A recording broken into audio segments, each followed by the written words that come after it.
everybody. Hello. Sorry, I'm a little out of breath. I just went up and down the stairs really quickly, getting some water and stuff together. Hello, kitty. So sweet and cute. Let's get the game open, and we will begin playing La Vidjagam. We ready to play some Vidjagam? La Vidja? Or whatever?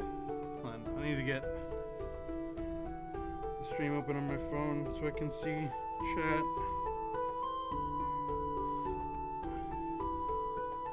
I know what I'm doing. I've done it for like at least... Oh god, how long have I been doing this for? An amount of time, surely.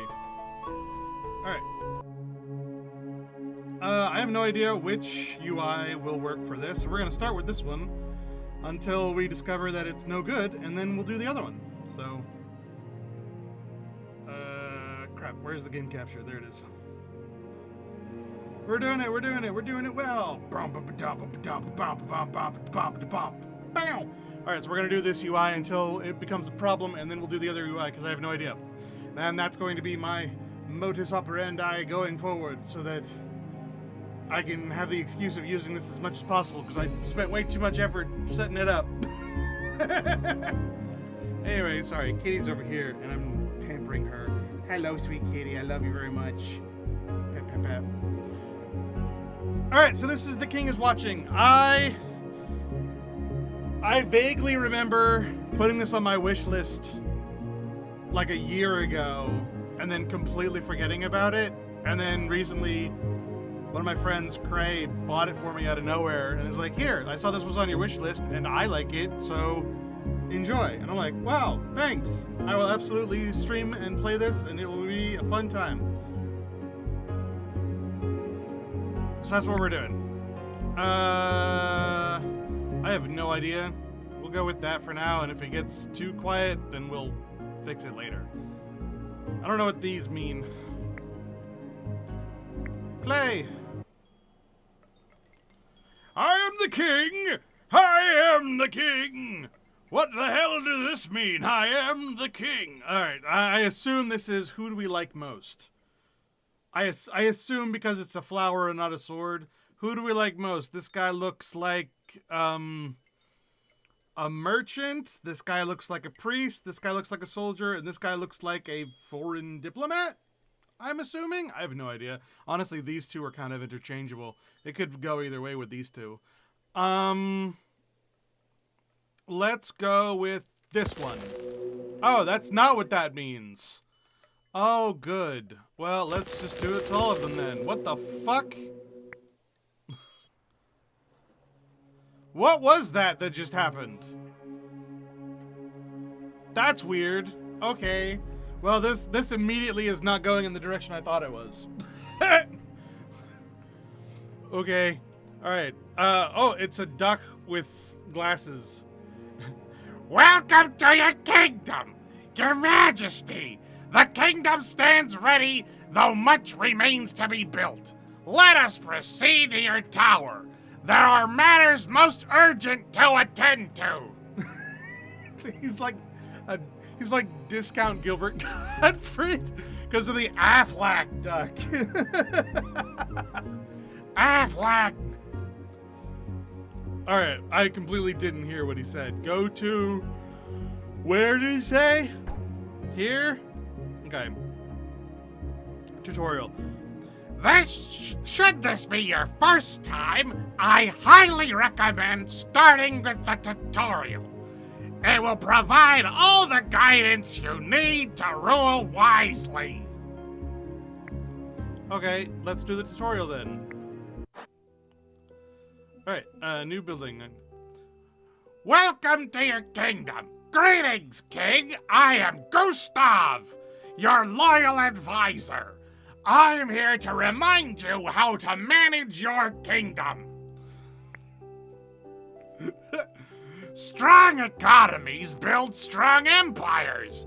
To start off, build a couple of wells. They produce water, which is essential for basic production.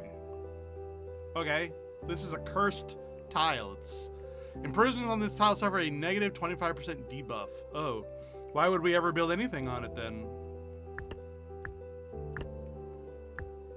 Do that. Your kingdom depends on your supervision. Only buildings within the area of your gaze covers will work. You're within the area your gaze covers. Gotcha. My brain didn't read that right. You can move around and rotate it using both the mouse buttons. I see. So I... Ah, got it. So what if I did like that? And just left the cursed tile out. Now that your wells have brought you enough water, it's time to place a wheat field.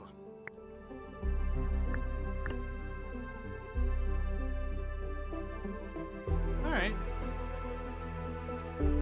Produces wheat, the tile's yield is limited. Ah, so it's like counting down to the amount that it's got. You're doing great, my king! Ruling the kingdom is not only about the growth of the economy, but also defending against enemies. We know that the goblins have planned raids on your castle, and you can view them on this timeline. Oh, okay, so the banners are when the attacks are coming. And I'm assuming it goes from left to right here, so this is the amount of time that's passed. So we're approaching this enemy forces with one goblin bandit. And I assume that this means that the treasure is 10 denarii and access to the market? Okay. You cannot recruit any skilled troops yet, so arm your peasants for now. Construct a peasant hut and recruit a couple of them. Note that the recruitment cost is listed in the building tooltip. Oh. So the cost is 35 water, 50 wood. No, it's 30 water, 15 wood, and 15 wheat. We have 50 wood. Got it. Peasants, base characteristics, 35 HP, damage per second, 10 grunt. All plus 1% to all production for each peasant on the battlefield. So for every peasant we have on the battlefield, our production goes up. That's kind of cool. I can't see how strong these goblin bandits are, so I can't compare stats.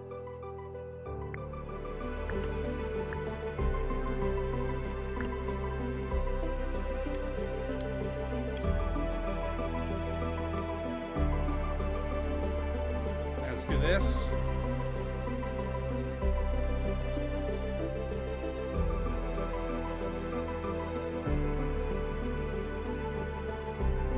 There's one peasant. Does he just hang out around the front there? Sire, the hut has reached its recruitment limit. If you want to recruit more peasants, you need to build a new hut. Okay. Why don't we do forest?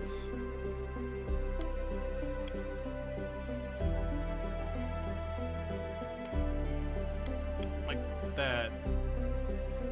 Or actually, since that's full now, we don't need to include it.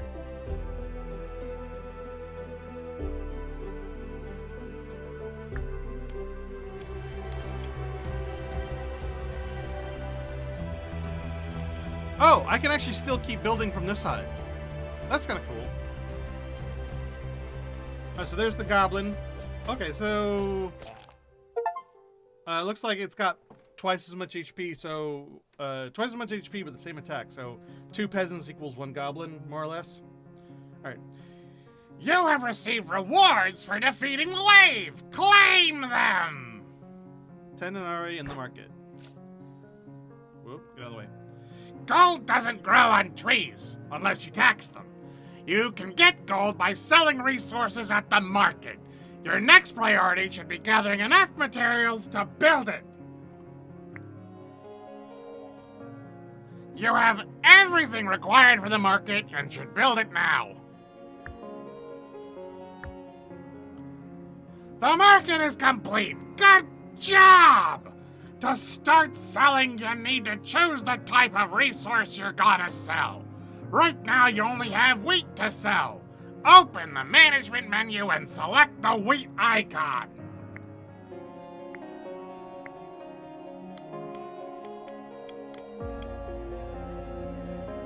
Okay.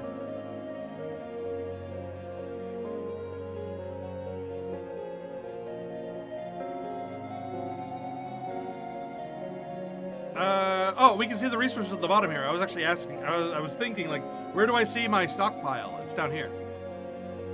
That's handy. What's the next wage? 2 goblet bandits and a wall buster. 4 wall busters. Wow, that's a lot.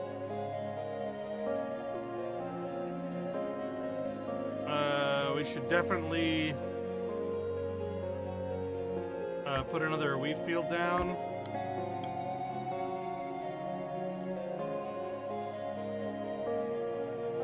And then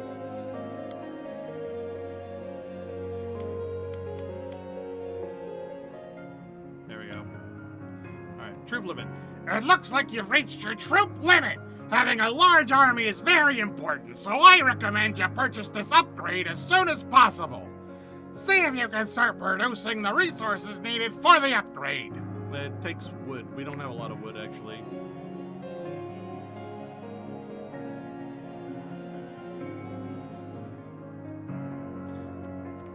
This building has almost run out of its resource.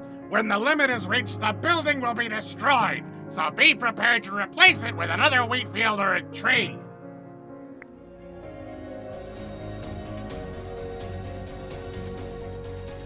Right, here they come. Whoa, those wall busters are really big.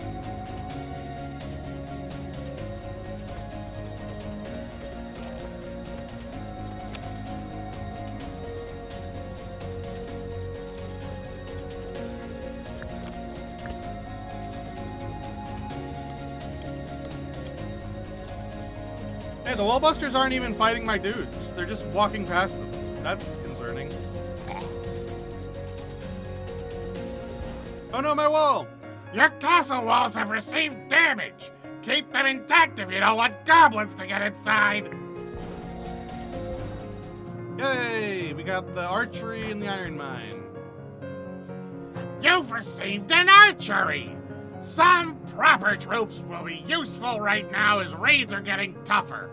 Let the archers shower the enemy with arrows while the peasants do the, up-close negotiations. Okay. So in order to make archers, we need iron. So that's what the iron mine is for.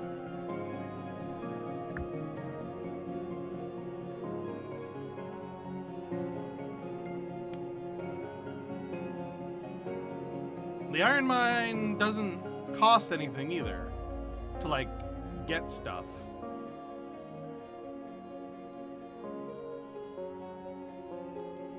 Alright, the next goblin raid is 2 goblin bandits and a crossbowman. I think my peasants will be fine.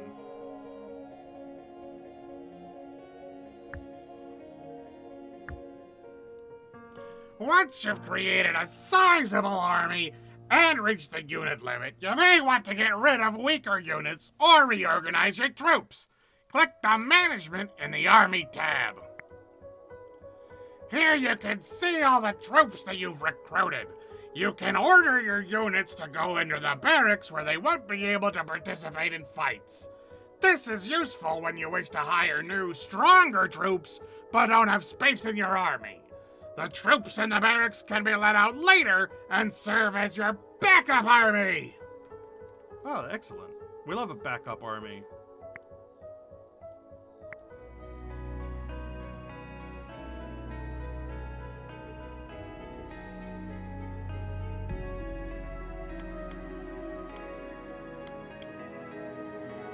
Alright, let's get an archer going.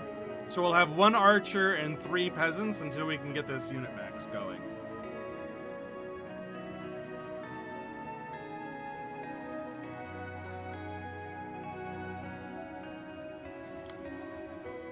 But for that, we need... there we go. More wood.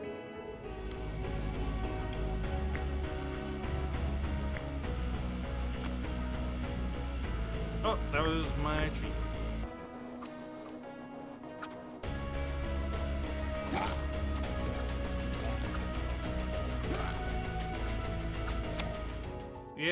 Easy peasy. Did we lose? I think we lost one of our peasants, but that's okay. Oh, we actually lost 2 of our peasants. Alright, the magic school, the crystals of mind, a spell, and some denarii. We've learned... Oh, we can choose to either learn weakness, which applies a 30% movement speed and attack speed debuff, or blinding light, which stuns enemies in an area of effect. Bosses have stun resistance. So, I think weakness is better, just because having stun resistance is annoying, whereas there's no weakness resistance, it looks like. Looks like you've received a spell! Some of them can drastically change the tide of battle or give you bonuses. Drag and drop them into the battlefield whenever the opportunity arises. You can produce your own spells with the buildings you've just received. Oh, so the crystal mine and the magic school let me generate basic spells. Cool, cool, cool, cool, cool. But I need gold for that, and I get that by selling things at the market.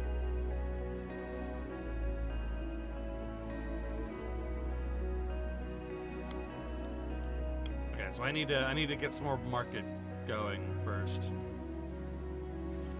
Need to get money going so I can replace my units and buy new ones.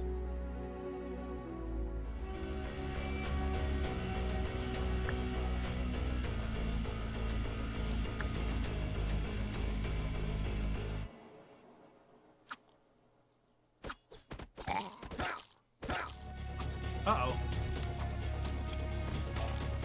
I seem to be in a pickle.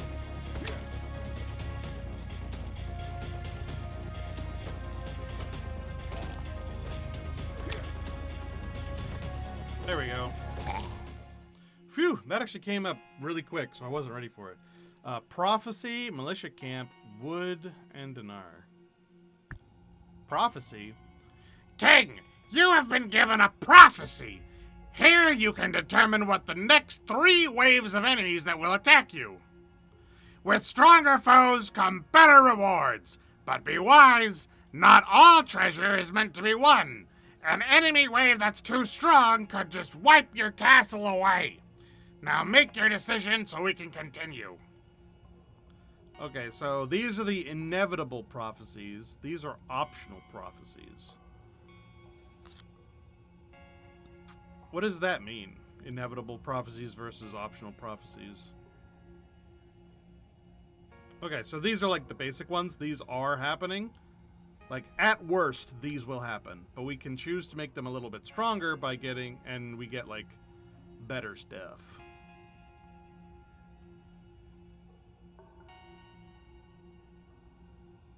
Let's go with that one.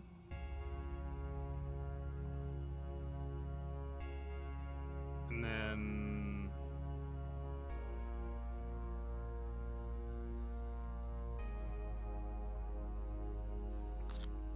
this one, and then this one. What? Oh, because it's not inevitable, so it's a bonus on top. So I have to fill these in, but these are like extra.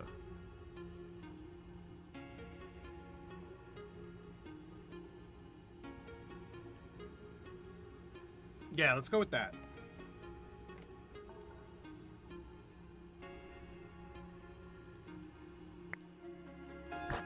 Militia camp, wood, and denarii. What is the militia camp? It creates brigands, which are better melee dudes.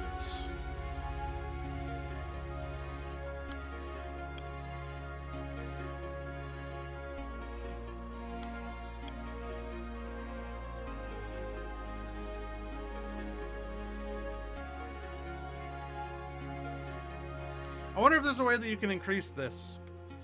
If you ever wish to remove a building from your castle, you can enter demolish mode and destroy it. You'll be able to construct it later, just remember that the spent resources will be lost. Now that you've received new troops buildings, we can replace the peasants with stronger troops. You should demolish one of the peasant huts and construct the camp. Yeah, the militia camp.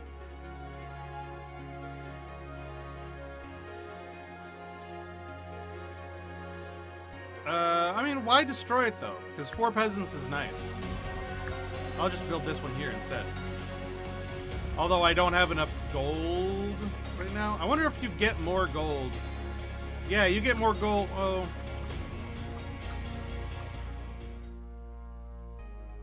I was gonna say you get more gold, but we actually aren't making like these better materials yet, so we can't actually do that. Alright, troop trades. Sire, most of the troops you can recruit have their own unique traits which affect the battlefield or production in some way. Some troops work exceptionally well with others. You can view the traits of the soldiers you have by hovering over a building or unit icon in the barracks. Yeah, I've been doing that. So like the brigands do additional damage to ranged troops, and they also give plus 2% of HP to militia for each militia on the battlefield. So the more militias we have, the stronger our militias are, and they're good against ranged. And then the crossbowmen, plus 4% of HP to warrior troops for each crossbowman. So these two complement each other, because the brigands are a warrior type, whereas the peasants are a grunt type, but they give a plus 1% to all production for each peasant on the battlefield. So I'm getting a plus 4% production to everything that I can make it go. So honestly, peasants aren't that good. Thinking about that now. But they only cost 8 wheat, while archers cost 10 wheat and 8 gold, and militia costs 12 wheat and 15 wood.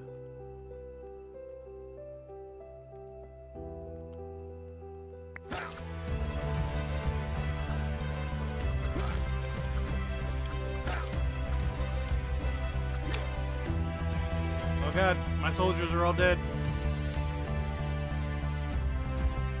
Okay, yeah, the peasants are really starting to be not worth it.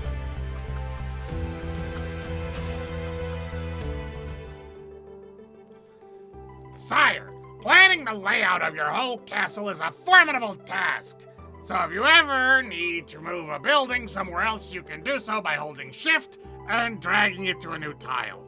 Moved buildings suffer a production penalty for some time, except wells, so resort to this only when you must. Now try moving a building somewhere else.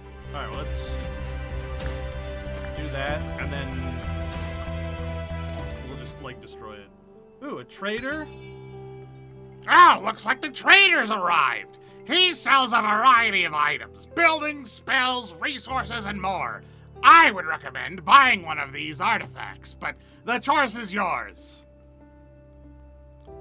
Rider units are good. Every grunt unit on the battlefield gets a plus 2% boost to HP and a 3% boost of damage from other grunt units. So that would be a boost to the peasants because they're grunt units. And then twin projectiles. Ranged troops receive a 4% chance of shooting an additional projectile for each warrior allies. This is more warrior and archer synergy. Also, there's a discount up here for swordsman, which looked to be... Oh, I want to compare that to something I already got. Crap. Ooh, a gold mine. That's way better than a trader's hut.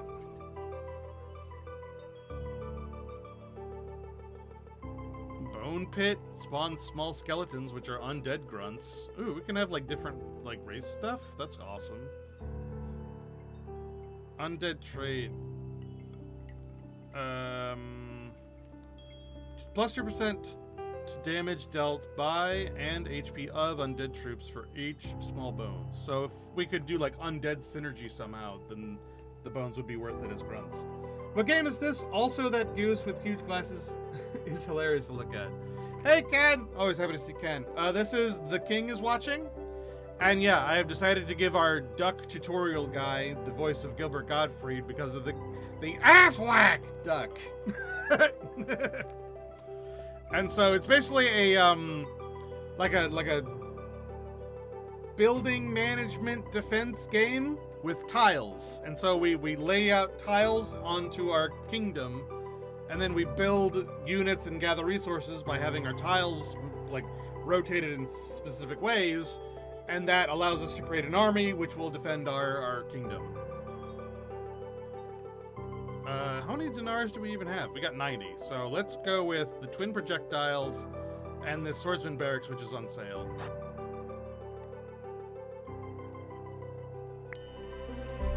Basic production. Ooh, we get a new building.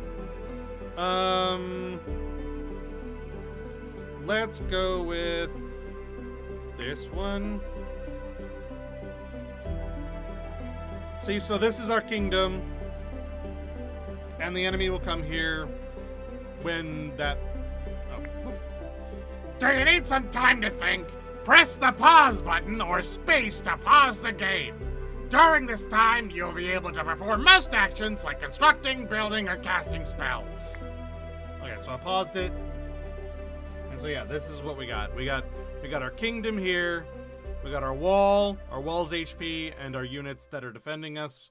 When the flag hits here, the enemies spawn. So the next round we've got goblin bandits, swordsmen, and wallbusters. So we're going to, I think, demolish those.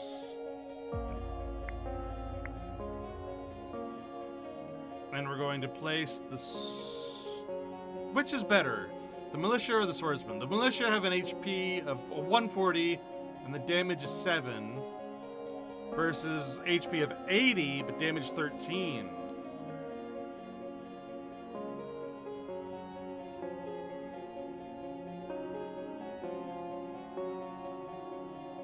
Okay, so I actually think that the militia are better because they have more HP, so they'll last longer.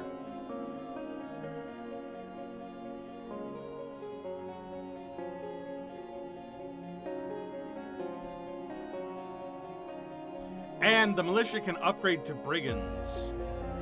The swordsmen don't look like they can upgrade.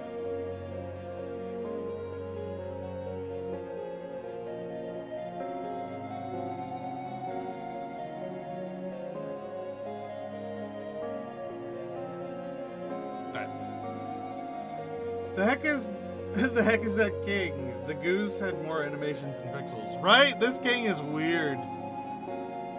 King Baldwin. I think he's our enemy, actually. I don't think he's us. He might be us. We might be King Baldwin, but I'm not sure. Okay, so I don't know what the hell that means. Morale. I don't know if that has to do anything.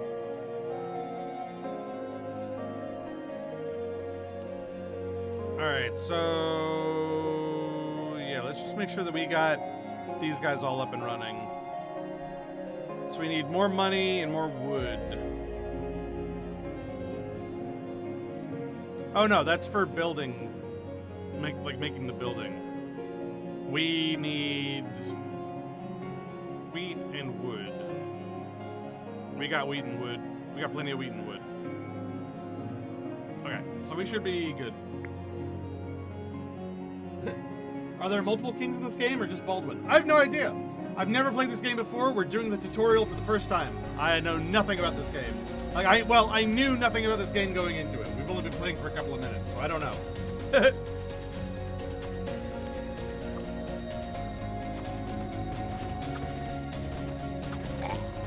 Alright, so we got our warriors, we got our archers. You guys got this. Alright. Sire, have a look at the people's morale. Different kings have different morale effects, and for you, the damage dealt by all of your troops is boosted. There are different ways to increase it, such as producing wine. Okay. Well, we don't have that yet, but maybe someday.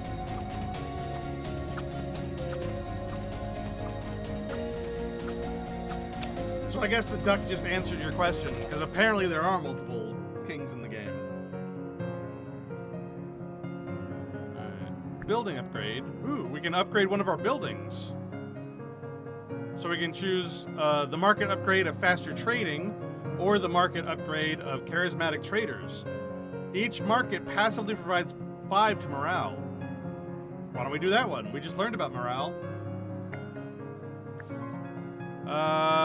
Fireworks. Launch fireworks to make your people work 50% more productively for 20 seconds. And then stun. Let's go with that one. I like that.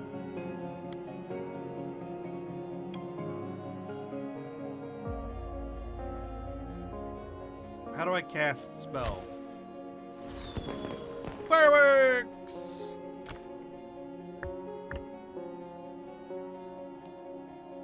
Yes, give me more money and food.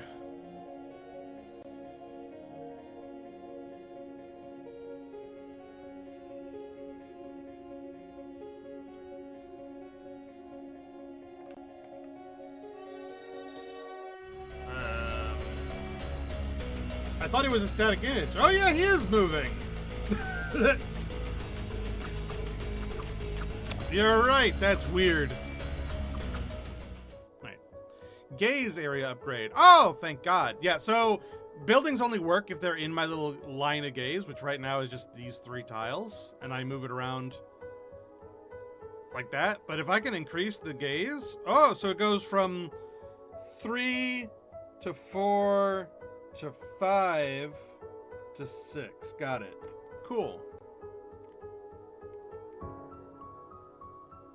And it costs gold and wheat, of which we have plenty. All right. You have accumulated enough resources to upgrade the size of your gaze. You'll be able to watch over more buildings, so get this upgrade whenever you can. Note that each king has their own gaze size with a separate upgrade path. Okay, so each king upgrades their gaze differently. So this won't be the same for every king.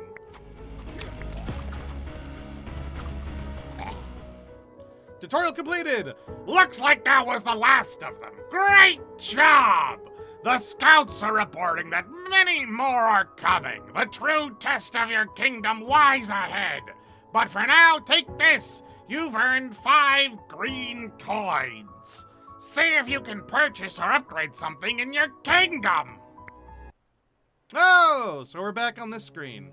So, yeah, so the game is a roguelike, apparently, and we will upgrade our kingdom with these coins so that every time we go into a game, we do better, I guess, question mark. I'm not 100%. But 5 coins is not actually enough to buy any upgrades at all, so we'll just move on with our life, I guess. On to a proper game. We've got our encyclopedia, challenges, construct required buildings to access. Okay, so we can't access any of these yet. We've got our King Baldwin. Assumedly, we can unlock other kings. Yeah, look at all these other kings. We've got King Leonard, King Leo the Wise, King Spellus, King Bresnus, King Alucard, King Saladin, Queen Cleopatra, King Taizong of Tang, and King Xerxes. So normally we would only have Baldwin, but I guess these last 3 are DLC characters or something, and so I am allowed to have them. We'll just go with King Baldwin for right now, and then we'll experiment with others.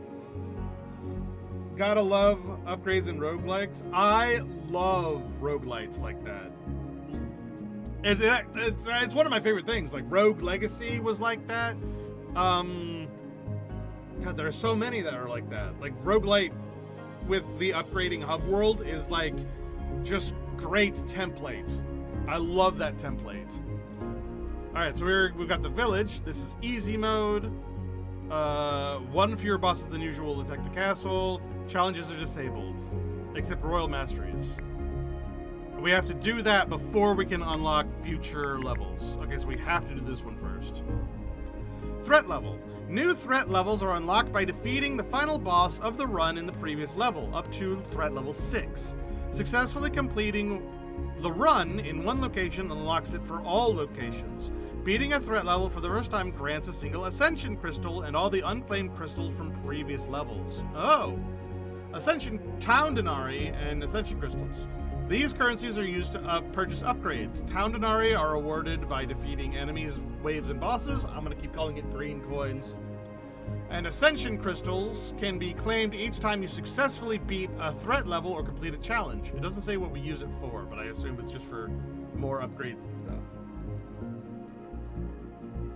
Alright, and it looks like we have other powers for King Baldwin, but they're grayed out, so we haven't, like, unlocked them yet. We need to, like, get the upgrade tree going before we can unlock these, I guess. Or, it says they cost resources, so maybe we unlock these in the fight. I'm not entirely sure. Let's find out. Let's go! Alright. Ooh! Touch the ball, reveal your fate! Goblin Warlord Gorzog, Warlord of the Horde. Goblins are perpetual opportunists. They engage in looting, plundering, and ruining people's day, even during an apocalypse. And then there's Gorzog, towering grotesquely above his kin. He's roughly siege tower sized and equally subtle. Oh, he's like that one Warhammer 40k orc that like grew to enormous size. I forget what he was called. Was it like Gargant or something like that? I don't remember. Goliath, probably. Who knows?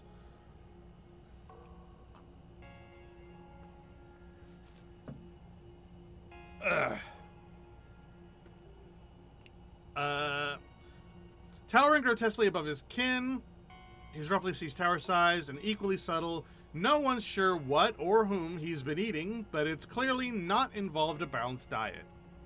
Gorzog leads through brute force, casual cruelty, and strict biggest club wins philosophy. His warfare strategy is to swing first, ask questions never, and leave complex planning to smaller minds, which admittedly includes nearly everyone. The boss has decided not to activate this mod for now. Oh, the boss can activate modifiers? And then future boss. Okay. So that's who we're fighting. We're fighting Gorzog. Alright, there's the cursed...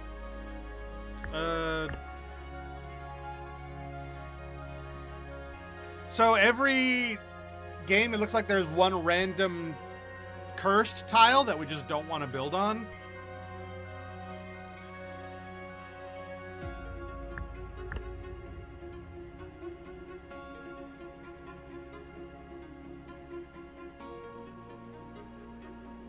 Oh god, we are not gonna like get this done quickly enough to get a peasant out, I feel.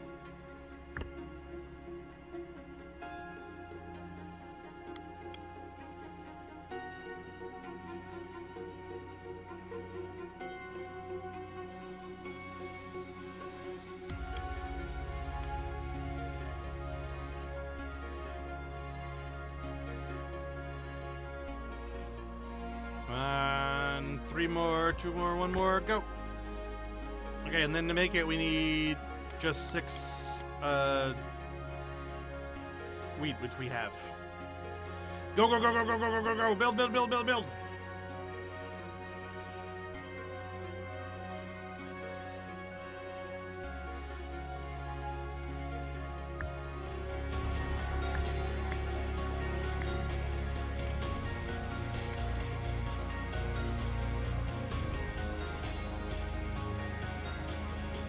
Go, my peasants, go! Excellent. New prophecy. Okay, so now we can set up what the future waves are going to be. Let's go with...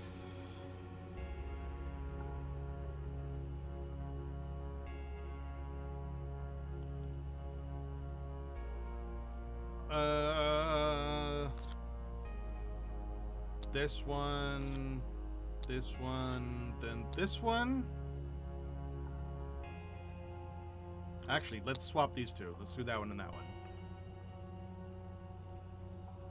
And then...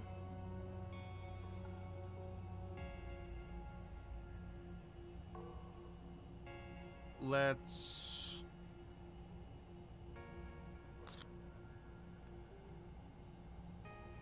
add that one to that.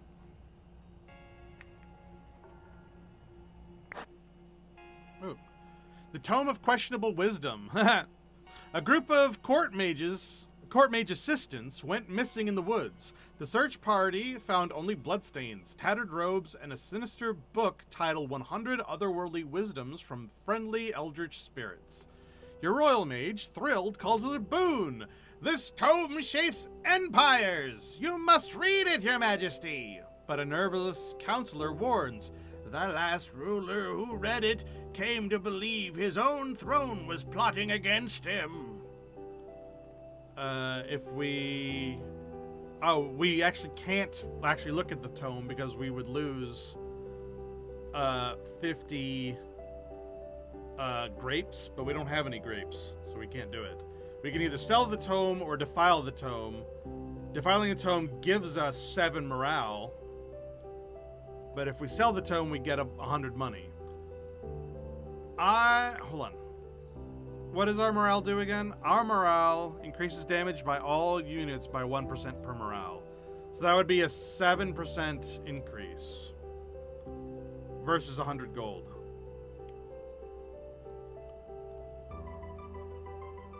Considering morale is harder to come by and we can get money just by selling our wheat, let's go with that. Even though it's a small upgrade, I feel like, and not as worth it as the gold, because it's a rarer upgrade, that might be better. Alright. You boldly deem the tome fit only for the royal privy, perhaps even as toilet paper.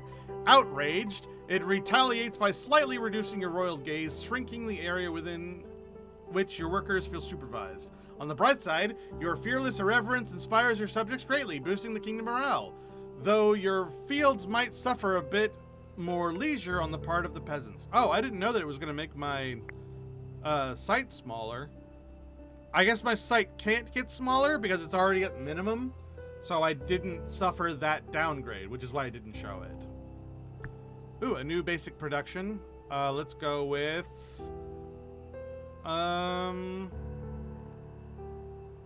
great bushes and levy barracks.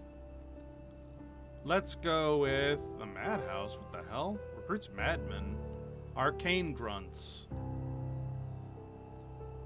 Militia camp or the archery. Let's go with the militia camp, because these guys are strong as heck.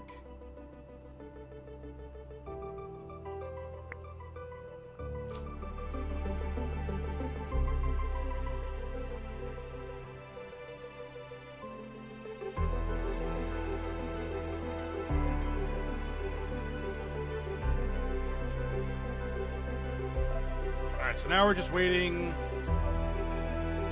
to build that militia camp.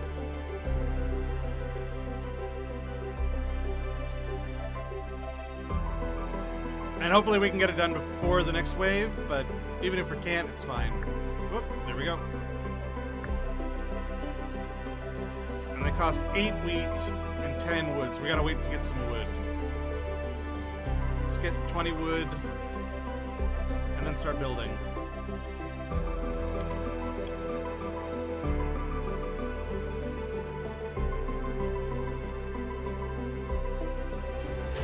Here comes the wave. But we got a militia going out, so it should be okay.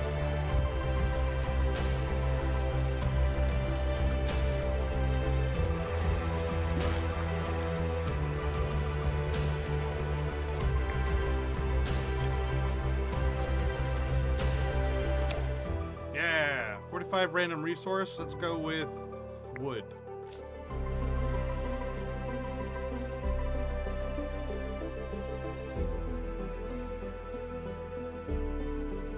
Okay, I want to work on upgrading our site. That takes a lot more wheat.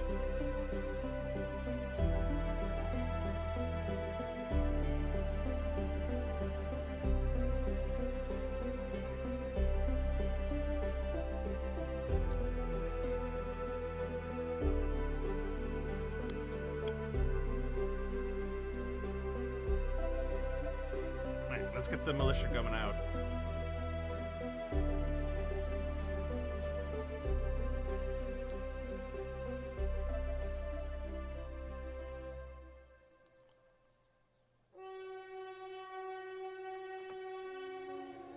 Here comes the next wave. Should be nothing. Yeah, not particularly intimidating for us.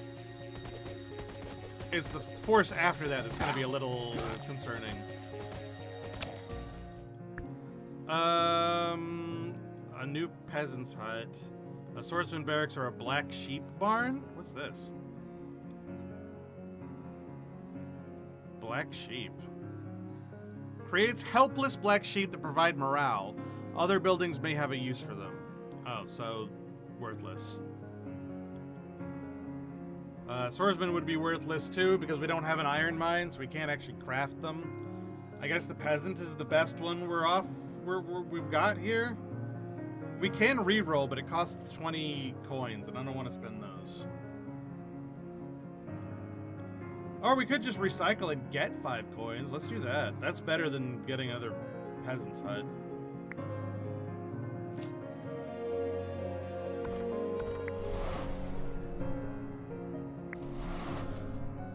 I forget how you visit the shop.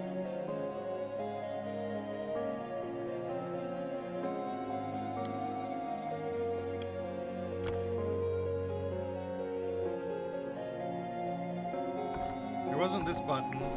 It's not that button.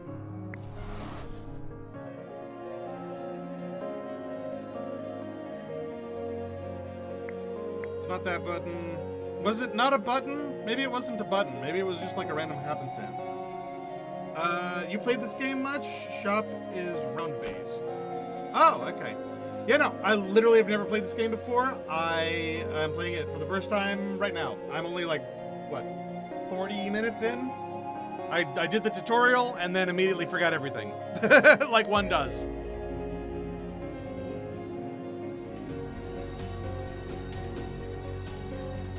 Alright, hopefully our 2 dudes will carry us. Although that is a scary amount of enemies.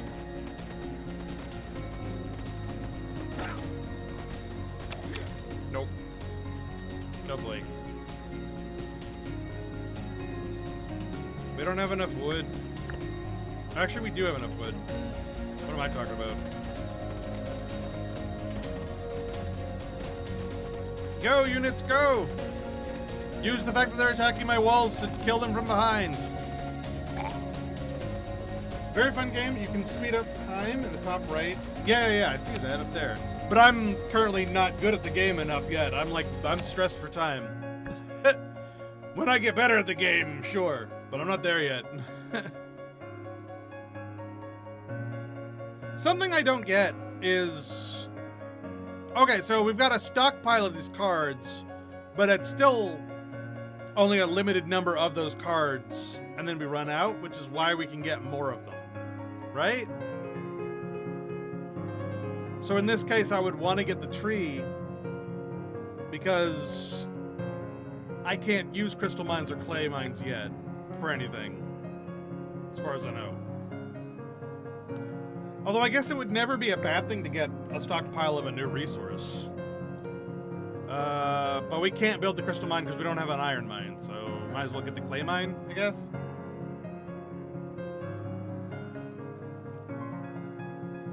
Correct, I got it? Heck yeah.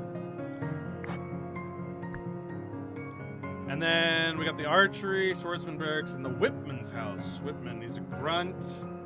Plus 3% damage dealt to all units for each whipman on the field. And he only costs 6 gold to craft, which is pretty cheap. Why doesn't it say what their attack is? It just says what their HP is. That's weird. Every other one, it actually says what their attack is, like damage per second. So these troops use their whips to buff attack and movement speed for allies, so they don't actually fight. What's the point of that? I'll just get archers instead. Oh, but the build, it has a build cost of iron, which we don't have. Ah, that's annoying.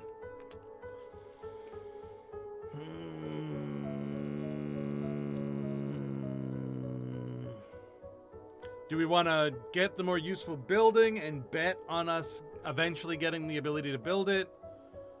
Or do we get something we know that we can craft that is slightly yet less useful? Crap. Decisions. You'll get more blueprints you need. You can always get resources you need later.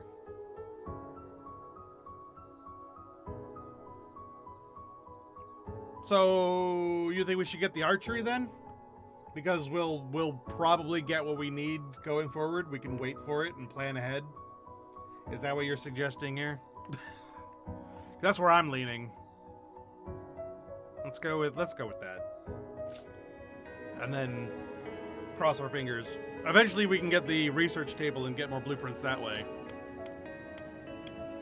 What I'd like to do is increase my gaze size, but we need to get a bunch more wheat, and I keep on selling it. Like a fuel! We've got plenty of money. What we need is wheat.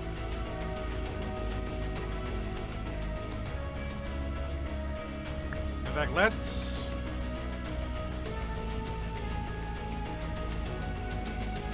put that one there. Even though it's at reduced effectiveness, we'll still be getting it.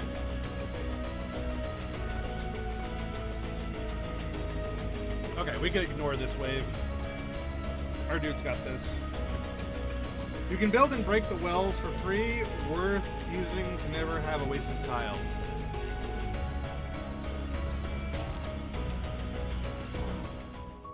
Alright, easy peasy. Hey, there's the trader.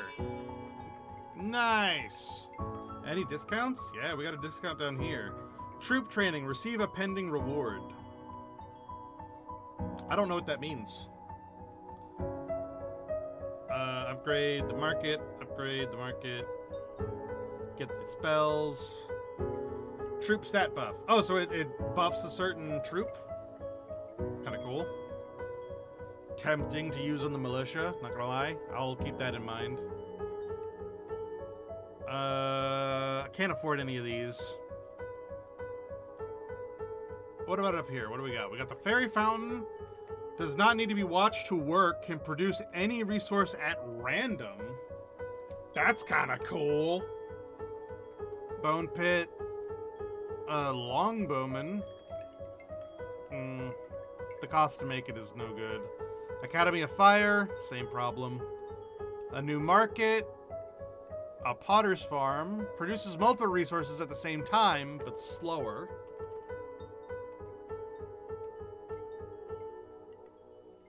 Huh? I don't know what that means either. And then the forge turns ore into metal, which would be good if we had an ore thing, but we don't. I'm currently looking at the fairy fountain. Random troop type and stat upgrade options give you 3 choices. Example, ranged unit plus 15% HP, or warrior plus 15% HP. Oh, okay, cool. We can't get the fairy fountain and the troop training. Ooh, random resources or planned stat buff for what we currently have. The random is so tempting, but I think the troop training is the better option.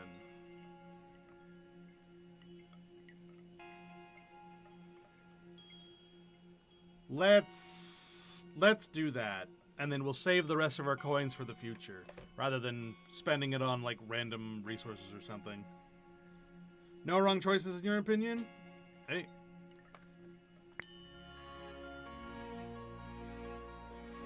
There's no wrong options, just slightly less wrong options. I'm just playing.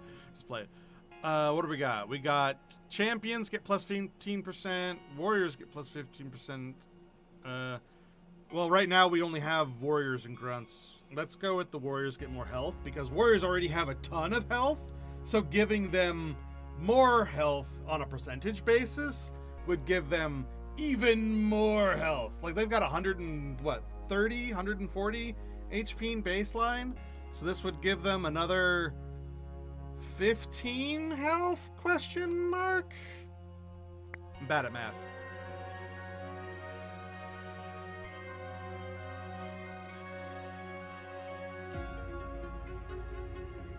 Alright, let's increase our gaze size. Yay! Increase our unit limit, even though we aren't really in danger of that. And then as soon as we have... Okay, we have Let's make our militia.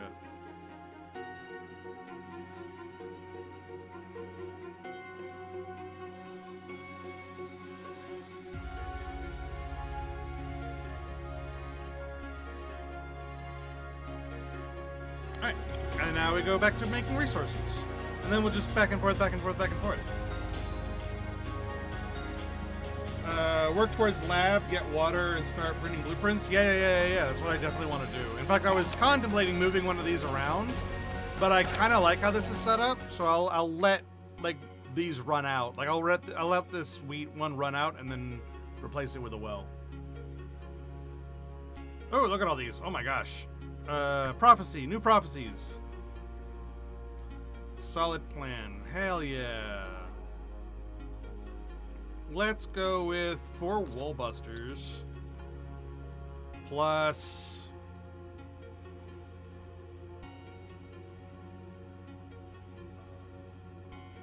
this building upgrade. Let's go with this and this, and then this. Can we do this? No, we can't do that. Let's just go with that and like not and make the third wave nice and easy for us, because actually this one's not too bad. Let's do that. Since we're doing well, let's make a risk and see if we can get rewarded for it. Ooh, the Cursed Crown. During a routine inspection of your treasury, your attendants stumble upon a dramatic crown that looks like it was designed by an edgy jeweler going through a rebellious phase. Your court mage beams. Your Majesty, the crown of Veldreth grants unmatched power and mild insanity, but think of the possibilities. Destroy the fashion disaster. We can get 2 building upgrades or receive nothing on a 50-50. Empower your madhouse. We don't have one. Wear it. Superstitions be damned. We receive a permanent 7 morale. So we get more morale, but something bad is definitely going to happen. And it doesn't tell us what the bad thing is. Because last time we chose this bottom option thinking that nothing bad would happen. And it tried to reduce our gaze size, but it was already minimum, so it couldn't. Let's just destroy the fashion disaster and go for the 50-50, because I feel like that's the better option here. We already have plenty of morale. Ah, we got nothing. Oh well. You decisively order the destruction of the gaudy crown, instantly improving your treasury's aesthetics. As the crown shatters, you feel a curious sense of relief, though your mage mournfully mutters about the lost magical potential. On the bright side, your reputation for having an impeccable fashion sense and avoiding cursed accessories spreads rapidly through the neighboring lands. We got a new thing. I don't know what that thing is. We got a new artifact. We can choose Iron Helmet or the Crown of Thorns. Turns all available water into wine. Ha! That's kind of fun. And then the Iron Helmet, which increases max unit HP by 30. I think that's the better option for sure. Wine is fine, but meh. I want my water right now. The Iron Helmet stacks with unit buff. Ooh, well, there you go. That just made my... I was already leaning towards it, but that's just better. Alright, I don't know. We'll get this just because we don't have one. Even though we can't use it yet. And then wheat field, because I don't want to run out of those ever. Ooh. Hunters, Whitman House or Bone Pit. The Bone Pit is tempting, but what is Hunters? Produces hunters that slow down enemies with their ranged attacks. So it's got range and warrior? That's interesting. But they are very weak. Damage per second is only 3. Plus 10% of attack speed of flying troops for each hunter on the battlefield. Hunters don't seem that worth it. You can always recycle as well. That is true. And our next wave is going to give us a bunch of these purple coins. So Yeah, let's give it a try. Recycle. Alright, that's not what I meant to do. I meant to re-roll. Whatever.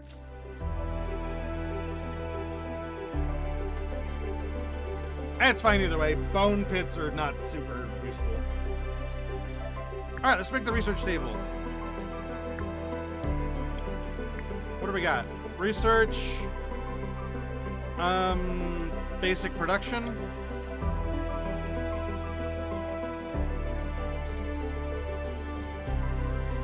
Do I need my gaze on it for it to work? Yeah, I do.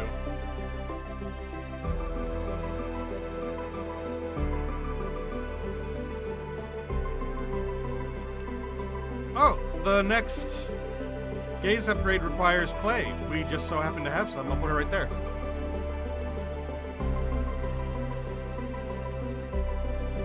Recycle and reroll for iron? Yeah. What is this? Basic construction. Once this construction has been active for some time, it can be upgraded into a resource building of your choice.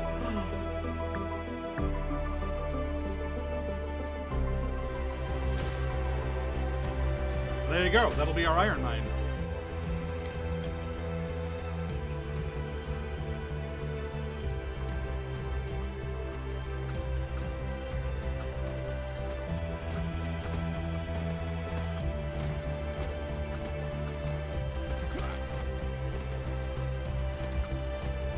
Alright, looks like our warriors are doing fine, although they are taking a little while to actually kill it so they can go fight those guys.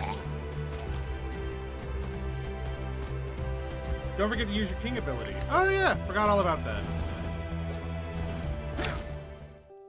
Yeah, that saved our ass. I forgot that that thing even existed. Building upgrade. Do we want to upgrade the market for faster trades or more morale? We've got plenty of morale. We don't need more. Boosts production by 25%. We'll do that one, sure. We have plenty. We'll go with water. No, water we get infinite. Grapes is the only one here that we have like even a slightly limited amount, but we don't use grapes for anything. Always need water? Yeah, but water is free. Whereas everything else is not free.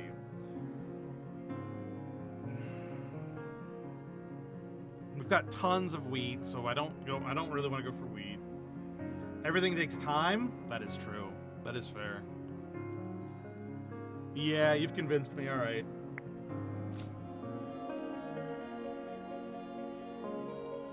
Alright, we'll turn this one into an iron mine. Yeah! And now we can conceivably make that archery thing, and we'll put it right there.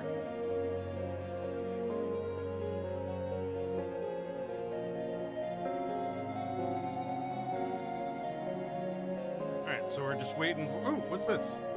Oh! Ooh, a big well. I haven't seen that before.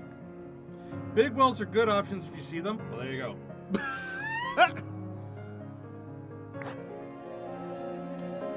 I'm actually going to destroy my normal well and replace it with the big well.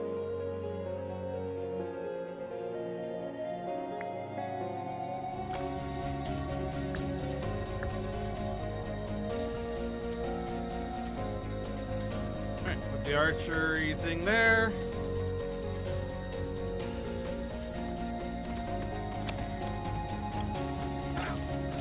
We need to start making units again, because timing is crazy. Yeah, you got that real quick.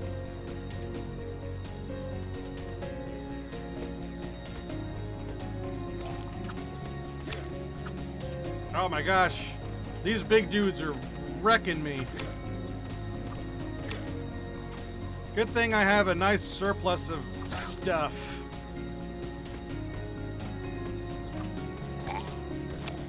Woohoo! All right, we gotta rebuild our army here. We got a big one coming up soon.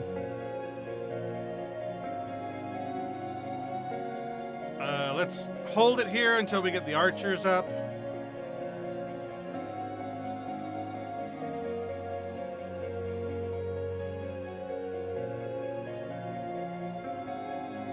And then we'll just kind of back and forth to get the wood.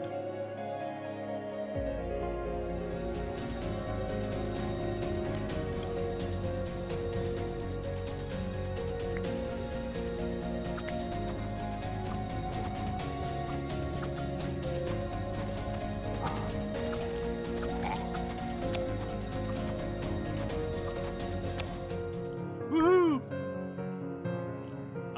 Vineyard. Wheat field. Hold on, is that better than our small wheat field? Yeah, these are all upgrades. What's the difference? Hold on.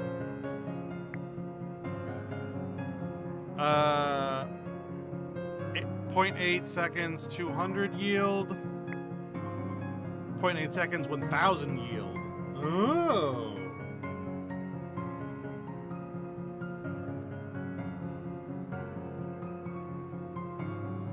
Neat. These are all 1,000 yield, actually. Well, this already is an iron mine with 1,000 yield, so we don't need that one. At least I don't feel like we do. We still don't have a use for grapes yet, and we already have a small variety, like grape bushes, so I don't need that one yet. Let's go with the wheat field. I feel like that's the better option. And then clay.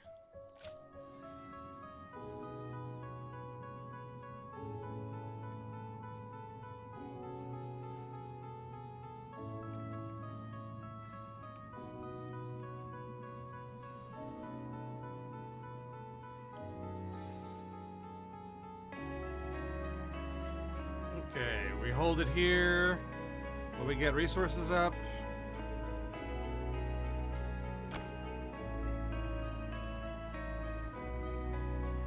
And then let's start building our militia again.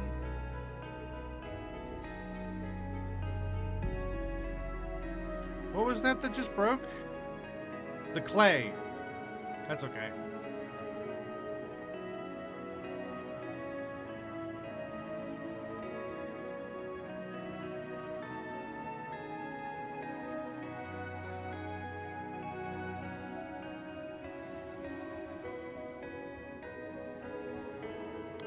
Alright, we got our full army going. Now we got to get our resources up.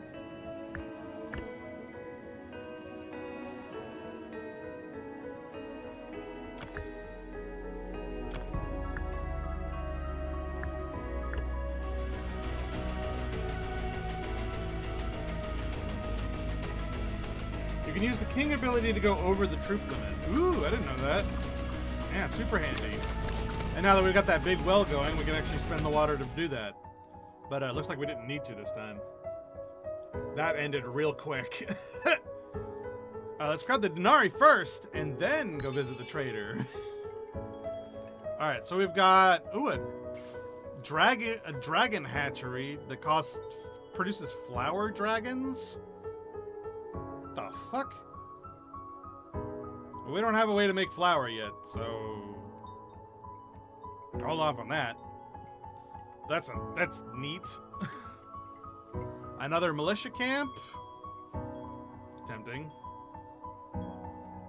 An animal farm to produce meat, but it requires wheat. Vineyard, gold mine.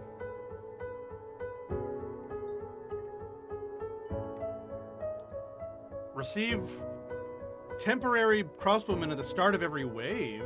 Ooh, that could be good.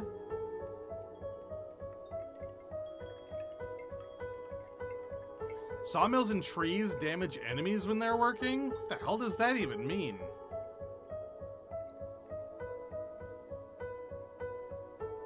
Wheat field? 25% chance of receiving extra gold with each production cycle. These are wild. Artifacts are the most powerful thing here, followed by building upgrades. Buildings can be helpful if you're targeting something or missing a resource you need. Extra resources are nice if you have leftover Denari. Oh, so you're saying that the priority should be artifacts first, building upgrades second, and then pretty much everything else is third?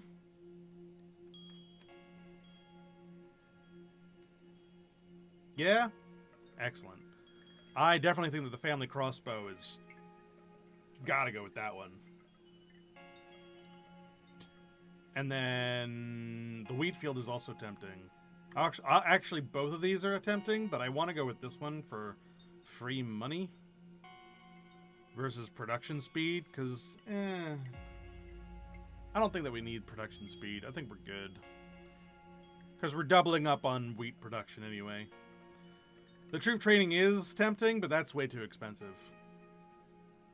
Let's go with that one. And yeah, we'll get this militia camp too, so we can increase the number of militia we can have. Troop training so pricey? Hell yeah.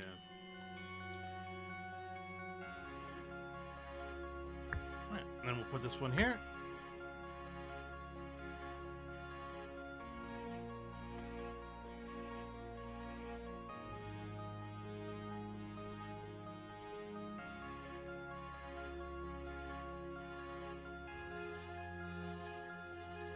And this one will be the one that gives us our prophecy for going forward.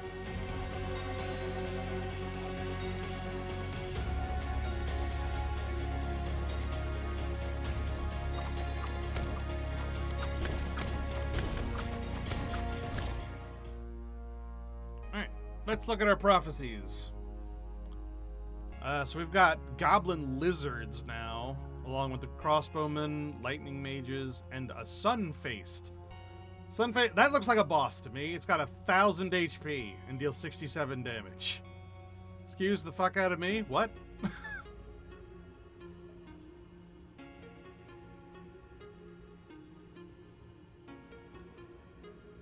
He's a big boy.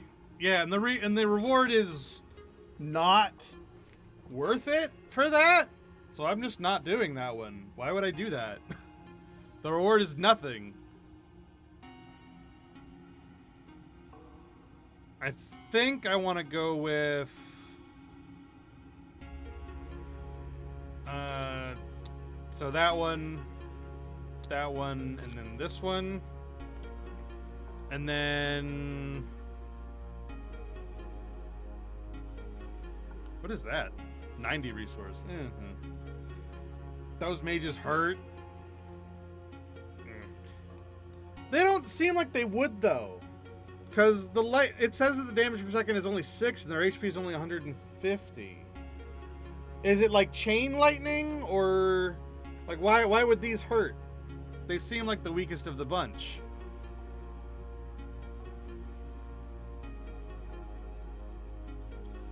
Especially since there's only 2 of them. Fast attack speed? Oh, and it hits all units. Gotcha. So then we won't add anything onto them because you've scared me now. But we'll go with that. And then this. Any units ahead of them, and you're screwed. Yeah. Well, then we'll just do that. Alright. Ooh, Flames of Reckoning. From your balcony, you watch smoke arise from the forest. No bread means no royal toast. Tragic, you muse, sampling a grape. A soot-covered scout bursts in. A wildfire is spreading, threatening all fields and farms! The council debates, protect your existing resources or let the fire create fertile new fields. Control the spread, but no drastic measures, will give us 100 wood. Save the villagers at all costs, means that we receive 3 dudes and 50 wood. And then, what a beautiful sight, let it all burn! And we choose a troop training. I feel like all of these have downsides that it's not telling us. And I find that rude. I like to see my options. Let's go with saving the villagers at all costs. Because, why not? No consequences? I don't believe that. Alright. Deciding that human life outweighs all else, you dispatch your guards to rescue every last villager in the fire's path. The grateful survivors sing your praises, boosting your popularity immensely. Admittedly, some farmland is lost, but your people now tell countless tales of royal heroism, ideal for boasting at taverns and encouraging generous tribute payments. Okay, so no. Okay, you're right. I thought for sure it's like, oh, your farmlands are burning. I'm like, great. That one that has like 900 put down is definitely going to get blown up, and I'm going to be so sad about it. But no, it actually didn't go away, so. Ooh, free artifact. Heal your castle for 5 HP time you use a spell, or increase limit unit by 2. I think this is the better one. That's way better. Oh, that would suck, right? That's why I was scared. Because that's what immediately flashed through my mind. It's like, oh, my fields are burning. I only have 2 fields. Guess which one is going to go away?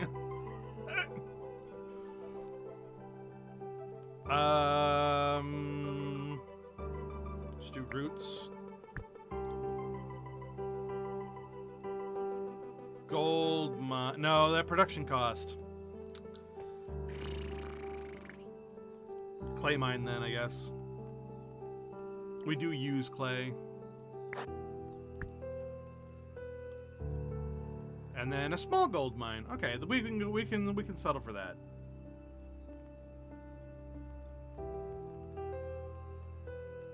Or do I want to get this iron mine? Nah, this is huge. We don't need that. That artifact's gonna get patched. Too good in late game. Well, it's a good thing I have it now. Let's get that one. New barracks, archery, black sheep, swordsman. Swordsmen seem worse than militia. Why is that? Like, maybe that's just me not understanding the game. But militia have 140 HP and 7 damage per second versus actual swordsmen, which only have 80 HP and 13 damage a second. Like, it doesn't seem worth it. Like, you would think that swordsmen would be just flat out better than militia. But they're not.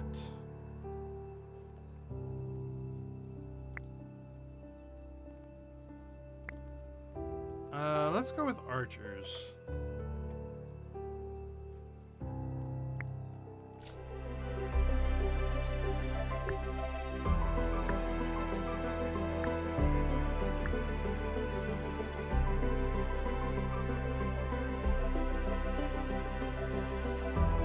Alright, let's try to get this gaze going. Maybe unit cost? Not sure. HP does seem low. King ability. Why? Nothing's attacking us yet. And we're already at 9 out of 8.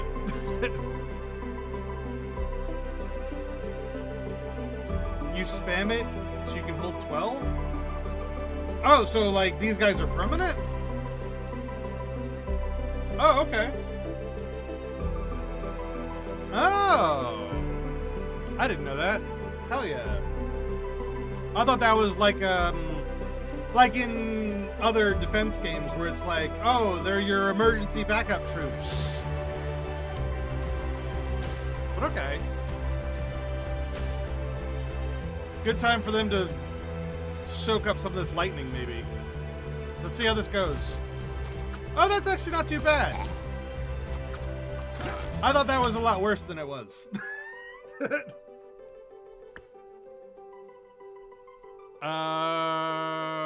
Metal.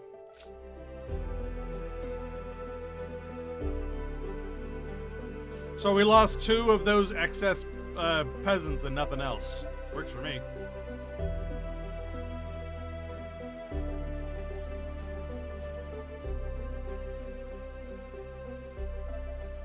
Okay, now we just need more wheat, and we can upgrade our gaze.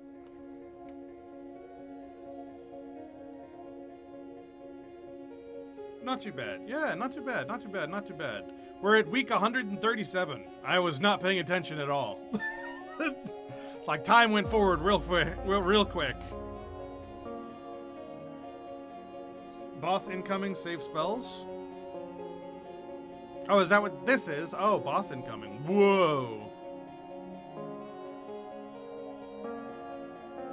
Okay. And a wandering trader. There's the gaze upgrade. Yay! The final gaze upgrade is just gold. Okay, that works for me. Not hard to get at all. Let's work on getting this up. So we need more wood for the maximum unit increase. So we can get more militiamen.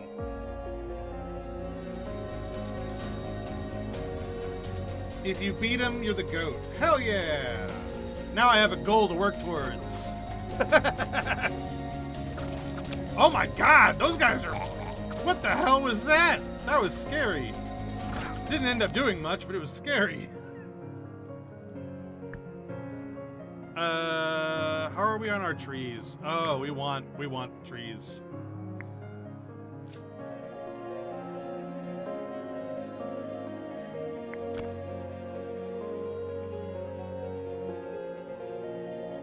Alright, let this break. Whoa, what happened to our well? I didn't know the well could break.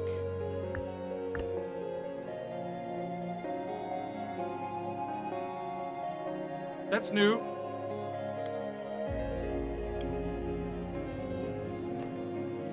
Big well only has 200 yield. Oh, I didn't even see that.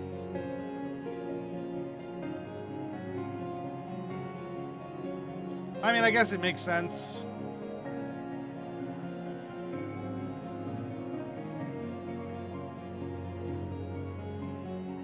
Ooh.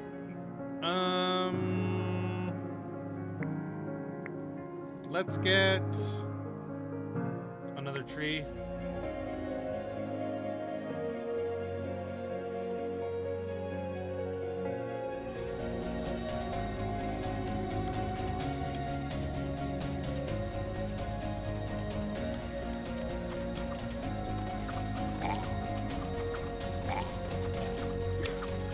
Small oil produces less but never breaks.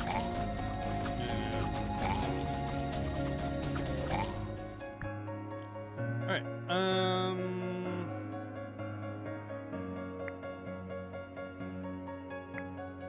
we keep on getting tree. Let's re-roll. Hey, a new big well. Hell yeah.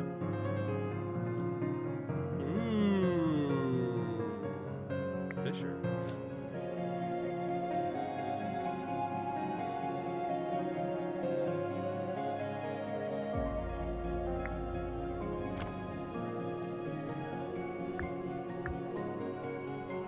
I see it now.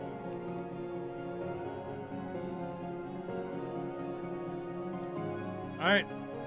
We're getting a wandering trader, and then it'll be boss time. What do we got? Ooh, another big well.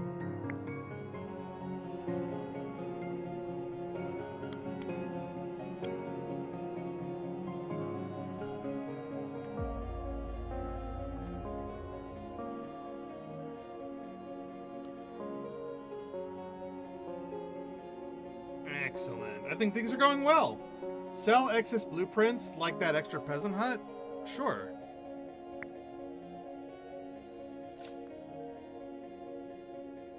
I honestly don't think that these are really excess though. Like I think we want to keep all these. Buy spells to heal HP during the boss fight? Yeah.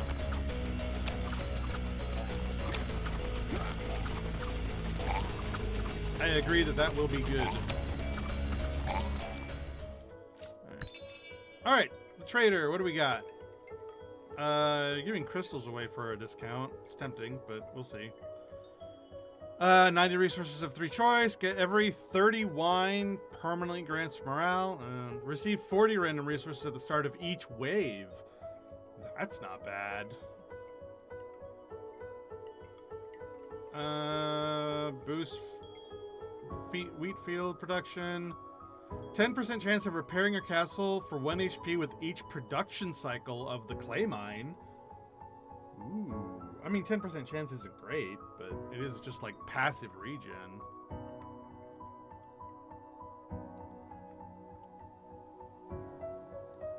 Hero statue.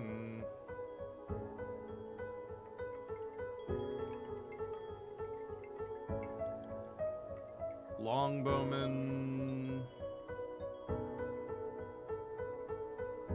Those are pretty good. And we can actually afford to build it. A poison tower attacks incoming enemies with a beam of light that poisons them, dealing damage over time. Costs those mana crystals.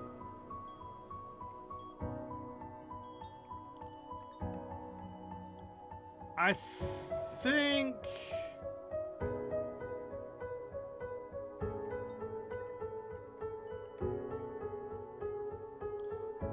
I want to go Old Dice and Longbowman. Or Summon Infernal. I think Summon Infernal, actually, because that will give us units and it'll heal our base, because we got that other thing. Yeah, let's do that. Let's do Old Dice and then Summon Infernals.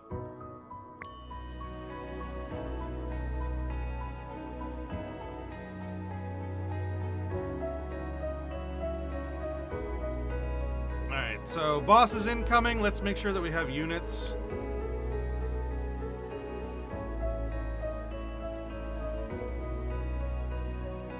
I'm gonna let this max out first, and then I'll summon, so that we don't waste our allotment.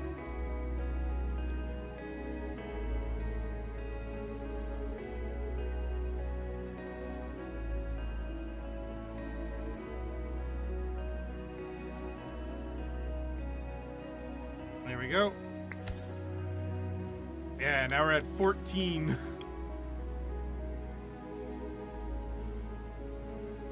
Does this also work like this? Are these temporary creatures or permanent creatures? Another archery? Yeah. Right there. And then work on getting the limit raised. The infernals are temporary? Ah, gotcha.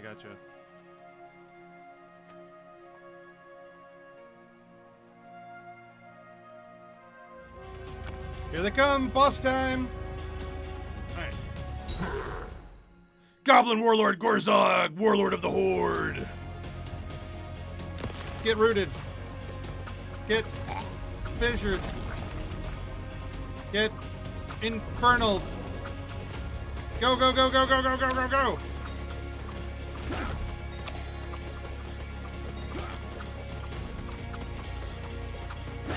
Yeah, first try! Hell yeah! First run ever, and I beat Gorzog. That was easy. Heck yeah! We did it! Whoa, look at all these resources. All these cool-ass rewards. He's the GOAT.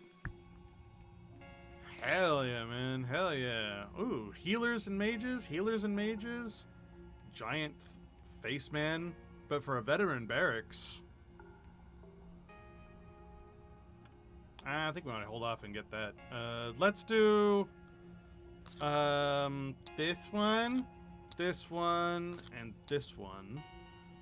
And then elite barracks. Just for fighting goblin mages? What the heck? That doesn't seem so bad. Kingdom infrastructure? What does that mean? What even is that as a reward?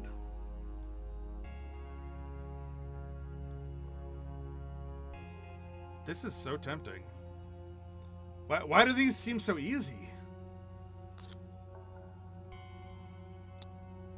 Kind of the misc items? Oh, I see. Well, then that's not worth it then. But, like... That's 25 Goblin Bandits. I want to leave that alone. Yeah, I don't want to touch that. I think I want to leave that as it is. Oh my god. He sits around the table. As the years passed, your royal robes grew tighter, buttons shot off like cannonballs, occasionally knocking out unlucky servants. One day, as you gazed into your gilded mirror, the truth stared back. You had become enormous.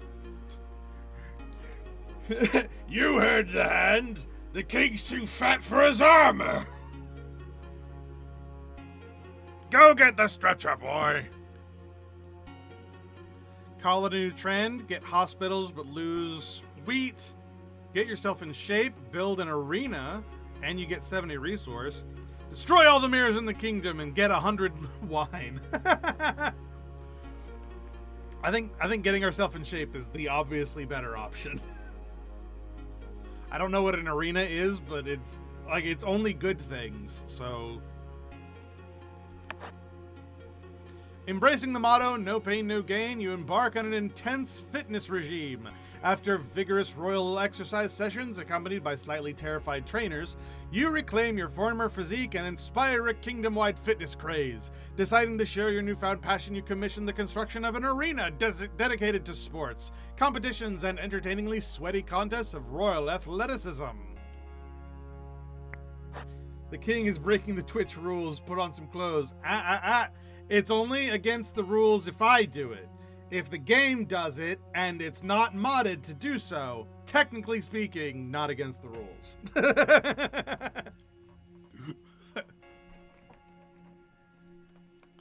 It's only against the rules if I do it. Alright, troop training, flying, arcane, grunt. Grunts are the only ones we use.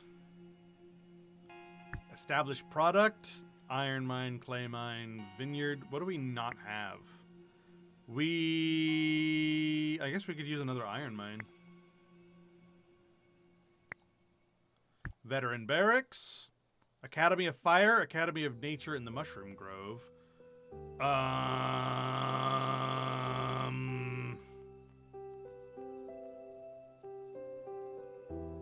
Mushroom Grove? Whoa, those mushroom warriors are strong!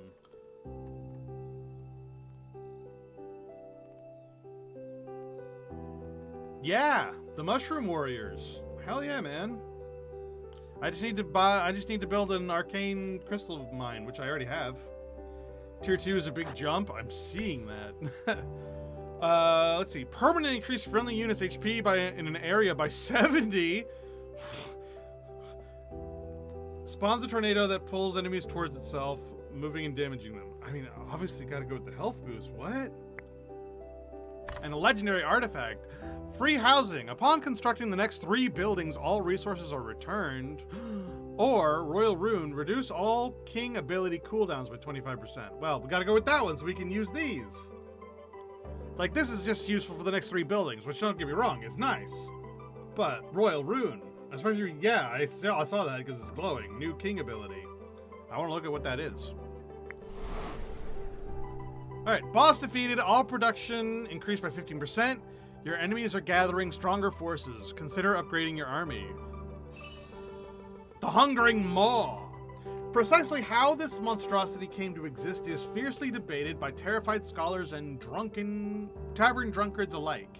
Some say it's a goblin warlord who made a reckless pact with eldritch powers. Others insist that it's a demon that was imprisoned by ancient dragons and force-fed goblins, admittedly something dragons might enjoy. Whatever its origin, its hunger is legendary and alarmingly literal. From the abyssal void within its grotesque maw, fresh goblins spew forth fully formed, eager to rampage and ruin. It's unclear if this is an intentional strategy or simply indigestion, but either way, it's extremely inconvenient for everyone involved. Approach the maw with caution and preferably with someone slower than you close behind. That's a good one. The Hungering Maw. What is this? Increase all building production by 40%.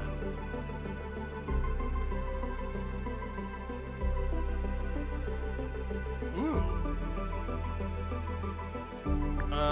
Wood and crystal, and then fat.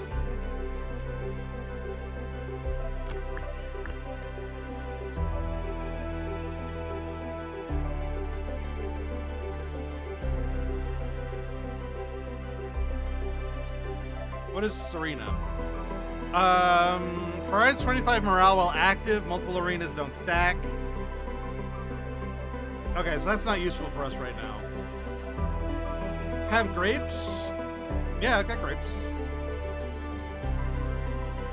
I need to put it down, but I have them.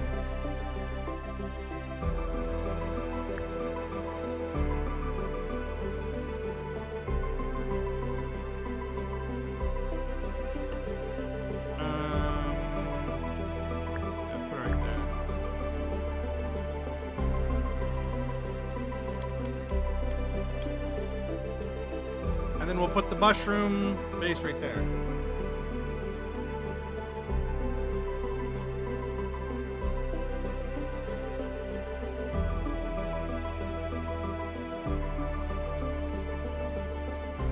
Hey, got any grapes? Alright, what is this? What is this? What is this? Another big well. Small wheat field. Gold mine. We are... no, we're fine when it comes to wheat fields. But we already have a big well. We don't need another one. And we have lots of water we don't need.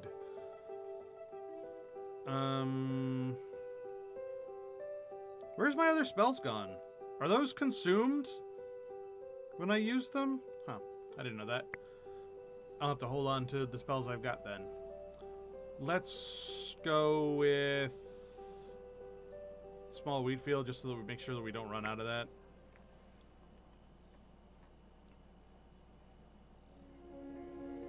Oh, we got another one? Oh, crap. New grape bushes. Because we only have one of those.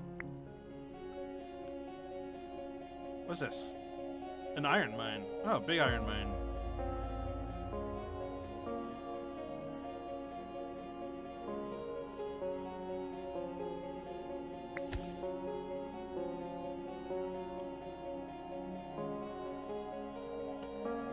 Alright. Next wave is coming soon. Mushroom warriors. Yeah, full city.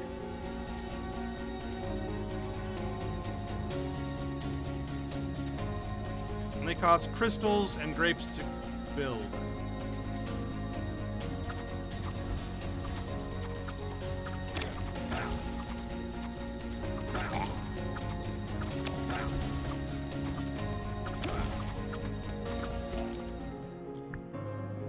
Alright, offensive structures. I'm just gonna recycle. I don't want any of these.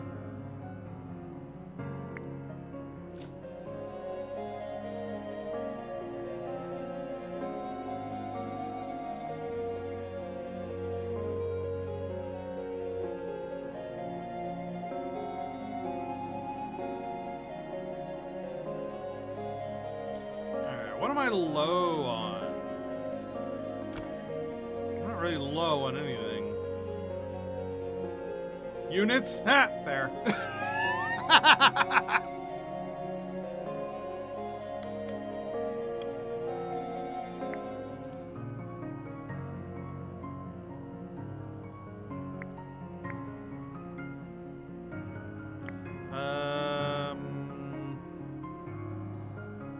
Yeah, let's get another gold mine. Put it there.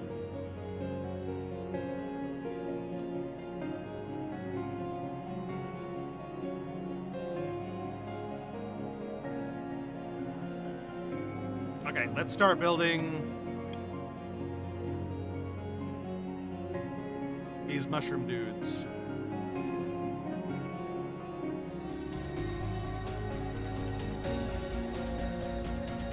Whoa, that guy's huge! Whoa, and this craft's fast!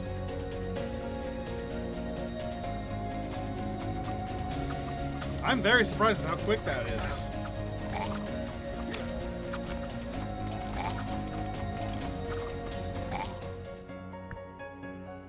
Let's see, we got a crystal castle.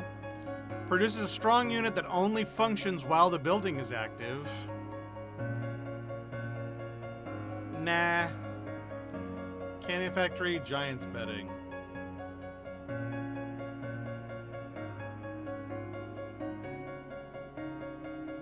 Giants are pretty good. But they cost meat, which we don't have.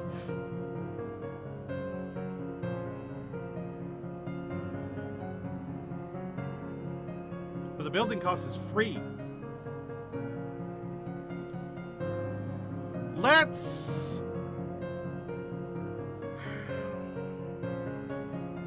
Let's get the giant's bedding and then it damages you for 20. What? Where does it say that? Is that what that means? I thought it was it. Okay. Oh, They don't like being disturbed, so they will damage your castle for 20 HP upon awakening. Oh. Oh. Gotcha. Well, then I hate all of these. Oh, God.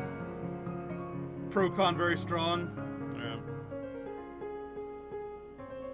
Honestly, I think I'm good as I'm where I'm at. So I kind of just want to recycle it and maybe get more artifacts on the next shopping spree. Establish production. A big wheat field? Yeah, because that one will run out of it eventually.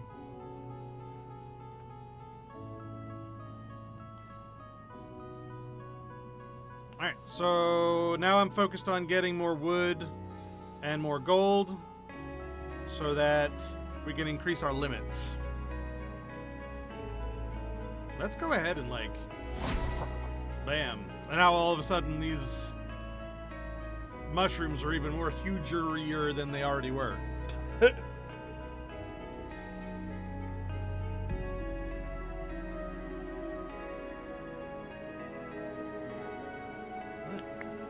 Yeah.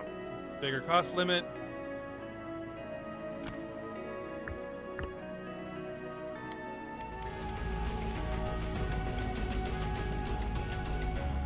Here comes this.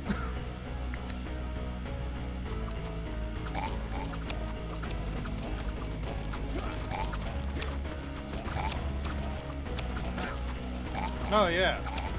Easy for me. Easy. Easy. Whoa, okay. Better farm production. The clay mine zero waste thing. And the iron mine production. Let's do the clay one, because we're not really hurting for resources right now.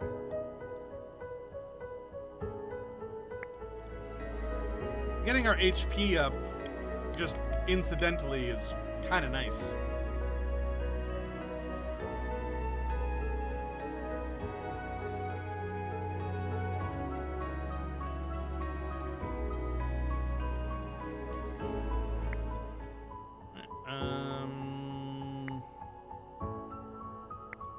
Oh, tree for sure.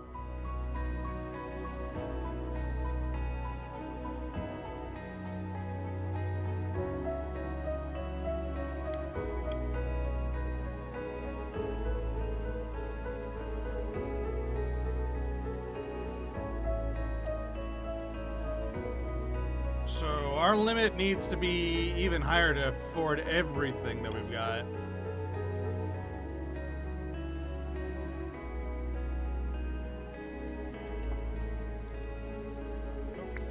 There we go. Next is the Wandering Trader. So we'll be able to spend all these denarii on that. And then the next one we have the Prophecy. We've got 2 Sunfaced and Healer Mages. That's going to be annoying. But our mushroom guys will carry. What was right here? I have forgotten. It was grapes. Answered my own question.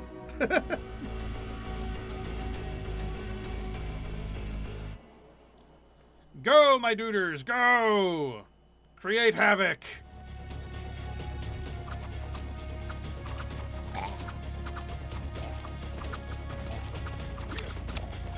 Those giants are about as strong as my mushroom dudes. All right, what do we see? What do we got here? We got means of production. Receive all basic production buildings: wheat, field, sawmill, iron, and clay. Oh, nice. All right.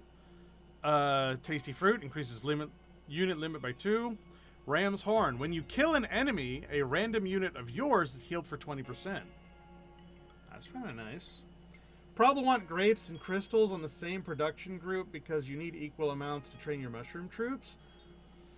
That is true.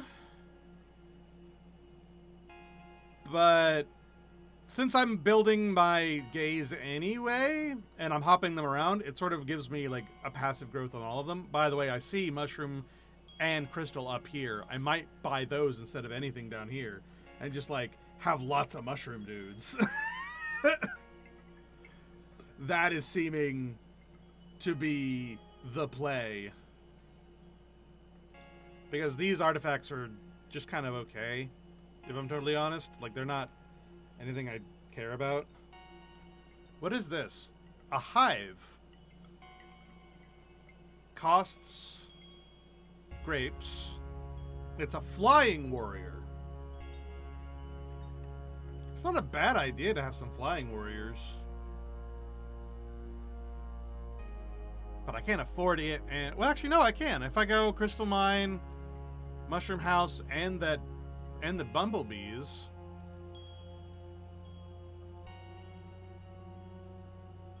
I don't really see a downside there. Let's do that. Yeah.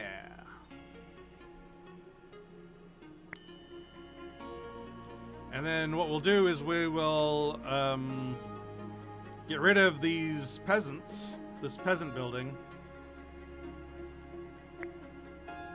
because I spawn peasants. It's fine, and I'll replace it with the bumblebees. And then I'll delete probably one of these militia camps at some point and replace it with the mushroom.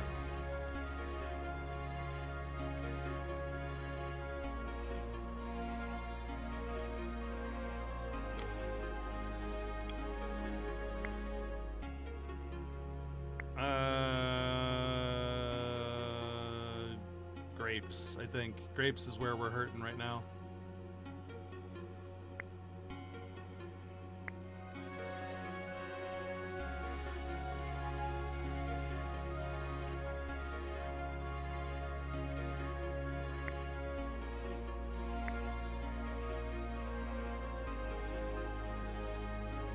Alright, that gold mine breaks. And we'll put the crystal mine there.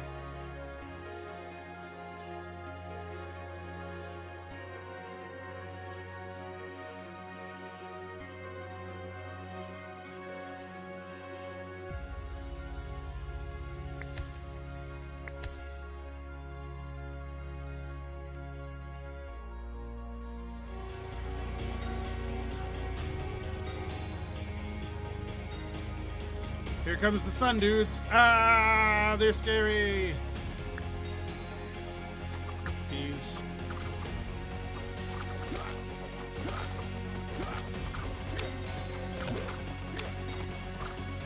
Oh, they're actually not that scary. My mushroom dudes carry. What the hell? All right. My mushroom dudes are way too strong.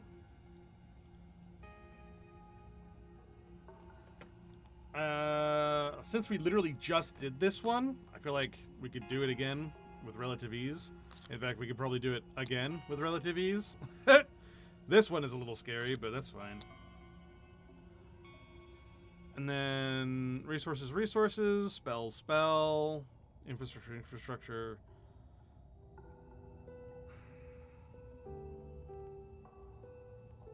Like...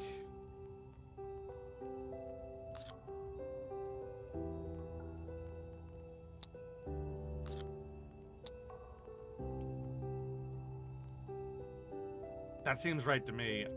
The numbers game always intimidates me. But I think that's fine. Alright, the return of the Eye Cult. Cultists have returned, or perhaps never truly left. Until now, their antics were little more than a nuisance. A missing woodsman here, some public nudity there. Lately, however, their activities have grown bolder. Workers describe terrifying encounters in the forest, too ghastly for your royal ears to hear. Your spies have located a gathering deep in the woods and await your orders on how to deal with them. Capture the leader, gives us some troops. Negotiate with the leader. We transmute all of our wine into... transmutes all of our resources into wine. No. And we get whatever the hell that is. Banish all members from the kingdom. Choose a reward artifact and an enemy's attack immediately. 20 gobbledygoos. I think that's the better option because I don't care if goblins attack right now and we get to choose an artifact. Let's do that one. Alright, determined to remove the troublesome cult once and for all, you order their banishment and seize their powerful artifact. Unfortunately, they're unwilling to leave quietly and launch a desperate counterattack. Here they come, as if I care. Crystal Mine.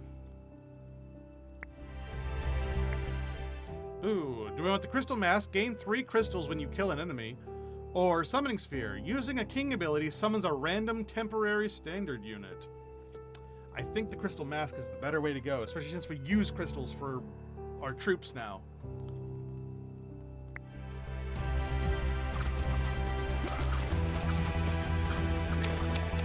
And plus that means that we get like a massive influx of crystals right off the bat.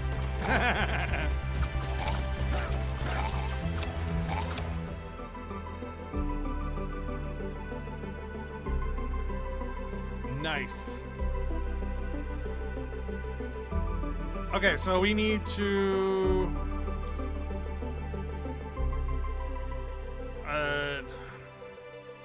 I would like to build another mushroom thing, but it looks like we're not going to have enough time.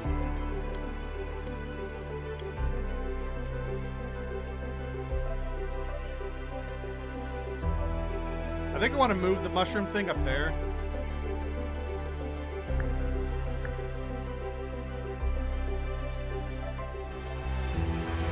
And then...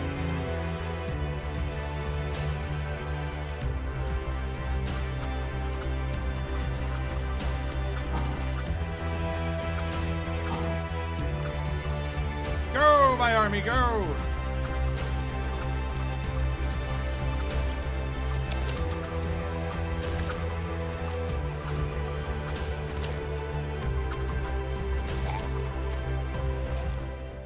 Nice.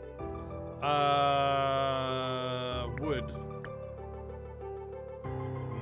Metal.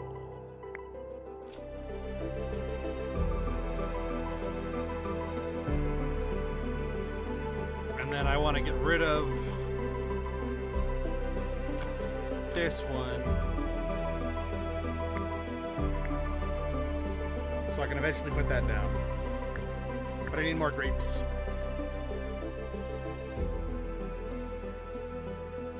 And I can sell Peasant Hut, sell Militia. And sell this too, because I'm never going to use it.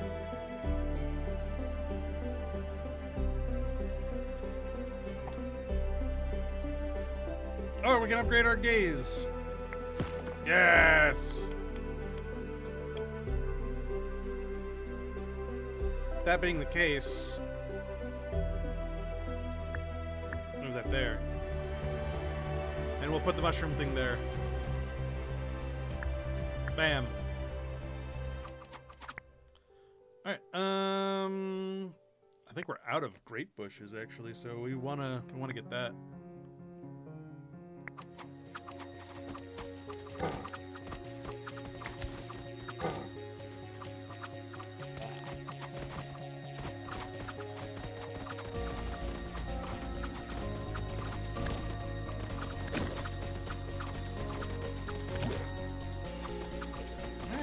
Excellent. Everything is going well. Chain lightning. Roots.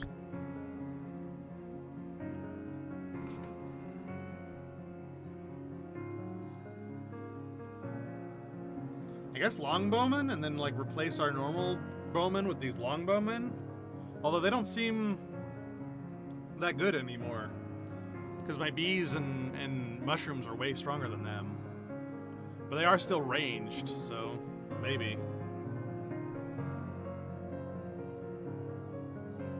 Longbowmen are crazy good? Alright, I'll take your word for it. You haven't led me astray yet.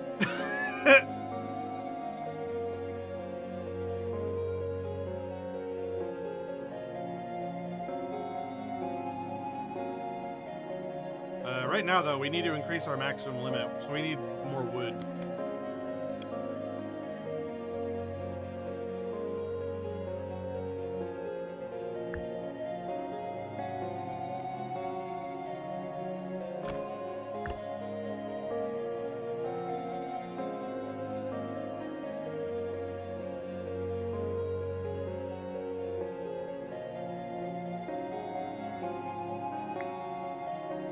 we sell anything for better?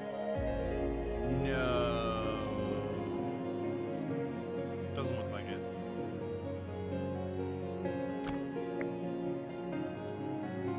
Oh, I'd like to put a gold mine right there.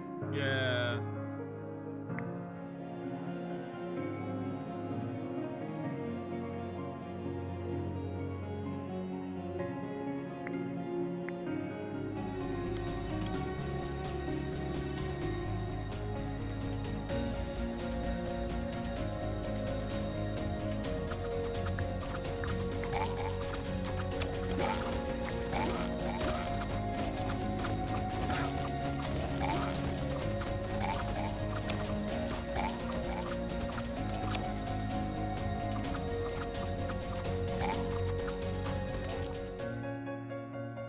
Extra long range lets them stay alive forever and good damage. Fair enough. I don't like any of these. The trader's coming up next, so I'm going to recycle.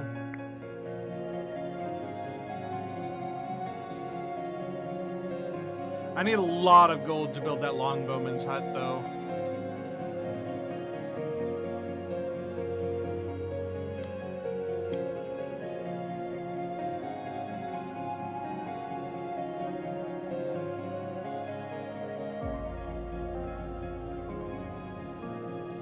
Oh, I'm out of grapes.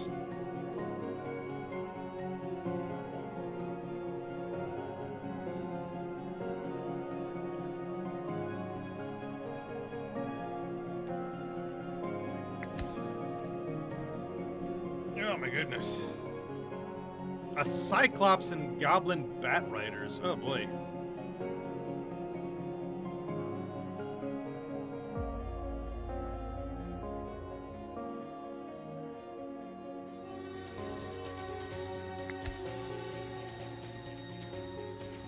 And then the boss is incoming, so I'm gonna save these for that. Which, I'm surprised the Cyclops isn't a boss, but okay. I think just go back.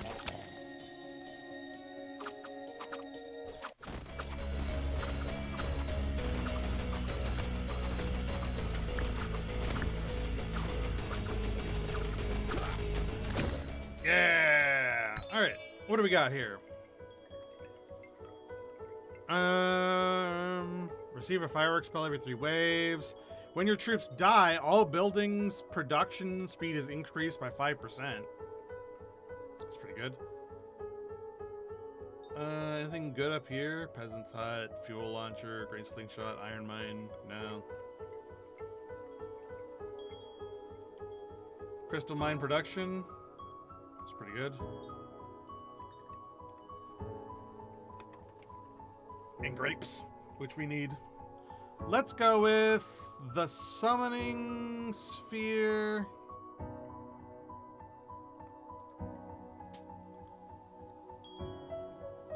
And then grapes and the Crystal Mine upgrade.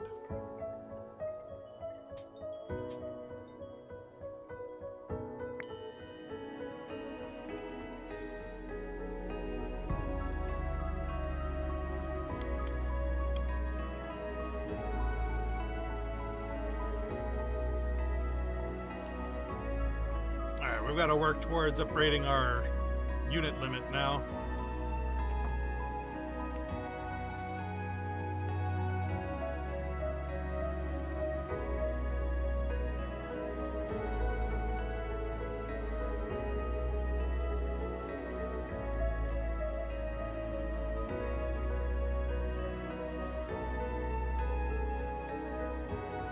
Because we're full, even though we could have a lot more.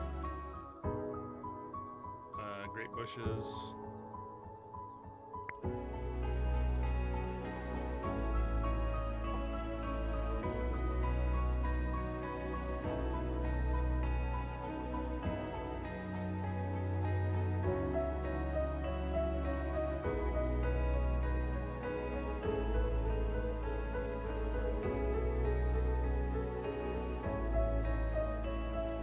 And honestly, Probably don't even need this crystal mine anymore. Like, we'll let it go, but we won't replace it with that crystal mine because we're getting crystal every time we kill something.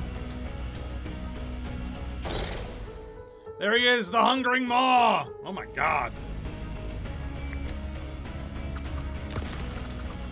Chain lightning! Go, my warriors, go! Defeat enemy. Cause victory. Oh my god. Wrecking my mushroom warriors. It's all those archers. I don't have good archers to match his archers. I should sell this. And then put this in its place. And see if we can do some mass production here. No, they're dying as soon as they spawn. That's nutty. Those archers, man. Cannot even contest.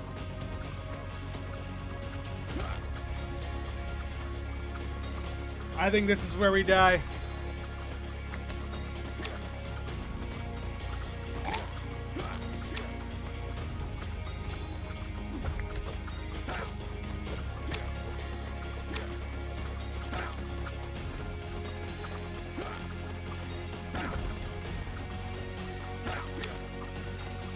He's actually smart enough to turn around and fight my units. Oh god, he broke! He broke off a little piece of himself.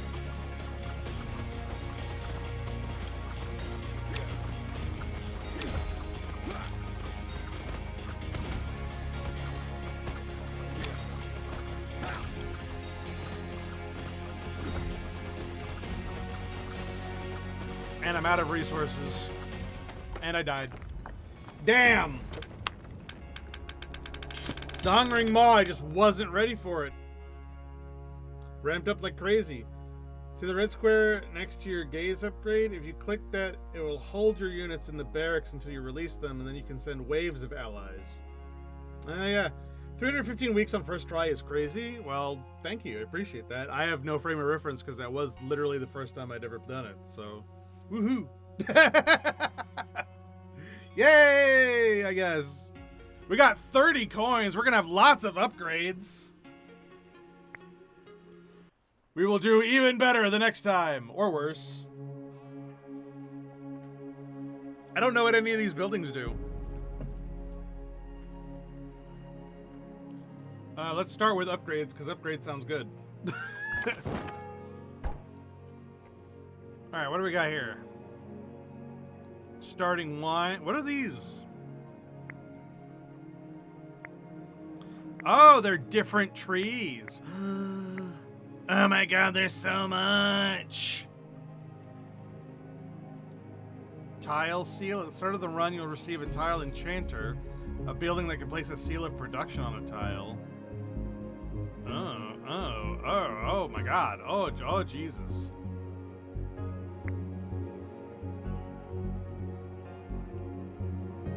Building upgrades.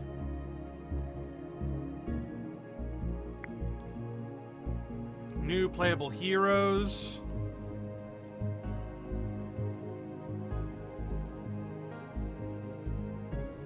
Unlocks royal quests. I don't know what that means. Alright. Top right, yeah. Need advisor stat. The blue tree. Definitely need the starting buff from the yellow tree. So we've got the new advisors. Oh. Increases max castle by 100. At the start of the run, obtain 5 of each building. Note, you will not receive buildings banned by other advisors. Speeds up all production. Allows you to see all upcoming bosses instead of just the next one. Summons loyal harpies to aid you during combat. Improves a random tile at the start of the run. gives basic construction at the start of the run. All basic construction buildings can be upgraded for free. But we need the council building for all these. And then you definitely need the starting buff from the yellow tree. There's lots of them. Like the starting wine, you mean? Is that really important? Is wine really important? And I just didn't know, because I never got wine that whole run.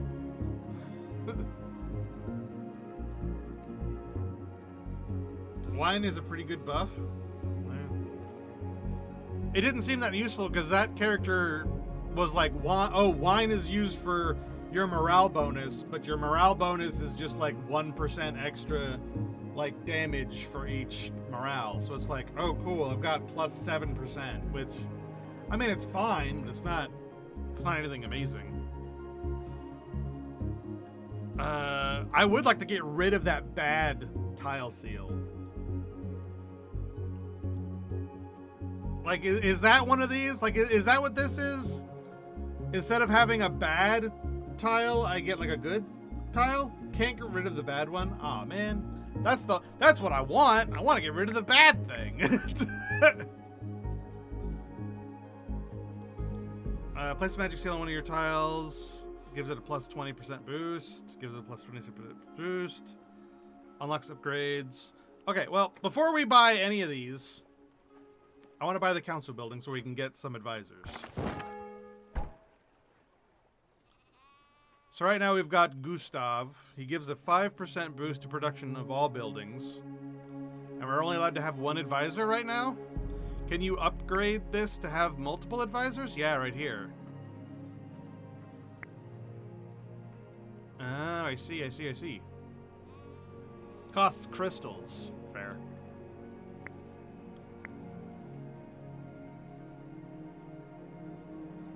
Man, there's a lot of advisors. Holy crap.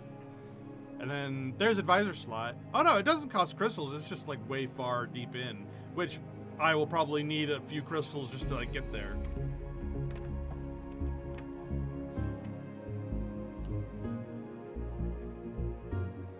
Yeah, there's another advisor slot right there.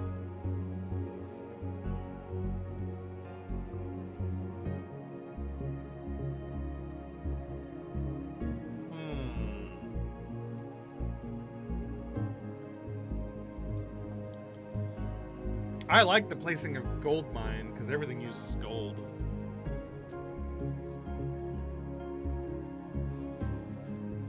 Peasant slot with all upgrades. Yeah, there's the final advisor slot. That one.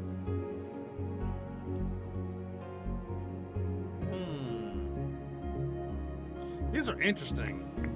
Oh my god. So much to think about.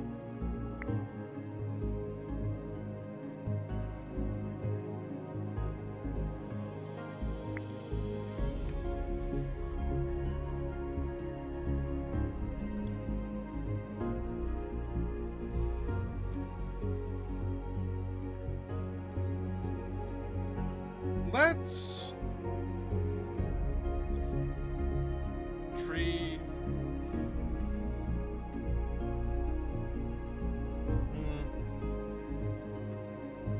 Are you winning? According to this guy, I got really decently far in my very first run. So, yes. A tentative yes.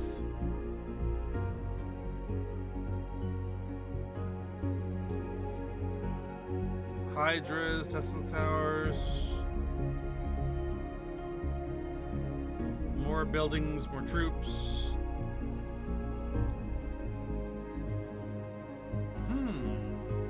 New spells. Why don't I just spend my starting crystals just like building the base of each thing, and then the next run we'll actually do something really good.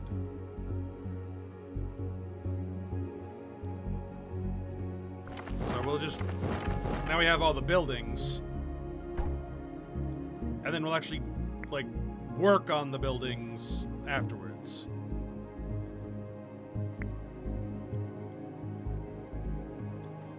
Beat a level without upgrading your gaze. Beat a level without upgrading your army limit. Well, neither one of those is gonna happen.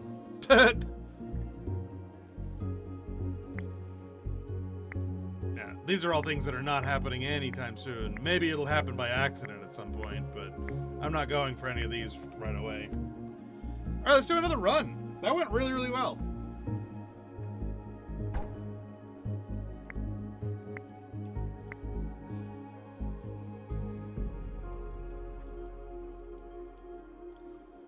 Now, what are these? What do these mean?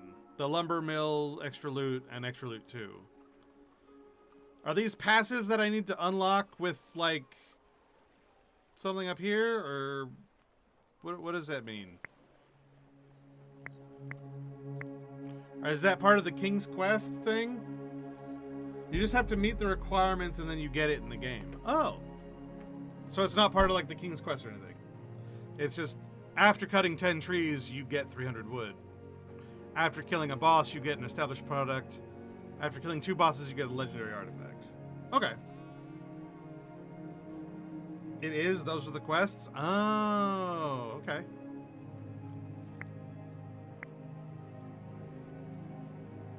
Alright, let's do this one again. See how far we get. Last time we lost to the Hungering Maw.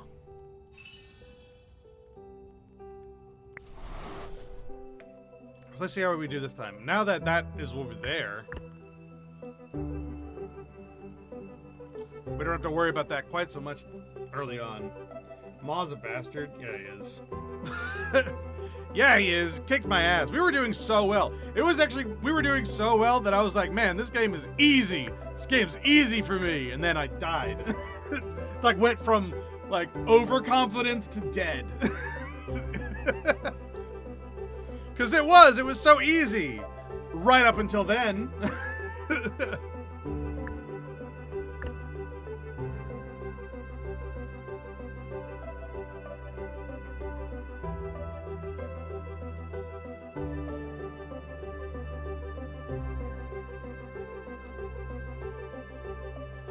I actually wonder if it's even worth building the peasant's house. Because the building cost for the house is 21 water plus wood and wheat, whereas this is just 30 water, and I just summon 3 peasants. I'll be real, if you'd won your first run, I'd have fucking cried. I got far. I got all the way to the Hungering Maw on my very first run. Like, sure, I didn't beat it, but I feel like that's still decent.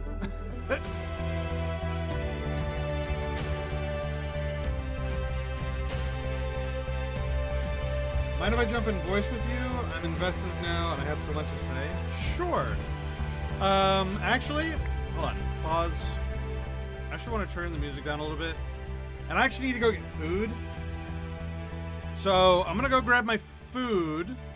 And then I'll get you in the call. And then we'll keep playing. Yeah? So be right back. I actually should have gone to go get food before I started the run. But anyway, I'll be right back.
Okay, okay. I return. Let's get Cray in the call so he can tell me how bad I am at the video game.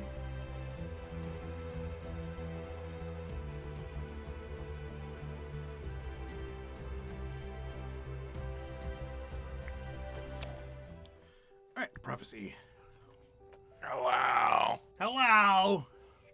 So, the reason that you go for the peasant huts is because that allows you to build 4 peasants, and then your skill to build 3 more peasants can actually roll over the cap to 7.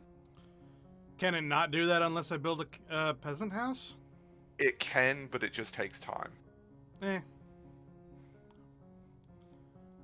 I think I want to go this one. And then this one. I don't know if it's still the case, by the way, but honestly, the first king they gave Baldwin, one of the best.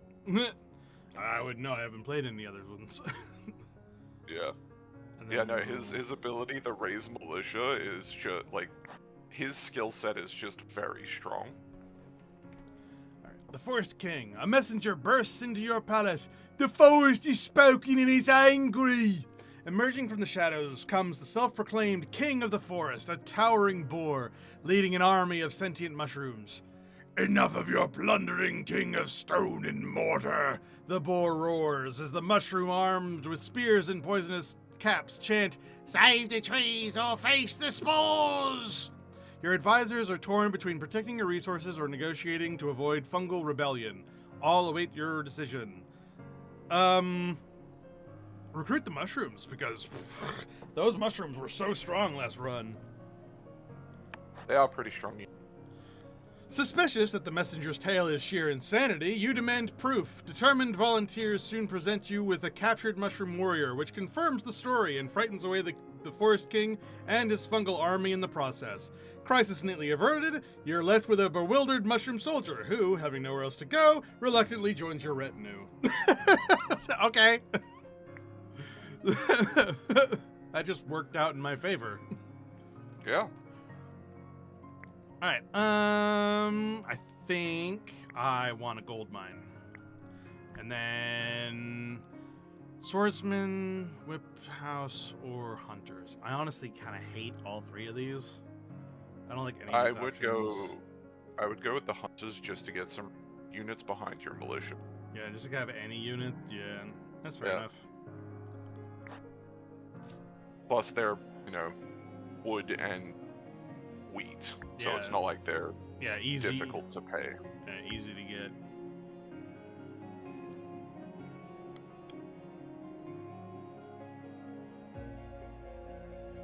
Oh, you have, okay. My- I was like, my what are all answer those maxed. buildings? I was like, what are all those buildings on the right side? And it's like, oh, right, they're... you haven't unlocked all the spaces yet. Yeah, I'm not. Literally suck it, run, man. Give me time. Yeah. So here's something you can do, actually. So, Down next to where your eyeball is, where you upgrade the size of your view. Yeah. See how there's that little red button? Yeah. They were talking about that earlier. Being like, oh, I should mess with this more because I haven't. Been. Yes. Yeah, it's very useful. So basically, what it is you can pre-build troops. Yeah. And it will automatically send them out. Yeah, it's a very useful button. Let me just set up my. Let's see, peasant side archery. Actually, I feel like Yes, the of Bull these, King is archers also is voiced by better. David. Yeah, archery is fine. Keith David. Low. Sorry, Nah, Keith David. He's voiced by Yuri Lowenthal. Oh no.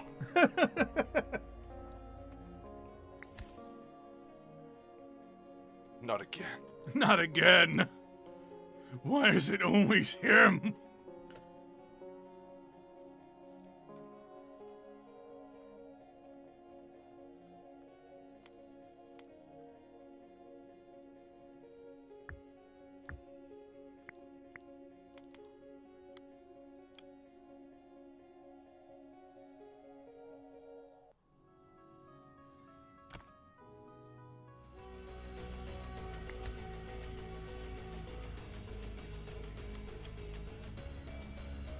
god, trees broke. Was not watching the number go down. Always watch go down. Ooh, militias. Hell yeah, militia, great.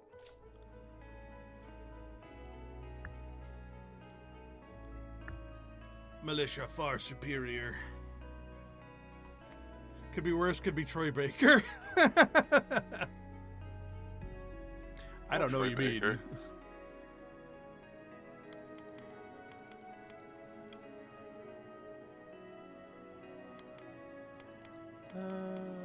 Troy boy catching strays. Troy was everywhere. I mean, Yep. Yeah, Troy Baker is like I the remember. modern day fucking Yuri Lowenthal. Yep. Every time I say his name, I have to make sure to remind myself not to call him Yuri Lowell. mm-hmm. I do that too. In fact, I pretty much just one-to-one with them. Yep. Which is funny because he didn't voice him, I'm and he was supposed to, which is why the character's named that. gonna upgrade my gaze.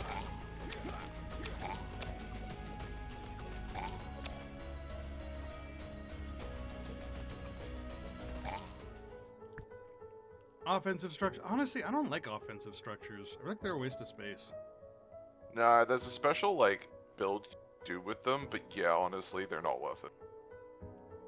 Launches a wooden log at an incoming enemy, dealing 30 base damage. Yeah, they can get really strong. It's funny.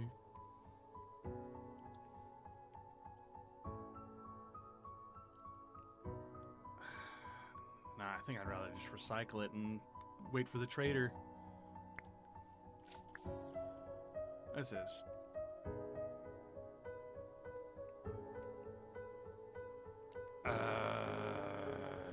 TNT barrel, I guess. As the other one was a Yeah. kiss curse. You don't want deforestation? Deforestation's strong, though. I have bad luck when it comes to things like that. The number of times it's like, oh, this is really good, but watch out, there's a small percentage chance. It's like the there are no goblins game. Like that was Yep. every time. Like there's that Yep. one goblin that's like, oh, you like create 200 gold a second, but there's a 1% chance that it'll break, and it's like I place it, it immediately breaks, and I'm like, great, Yep. every fucking Yep. time. Damn, that's devastating. Some would say it's devastating. No one would say that. Shut up, I'd say it.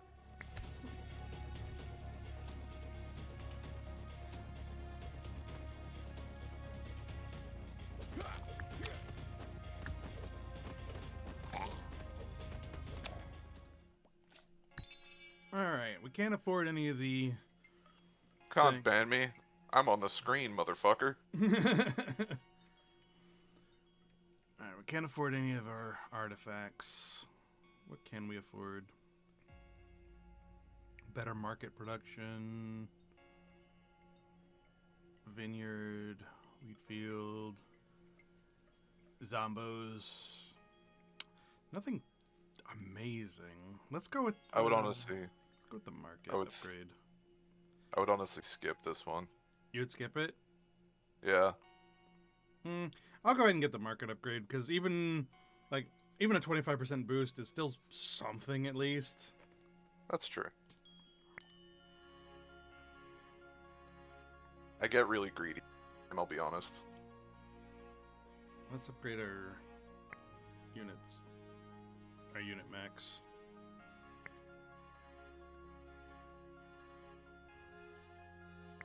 I should note, by the way, I am doing a playthrough beside you, but I'm doing it on a different map.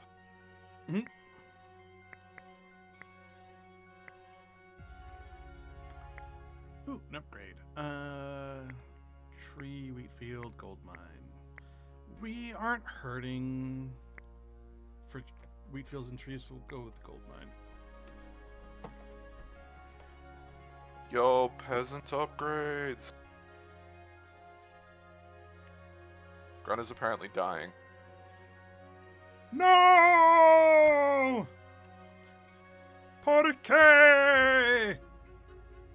Madre de Dios! What the fuck?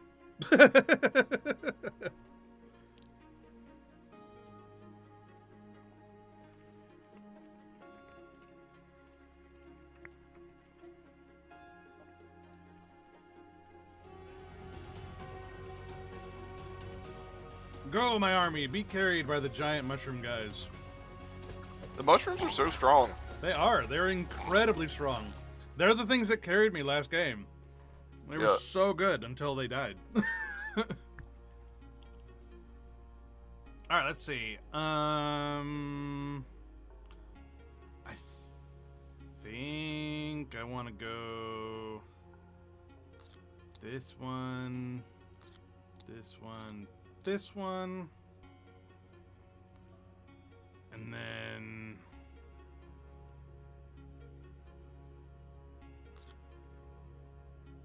this one.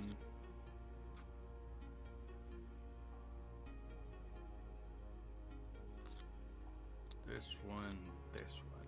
Let's do that. Ooh. The Flames of Reckoning. From your balcony, you watch smoke rise from the forest. No bread means no royal toast. Tragic. You muse, sampling a grape. A soot-covered scout bursts in. A wildfire spreading, threatening our fields and farms! The council debates. Protect your existing resources or let the fire create fertile new fields. I like that none of these events are actually necessarily negative. Yeah, it's like, I will spin everything into being a positive result. Oh my god, hang on a second. I have to send you a picture. I just got an event and it's very funny.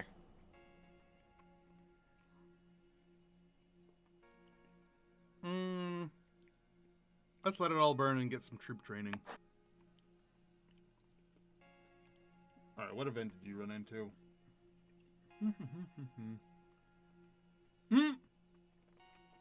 Nice Monty Python reference. Yep. None shall pass. What? None shall pass. I'll take the permanent morale boost. Fuck it. You watch the blaze with unsettling glee, composing poetry and playing your lyre amidst the chaos, inspired by the glorious spectacle of flames. Your courtiers quietly whisper about your sanity, as you casually order more wine to celebrate the fiery rebirth of your kingdom. While your subjects scramble desperately to control the damage, future historians will certainly remember this moment as proof of your artistic genius, or madness, probably both. Got it. Ooh, we got a new artifact. Reduce the cooldown of the king's ability. Hell yeah.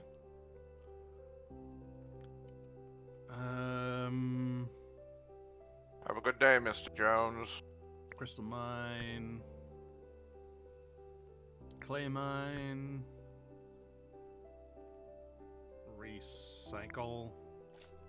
Yeah. Eventually, once you get more comfortable with the game, you'll have more of an idea of roughly what you want towards the end game. Yeah. There's a couple different troop configurations that are considered to be like, not like meta / optimal, but it's like, hey, if you've got this, you want this. Mm-hmm. Like, there's like synergies. And one of the better ones is like either Grunt Champion spam, which is like peasants and then literally guts from Berserk, basically. Or there's like, I do peasants and assassins, because assassins get stronger the more peasants you have. I need more water so I can turn this into a resource. I think I'll turn it into...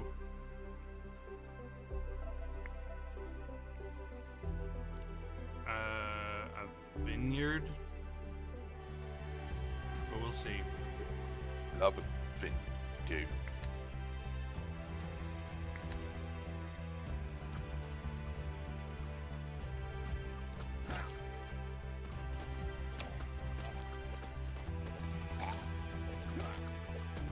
Go, my mushroom troops. Carry me. Carry me. Gotta go. Hey, man. See you later, Jones. You helped me out, like, a ton, so I super duper appreciate it. Hope you have a good day.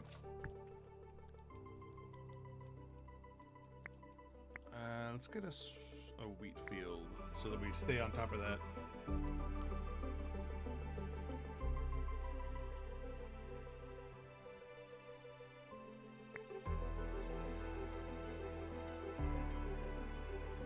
And we can increase our unit limit here. Let's stop getting rid of our wheat. Start building that up. I would replace it with gold mine if you have a excess gold. Yeah. Well, I don't want to get rid of it on the off chance that I need it again later, but... Well, if you get rid of it, it just goes back to your list of buildings. You don't actually destroy it. It doesn't destroy it? Okay. Yep. Okay, cool. Yeah. It's the sell blueprints I'm worried about, but that's a button you have to press.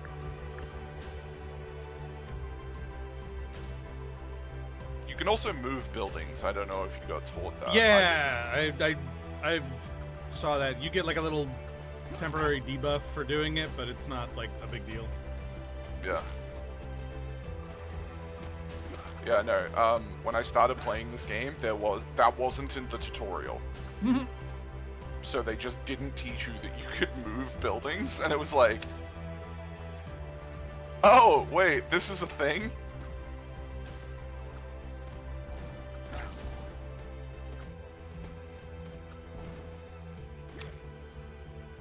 Oh no, my mushroom boys are finally dead.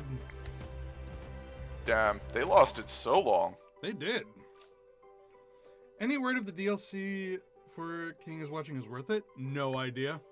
Haven't gotten it yet. I've already gotten it, and my answer is a tentative yes, because it's like a $5 DLC, and it adds like 3 more kings, as well as like more levels and stuff. Animal Farm or turning my wheat into flour. I think I want to turn wheat into flour because that'll make my market more useful. Yeah. As well. Yeah, no. It's one of those DLC run where it's like it doesn't change the game massively, but it adds enough to be like, yeah, that was worth it.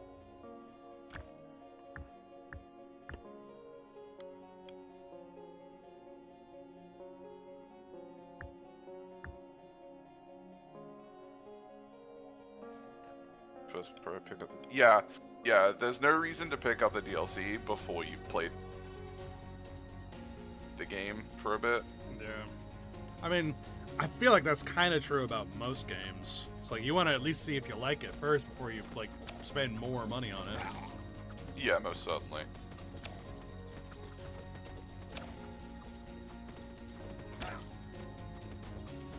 There's very few games where it's like, oh no, if you want to enjoy this game, you have to have the DLC.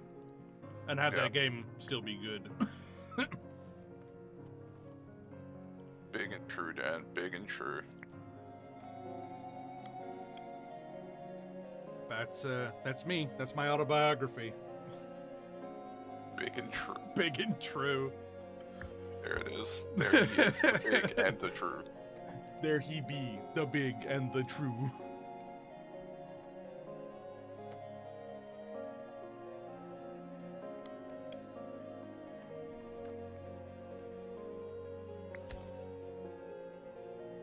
Let's work on getting our clay up so we can increase our gaze again. Increase the gaze? Increase the gaze. You know, I think that literally every time I say it. I'm glad it's not just me, and it's not just me being fucked in the head. Yeah. Literally every time I say it, it's like, alright, it's time to increase the gaze. Expand them. It's like, what is this, the 90s where we call them the gays? God, I had something like that happen.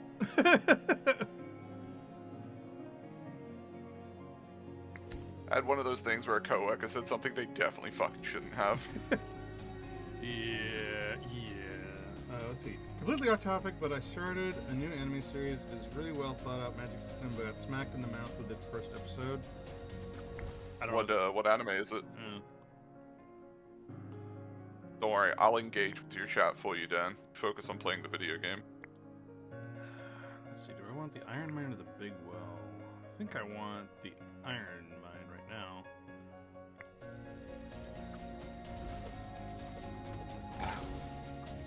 Yeah, increase the gauge. Oh yeah, which had to tell ya. Yeah. Yeah. No, that's a good one. That's a good one. A recycling manual. When your troops die, they grant one random resource. That's interesting. Receive 25 wood at the start of every wave. Increase maximum castle HP by 30. All three of these are kind of nice. Which one's? I think I like recycling manual better. Yeah, the recycling manual can be really good, especially if you're spamming units out. Yeah, well, I mean, I'm spamming peasants out. Yeah. So, that'll be what you want to go for. Yeah. What's down here? Ah. None of those I care about very much. So yeah, we'll go with the recycling manual and just save up from there.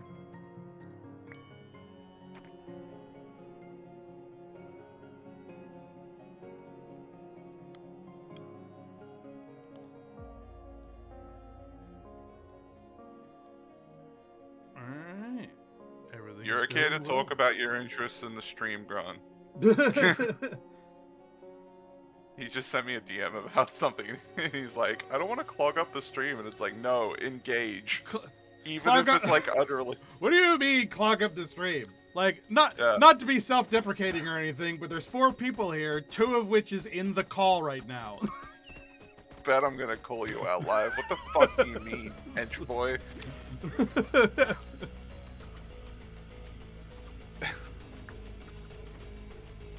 It's like, you are absolutely fine. Yeah. Please promote engagement so that Twitch thinks that the stream is alive. Yeah, the more you talk, the more people might actually come into the stream. Or at least the resulting VOD won't be just like, have an empty chat bar. Yeah. Oh god, that's the worst. The chat bar is just fucking empty.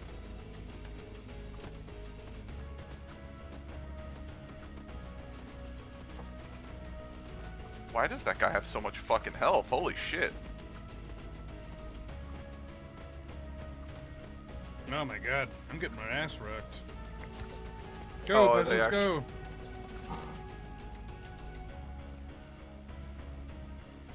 Thankfully, once they start hitting your wall, they actually won't turn away from the wall to, like, hit your units again. The Hungering Maw did, and that's why I lost. Oh yeah, no, he'll do it. The bosses do it. He's a pench, though.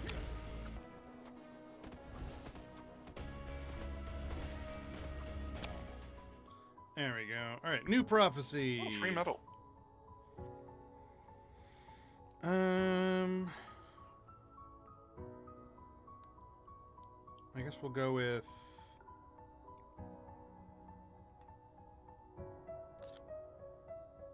Oh, why is there no wave 1? What the fuck? Yeah. Never seen that before. Does that mean like the next wave is a Yeah. boss? Yeah, it does. Oh, Jesus. Alright, well then... I guess that frees me up to go with this one and then this one. Okay. And then... Yeah, we were talking about that a little bit earlier. Grun went and saw the new Mario movie. Apparently, it's better from what he was telling me about it. Like, a lot of people are kind of ragging on it, but it's because it's Mario characters doing Mario things, as opposed to this big overarching, like, story. Yeah, don't... What? I'm here to watch Mario and his brother Luigi Mario. What do you mean? Yeah, that doesn't make any sense. Like, I would have understood it if they were like, oh no, it's just not as good as the first one, and that's why everyone's hating on it, because it's not an active improvement. But if people are just like mad that, oh, it's a Mario game where they do Mario things in the Mario game, and it's like, well, yeah. The fuck did you expect, asshole? It does kind of remind me of the hate that surrounded Super Mario Galaxy 2, where it's like, this is called Super Mario Galaxy 2. It's not a continuation of Super Mario Galaxy 1. It's a recontextualization of the same game, but the characters, while they still exist weirdly. Like Rosalina is like Yep. this esoteric entity instead of like being a main character, which is bullshit Yep. because she was awesome in the first game. Yeah. Therefore, Super Mario Galaxy 2 is shit. It's not. It's a great game.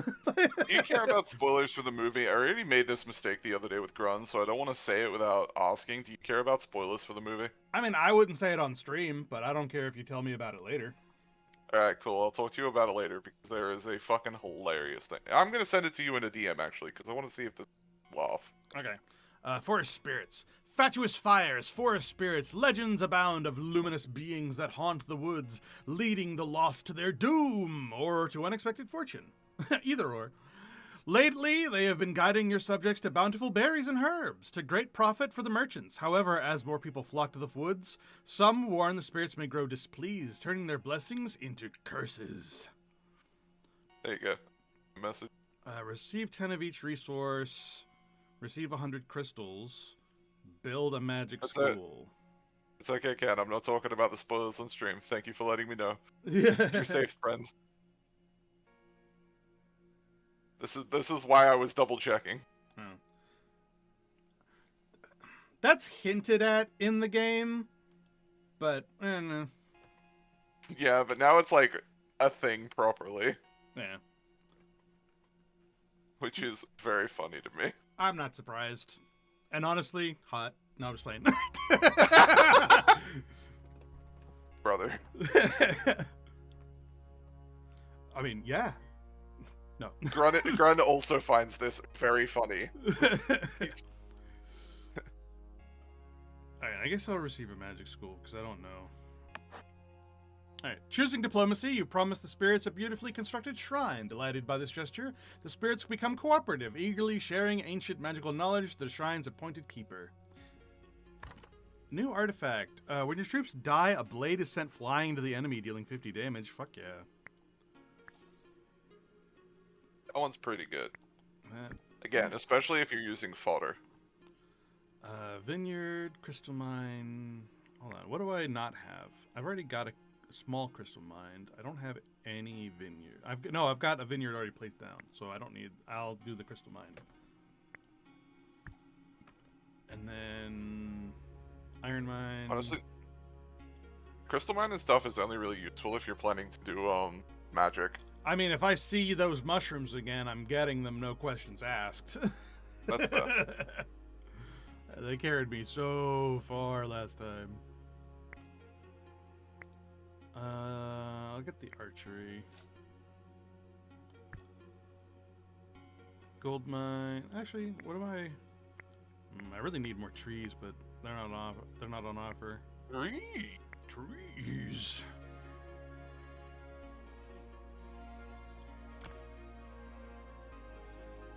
Alright, I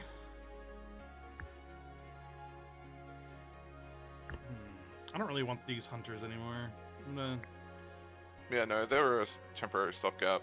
So replace them with demolish it and then archers. sell it. Yeah, don't forget to sell the hunting lodge as well. Give you some denaries. I don't really want this magic school either. I don't really care about my spells. Sell that too.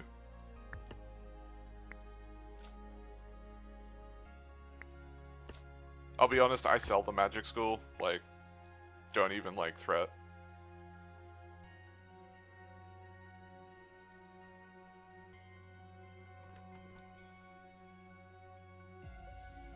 Alright.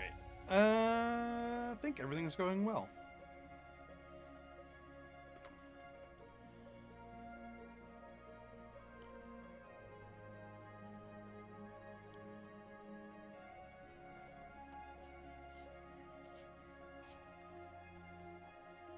Eat my food.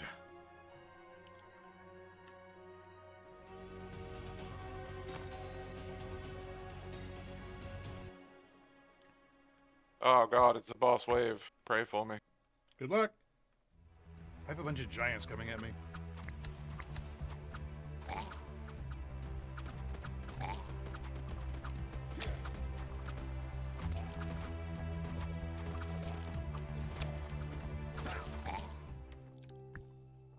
Easy peasy.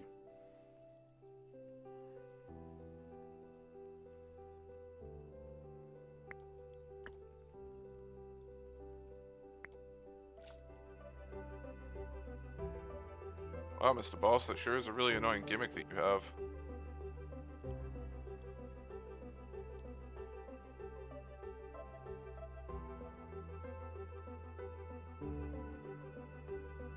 Alright, my units are at capacity. Now I swap over to this.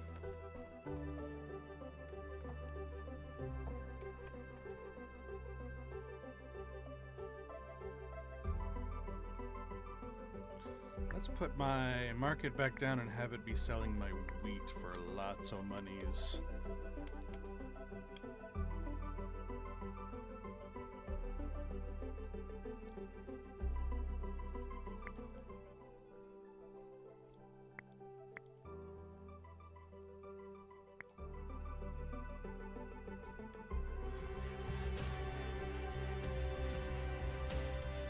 Go, my army, go!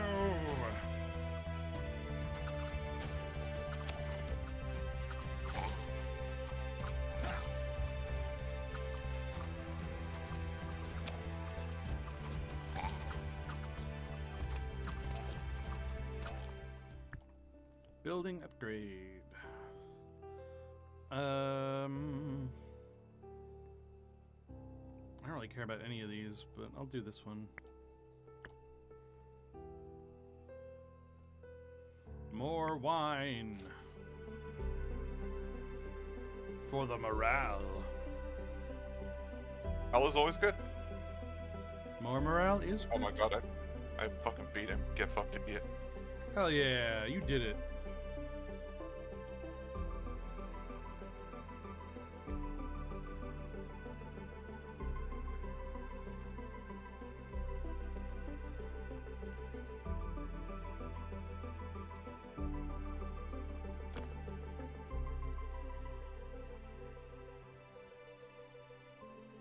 Oh god, I don't remember what was down there. I think it was clay.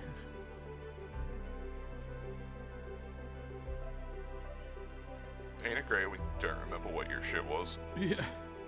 It happens to me so often. I'm like, what was that? What just got destroyed?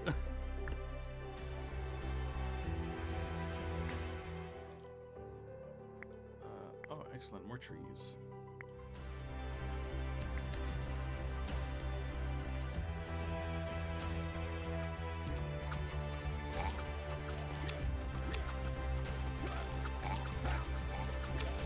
Yay, maximum sight. Ooh, alright. All buildings work 5% faster. Gain 3% wood when you create a unit. Champion units stun an enemy. Mushroom Grove. Immediately, no questions asked.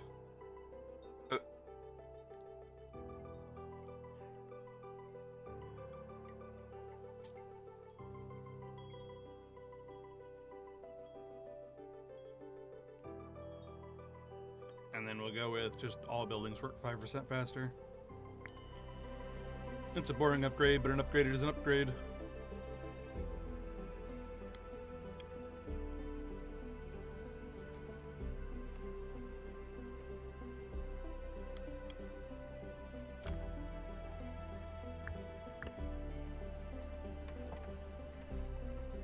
Alright, now I need to work.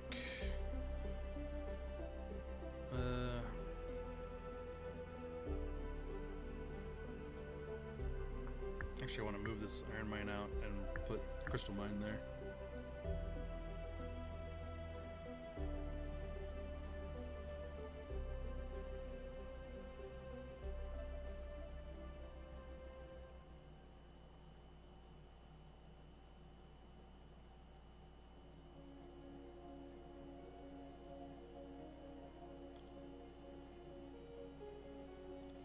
And then I think I want to... I want to demolish these two things because I don't really need them right now. Make room for the Mushroom Grove.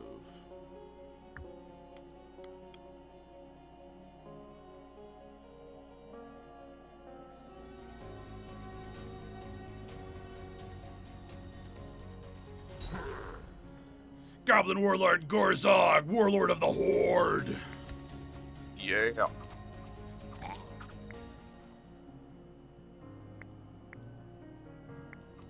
all those words Dan just said. No? My name is Grazgul Makaruk Thraka, and I speak with the word of the gods. Still can't believe Yarrick is alive.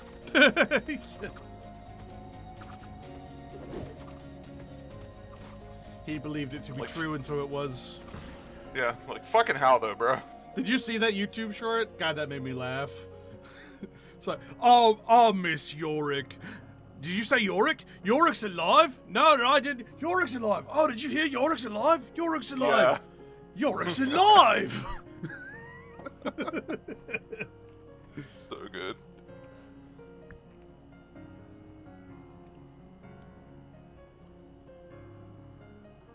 alright, so let's see. We want this one, then this one, then this one.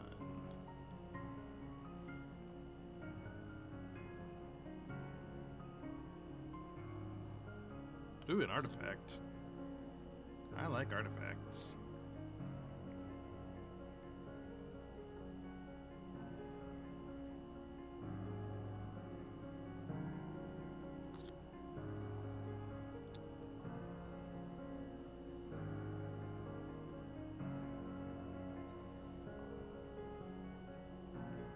Alright, we'll give that a shot.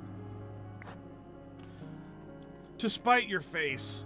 My lord, the merchants from the west have returned to our kingdom, their wagons brimming with rare and precious goods. But an eager soldier sneezed on their spices, and the chief merchant.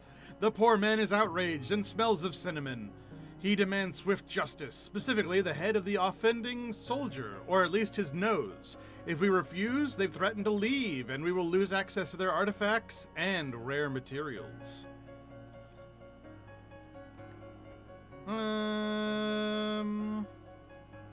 Offer them a favorable trade in return for an artifact. In the knowledge that merchants love a profitable bargain above all, you cleverly soothe their anger with an exceptionally favorable trade deal. Delighted by your diplomatic talent, and even more delighted by their new profit margin, they gift you a rare artifact as a token of gratitude. Relations are restored, your treasury benefits, and your guards keep all their noses. Everyone wins. Bro, the fucking picture for some of the so Yeah. funny. Oh!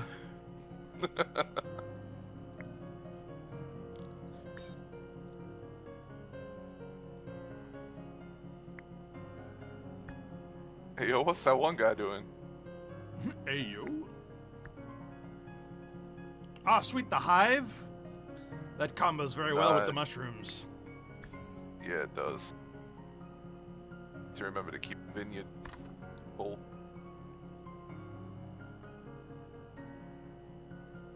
Oh, another royal rune? Hell yeah. Reduces the king's ability cooldown by 25%. Yeah. Next is Volkar the Gold Hoarder. Oh, this is different. Among dragons, Volkar is notoriously ill-tempered, known for his blistering rage and unhealthy obsession with gold. His vast hoard seems less about wealth and more a coping mechanism for unresolved anger, though no one dares voice this within earshot of his lair.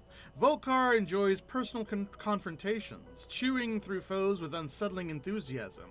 When pressed, he takes to the skies, engulfing enemies and unlucky bystanders in molten flames. Some say Volkar's greed is his greatest weakness. Others wisely observe that it is in fact the sharp weapons of heroes. Sadly, very few live long enough to test the latter theory.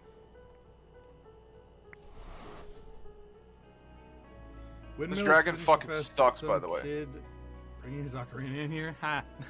I remember that. Let's see. This guy sucks, by the way. New artifact. If you don't have a way to heal your units, I would highly suggest trying to find one. I don't like either of these artifacts. Makes me sad. I guess I'll go with the ugly apple. Because temporary units are still good units. Yeah.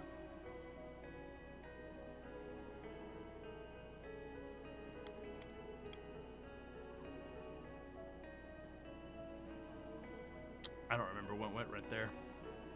Oh well. I guess it wasn't important.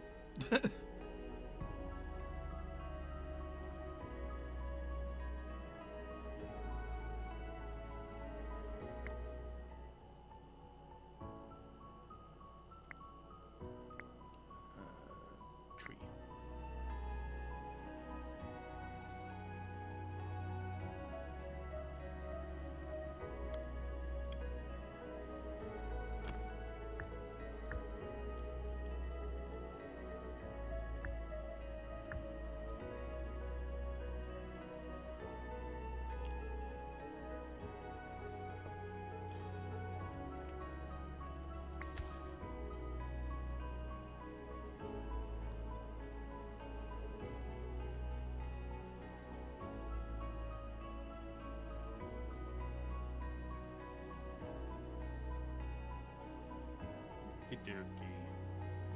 Let's put the market back. Sell the rest of our flour. Just so that we're making money.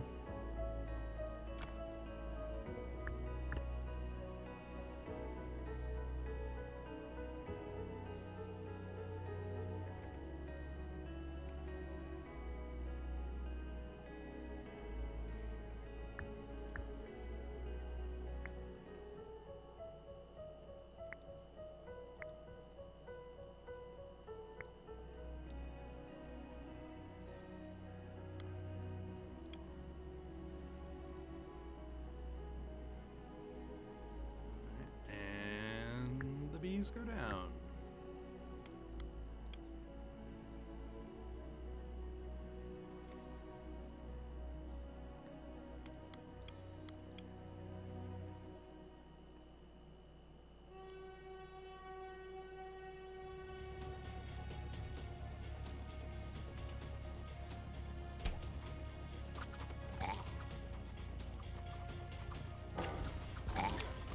Come on! Alright, Dan, you know how we were chatting about JRPGs and I brought up the Breath of Fire series? Shortly after that, they put Breath of Fire 4 on Steam. Hell yeah! What I'm hearing is to talk to Dan about like your niche micro interests more, because apparently he was a I'm a wizard? Is that what I heard? yeah. You need to talk to Dan about your niche micro interests more, because apparently Dan's a wizard. Unlimited power! I don't know what that has to do with anything. Well, I mean, he talks to you about something, and suddenly they put it on there. So I'm good luck to everyone except for myself. Dan is Gaben. Bummed. I am in fact Gaben. You can't prove I'm not. Have you ever seen us in the room together? No, Yeah, exactly. You never will. No, and you never will is fucking crazy whack. I think I like Cupbearer's Vessel. Receive 1 wine for each well or big well in your castle every 10 seconds. Yeah, it's just free wine, which is great morale. Yeah. For free? Yeah. Let's get that, and yeah, we get this one.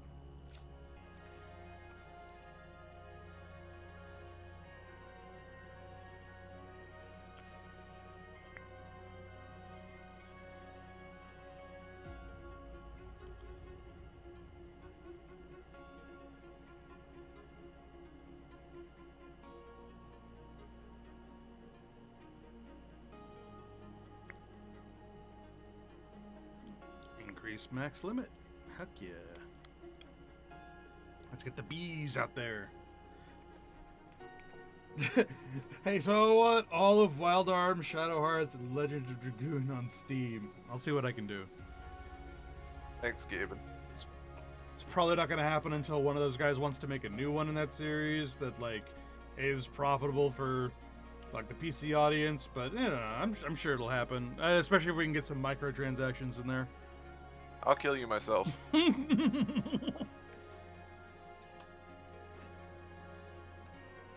Straight up.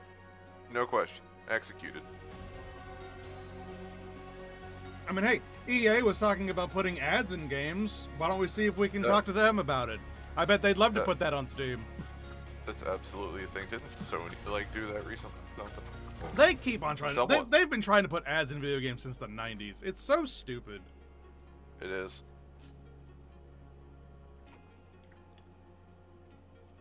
Like what? Actual frickin' billboards wasn't already enough? Yep. You guys literally made games that were in of themselves advertisements. So y'all stop doing that. I wonder fucking why. Maybe because that shit doesn't work. I don't know, man. Literally every Madden game. Yeah, and that sport is dying.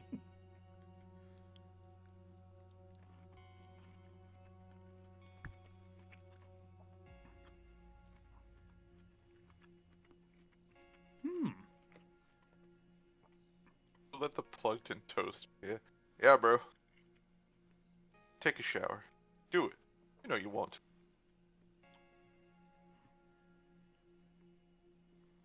A unicorn field? That's pretty cool, actually. Unicorns are pretty cool. Yeah, I like that. They are part of the, like, spell build, though.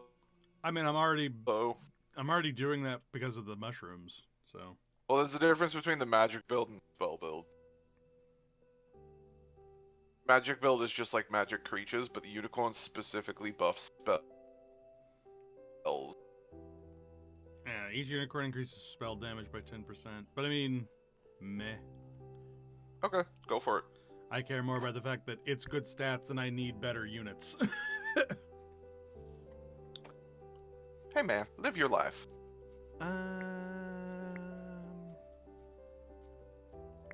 Now, if someone could do me a favor and just get the fucking forge to pop in this game that I'm playing, that would be great, because I'm about to throw a brick through a window.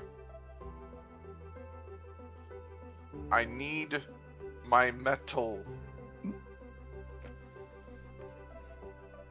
Metal Sonic. I have assassins with 700 health that do 75 damage a swing, but I can't get my fucking forge.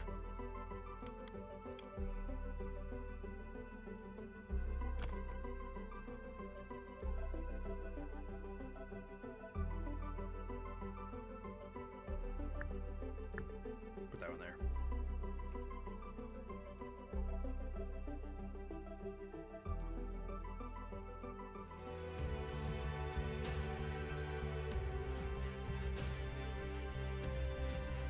Goblin bats! Just gonna take a shower then, huh? Who lives with toasters? Alright.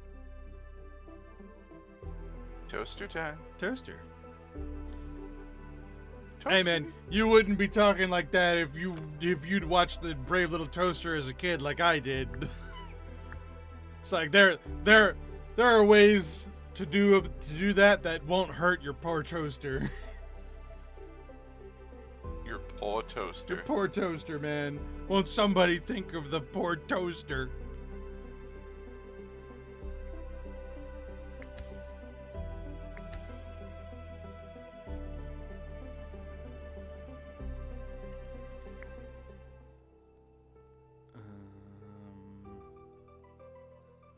Big well, I guess.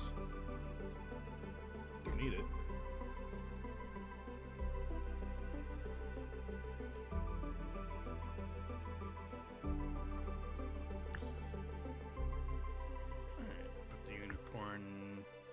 Thing down.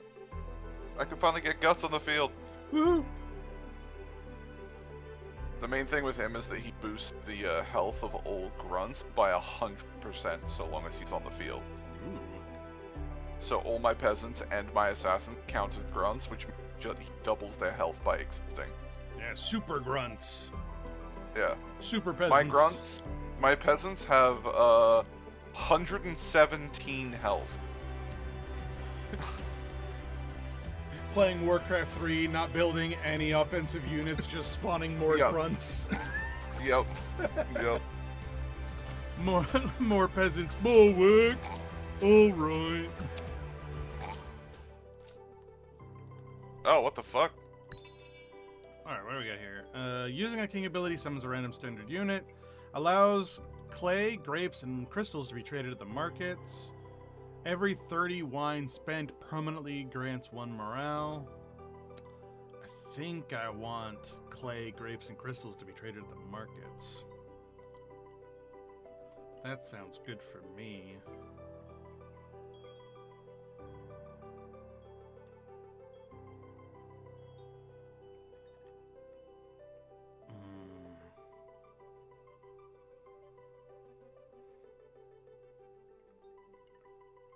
Or I could increase sawmill production and get more hives, which also sounds good.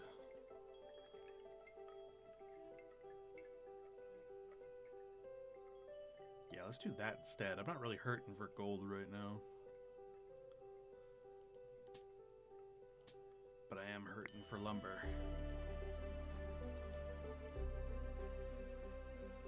And then we'll sell the militia so we can put more bees down.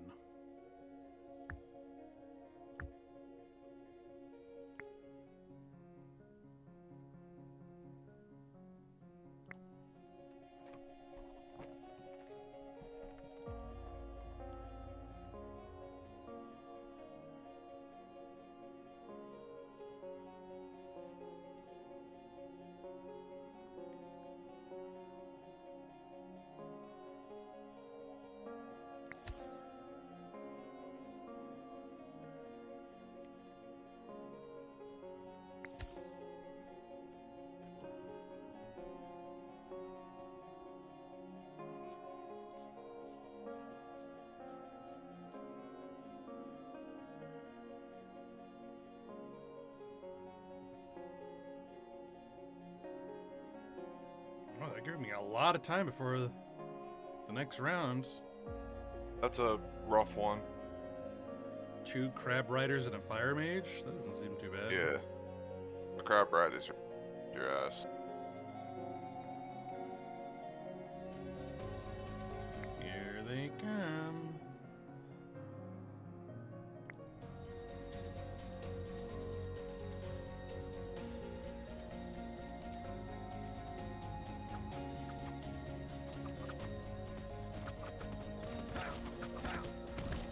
Nah, they got demolished.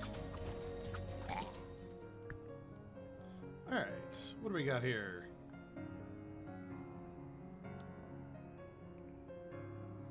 Let's go with...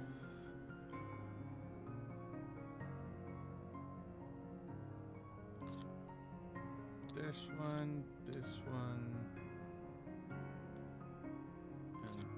this one.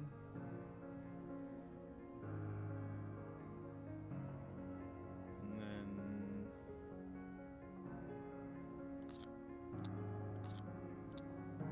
that.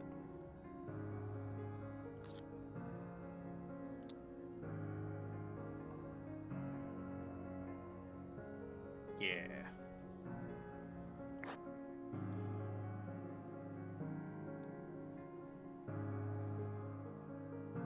We've already seen this one. We'll destroy all the mirrors in the kingdom and get 100 wine. 100 wine is nice. No mirrors, no problems. Same, bro.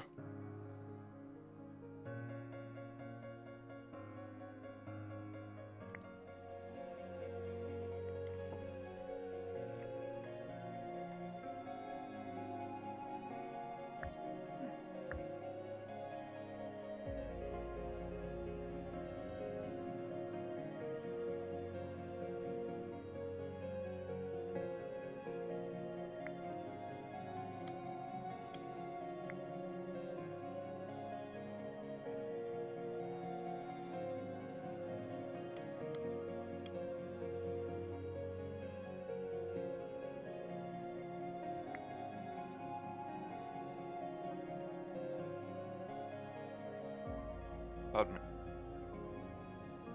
You're pardoned.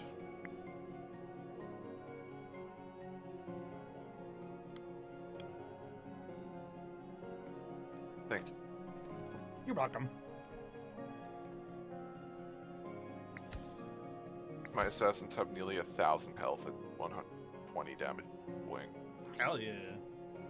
My black swordsman has 1,500 health. Alright, Sun-Faced, prepare to be demolished by bees and mushrooms.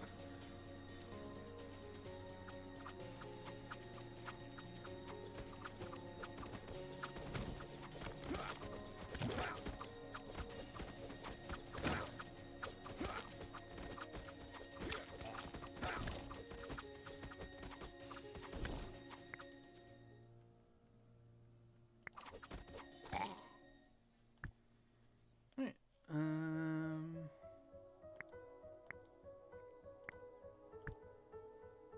ooh, gold mine, hell yeah. Haven't had a gold mine in a while.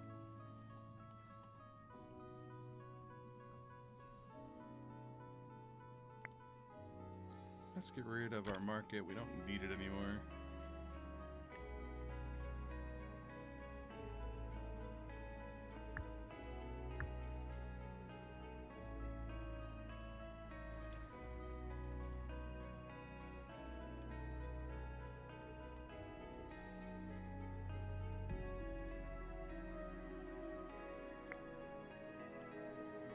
Next is a whole bunch of goblin swordsmen.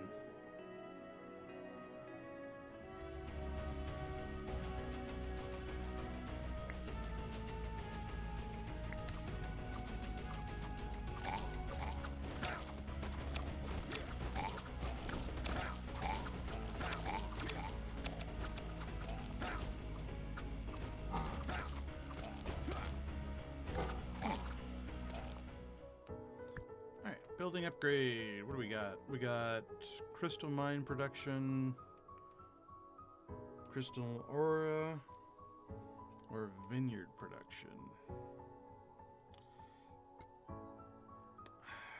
Let's go with... What do we have more of in excess?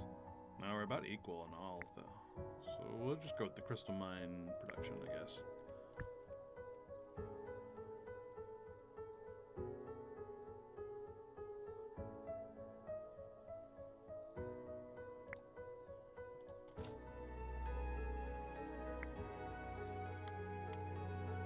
Gotta replenish our troops.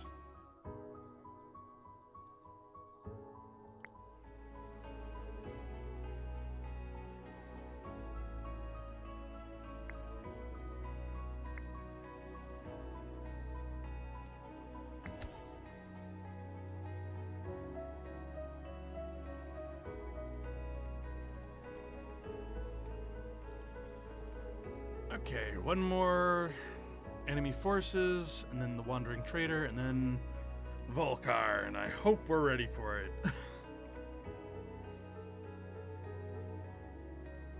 Woodrock. Gridlock. Gridlaw.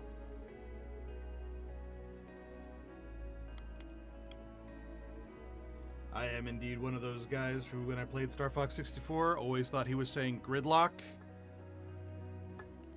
Not good luck.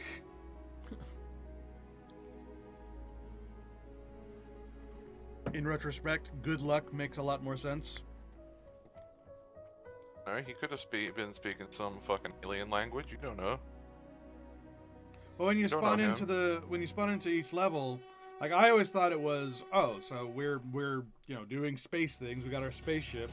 This is the track we're on, the route we're going. It's a gridlock.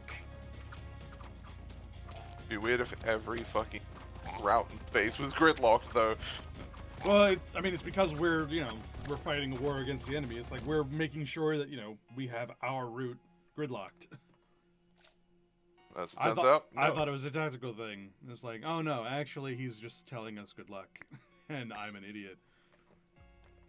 We love that for you, Dan. Ooh. Arcane health plus 15. Hell yeah.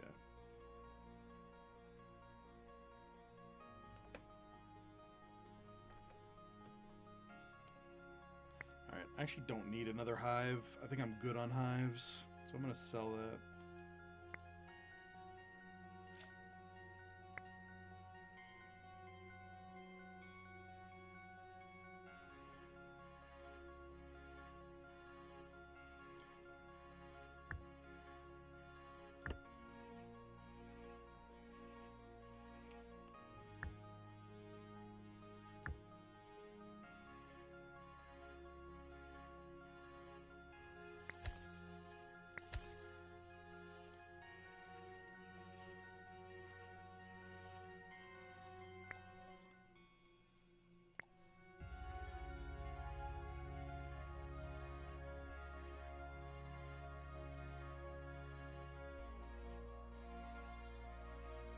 Alright, here goes the Wandering Trader with 8 goblin pigs.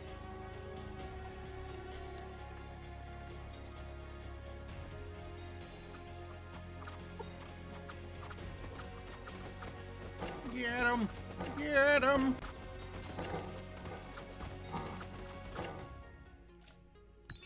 Alright, what do we got here? Voodoo beads. When choosing a reward, your first reroll is free. Clay treasures. Producing 1,000 clay after equipping this grants a legendary artifact. What the fuck? Yeah. Nail of self-mortification. The damage dealt by your troops is increased by 30%, but health is reduced by 20%. No, that's stupid.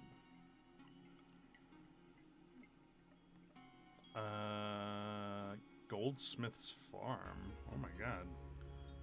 Clay sawmill. Oh, duo, like, Yeah.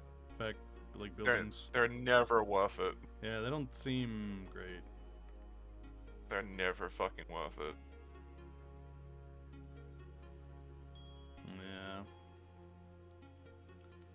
Yeah. Happiness.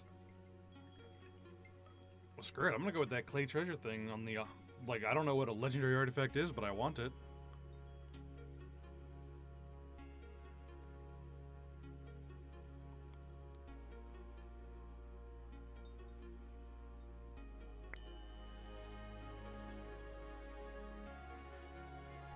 I just need to farm 1,000 clay. Oh boy. Oh boy. Assuming that I live this next boss round. That's true.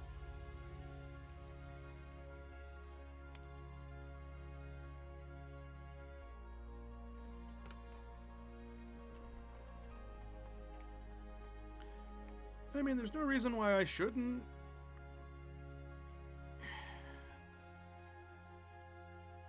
Question mark. Like he said, not believing in himself at all. The dragon sucks, I'll be honest. I'm not to you know, put you down or anything, but if you die, I would not be surprised. Yeah. I mean, this is where I died last time, so. Yeah. But I died to the Hungry Maw, not this guy. Yeah, no, this boss sucks.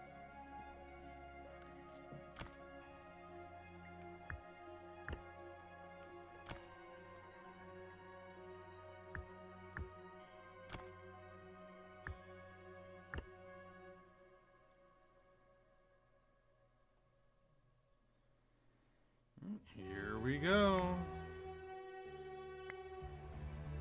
That's a big dude.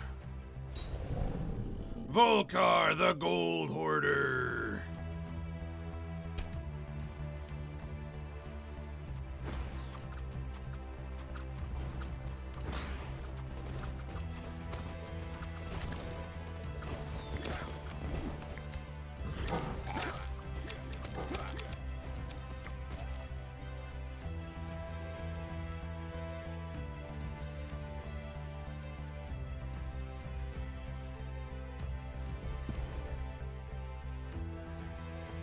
Get him! Get him!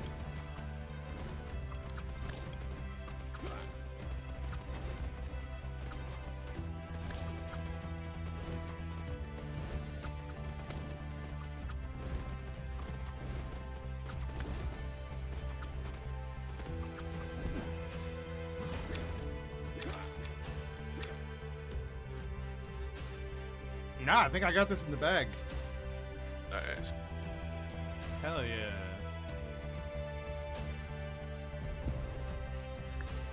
I just got Royal Order. Producing 1,000 crystals after equipping this artifact grants 3 legendary spells.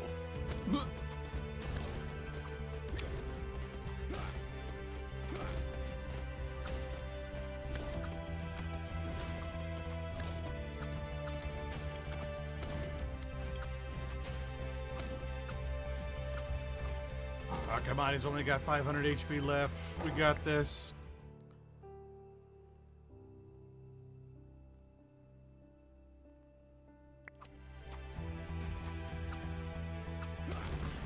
Got him. It took my entire army, but I did it. Yeah. I was down to 1 bowman. You got it. Victory! 53. I actually didn't know that that was the end of the game. So, that'll be the end, and then once you get up to a certain difficulty level later, you can go into endless mode after that. And the big thing is, there is 100% enemies you have never seen, only available in endless mode. Well, yeah, I mean, I saw that there was like, oh yeah, there's 6 levels and like multiple worlds. And it's like, Yeah. I quote unquote won this level, but Yes. I didn't. I thought there were gonna be 3 bosses to the first level, not just 2. No, it's 2 bosses on the first one, and then I believe on level 2 they start getting bosses. Okay. All right. Well, we did it.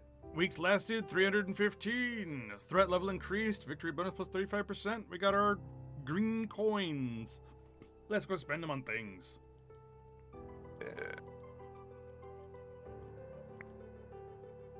I thought my game froze for a second. Ooh, weird cutscene. Is this gonna be as freaky as last time? Yes. I wasn't ready for that. I was like, oh, these must be my vassals, and I've got this flower, so I'm choosing like who I'm giving my blessing to. Oh fuck! Yeah, no, they're all freaky.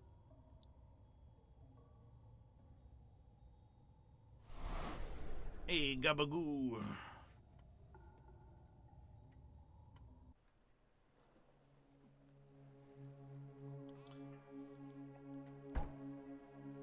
All right, let's see.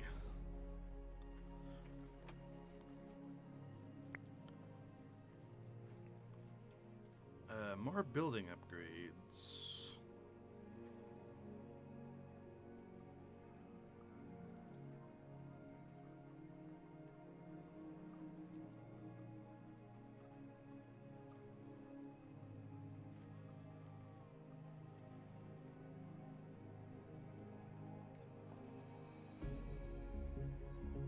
Let's do that one.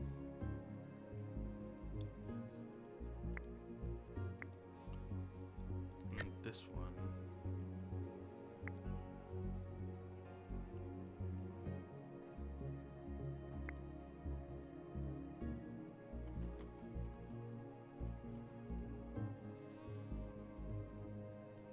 And then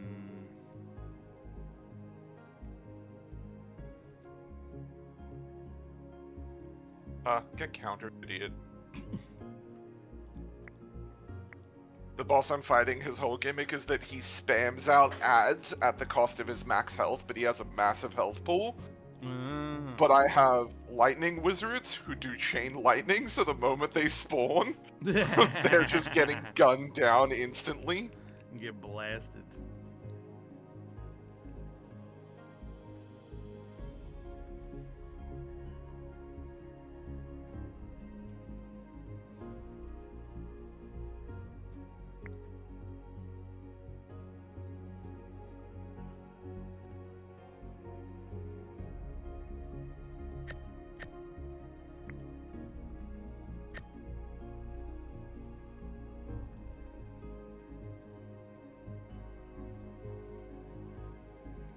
Yay. Mortis.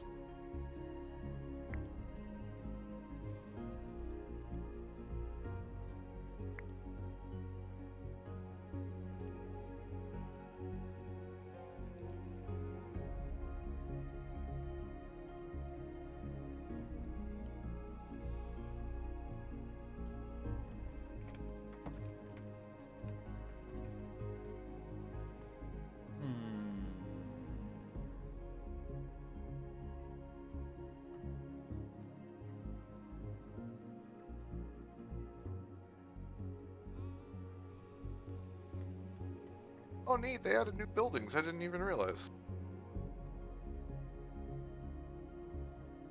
Get a Minotaur. A Minotaur. Minotaur.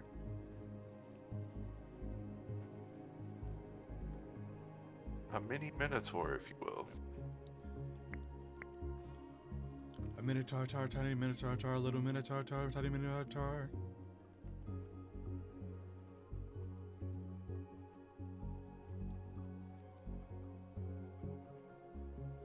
Yeah, let's go with that.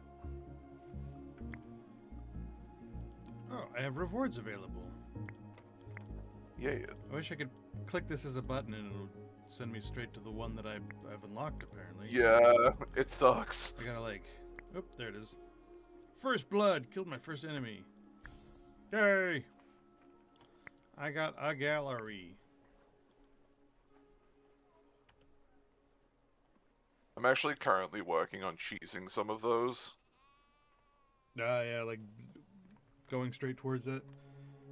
Yeah. There's the no gaze upgrades and the no army limits upgrades, so I'm playing on the lowest difficulty as a guy whose whole gimmick is that you don't care about army limit. You you can't say the no gaze upgrade. I can and I did. Fuck. None of them whatsoever. I have banished them from my fucking realm. That killed me. So you just said it so nonchalantly. I'm working on the Hey, no man. gaze upgrade. Jesus Christ. I said what I meant and I meant what I said. Oh God. Something commentary. Alright. Let's do one more run, and then I think we'll call it. Now that we've made it so that we can proceed to the next level. Soft mode. Oh, now this one's lit up. Okay, so that is like the quest. Yep. Yeah, so that one will be accessible now when you do a mission. Yeah. And we can request tribute now, which we couldn't do before. We love.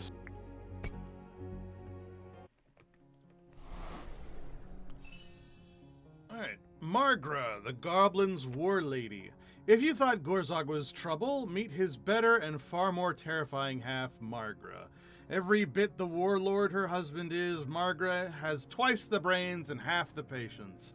Rumors say Gorzog's impressive size is largely due to the stress eating prompted by her fiery temper, though no goblin dare say it aloud. Margra plans battles with ruthless efficiency, usually while berating her husband for overlooking crucial details. Her iron flail swings relentlessly, matching her brutally sharp tongue.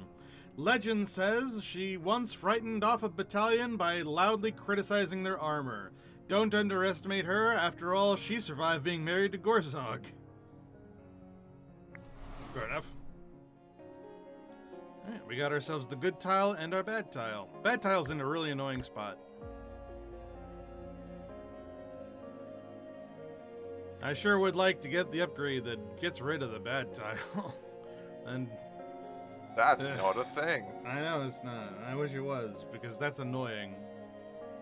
What you can get later is you can get an upgrade that gives you a good tile, and you can actually replace the bad tile with it.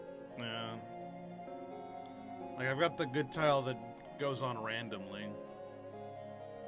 Yeah.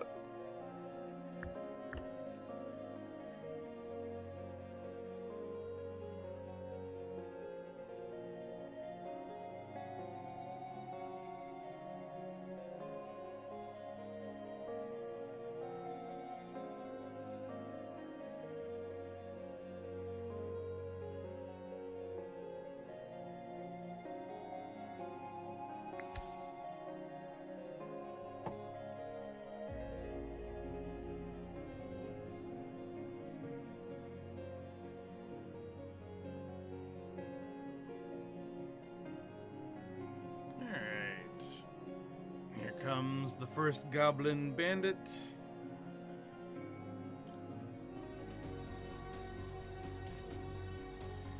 Go, my peasants, go. Destroy!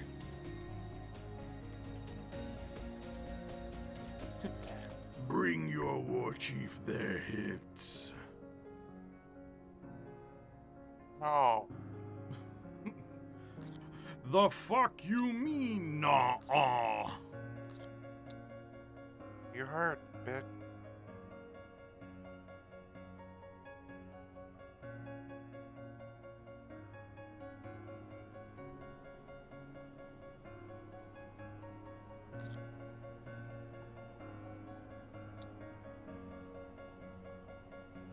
don't think I should go too hard early on.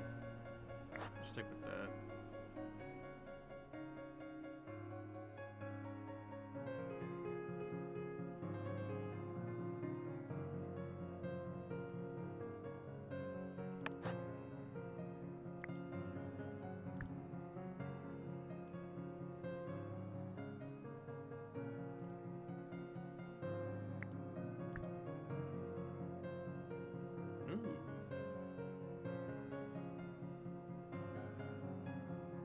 Militia camp, hell yeah.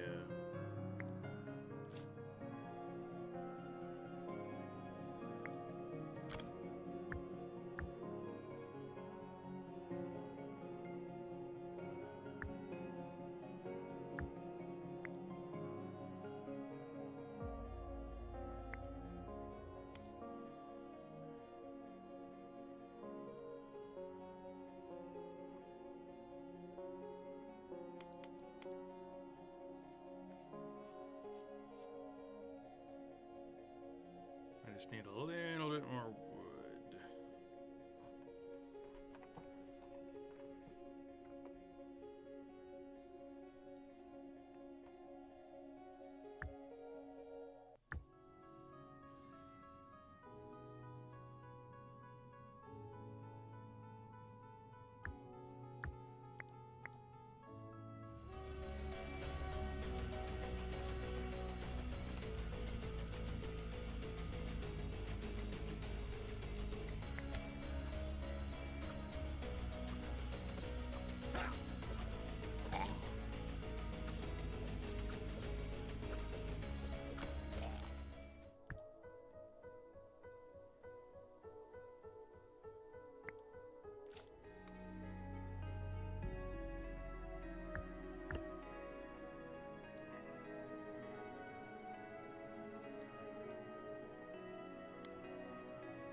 There we go.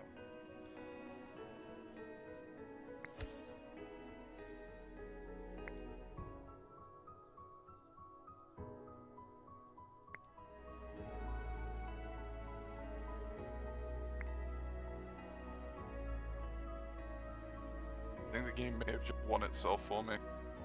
Oh yeah, you love to see it.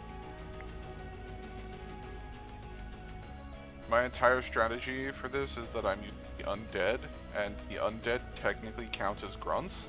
Mm-hmm. So I got the shield that makes it so that every grunt gets more health and damage for every other grunt. Excellent. Yeah, yeah, yeah. So we love it. We love it very much. Yeah, that works really well. Thank you, game. Very cool. Synergy.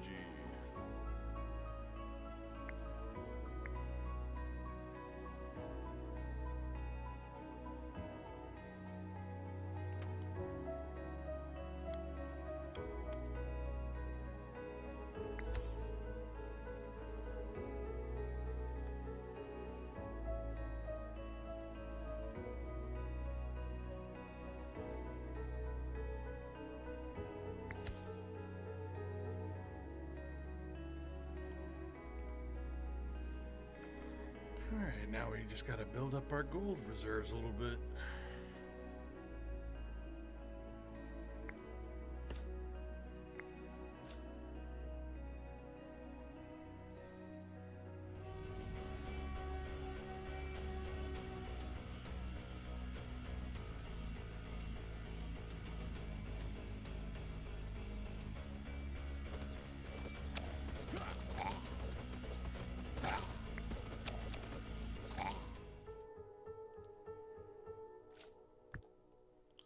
Let's see. Oh man, all three of these are militia camp upgrades. What the heck? I guess produce the mega militia. Yeah, the mega dude is really good.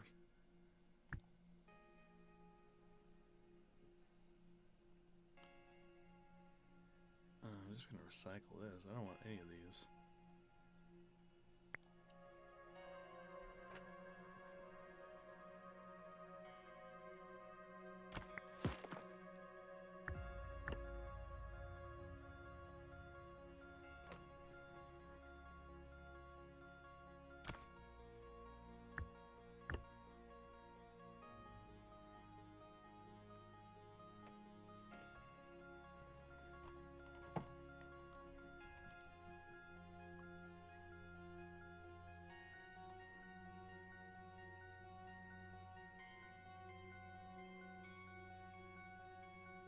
I have to keep reminding myself, don't press the upgrade buttons.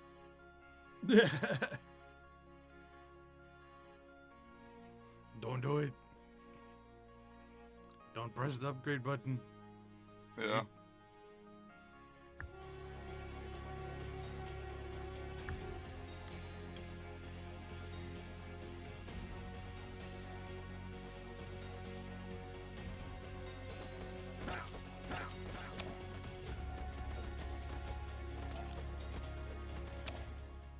Easy peasy.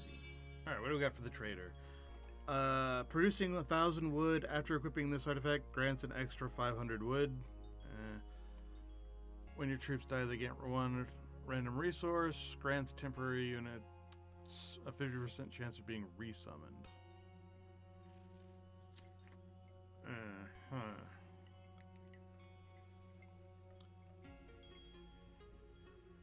I'll go with the recycling manual, fuck it.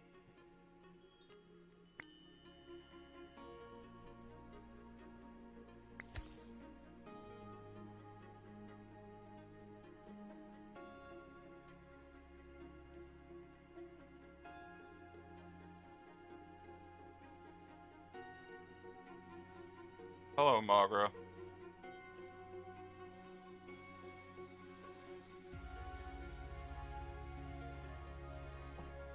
I've still got some time before I'm fighting her.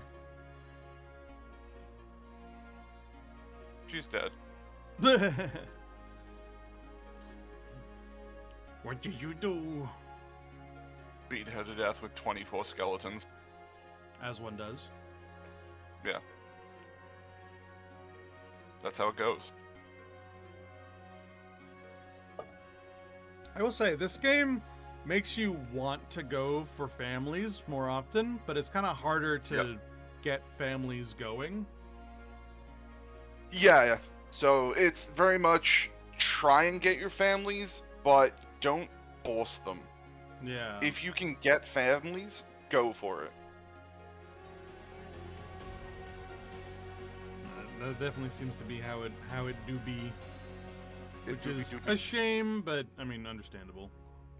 Later on, you get lots of ways to force it, essentially.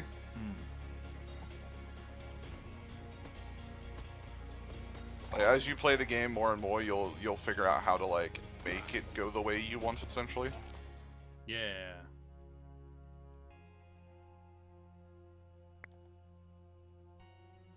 Turn 30 gold into 90 gold.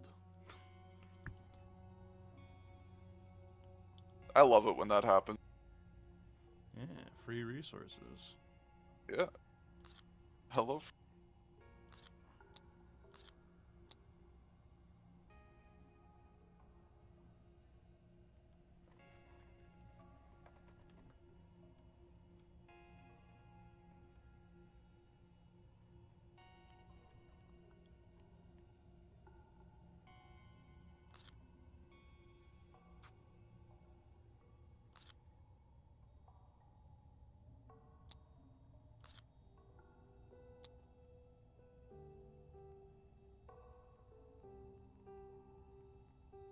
Face looks like a...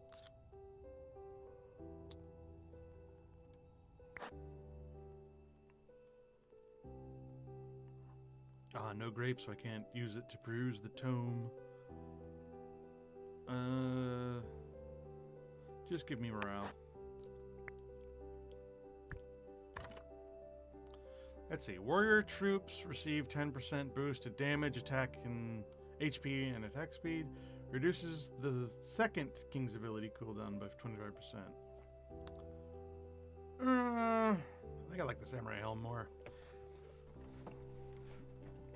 I don't have a lot of warriors, but if I do, they'll be great.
In the 2 years I've worked at my job, I have just now taken a screenshot of something someone has said because I want it as proof for later.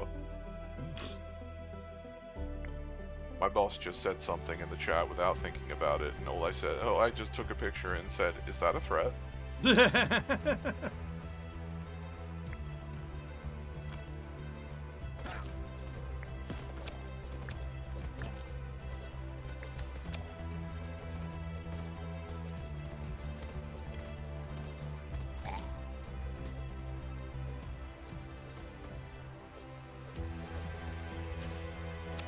Stop ignoring my units, it's rude.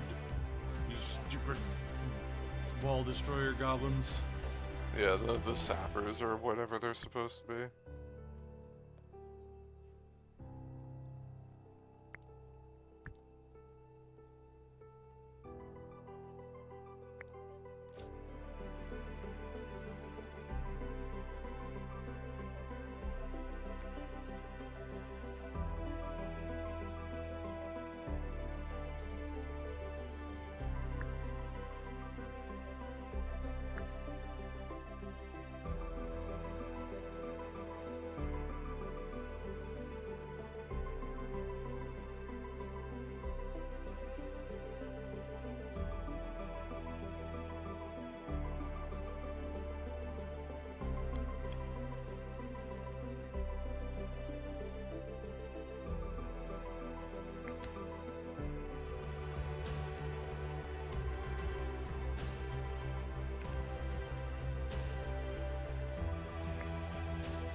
What am I low on?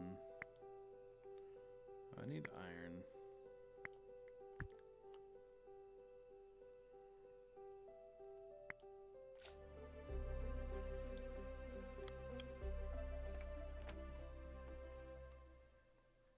You know what, my army of the undead needs a fucking dodge chance modifier. You're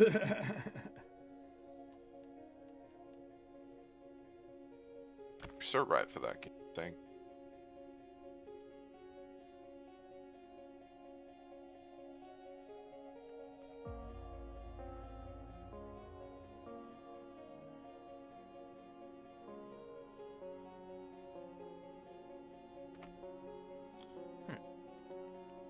Everything seems to be going well.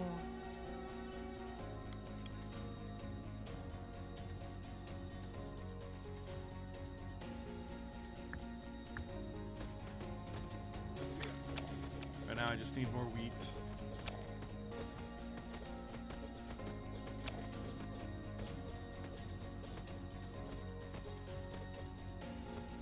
Get 'em! Shoot her!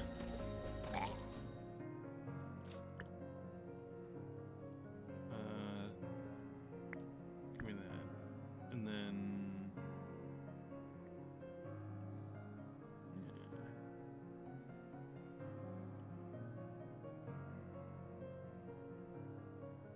Give me that one. Got a recycling manual. That's so good. Alright. The trader is the next one up. We increase our gaze. So I've got no gaze and increased.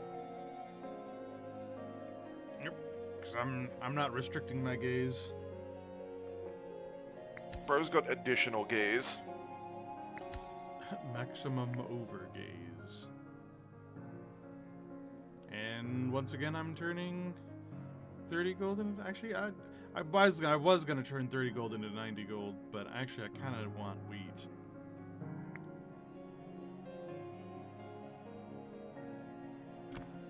I have an excess of money right now, but not of food. That's fair.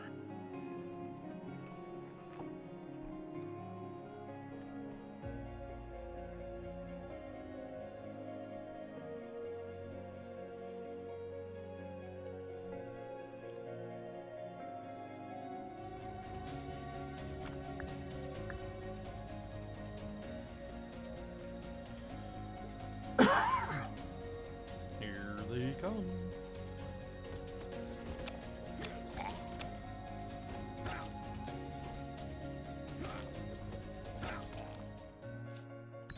Alright, what do we got here? The Bandage of Dexterity. All units receive +4 chance of evading attacks. After evading an attack, units gain a temporary 50% damage bonus. Damage dealt by spells +25%. Or heal your cast for 5 HP each time you use a spell. I kind of like that last one. Odd choices.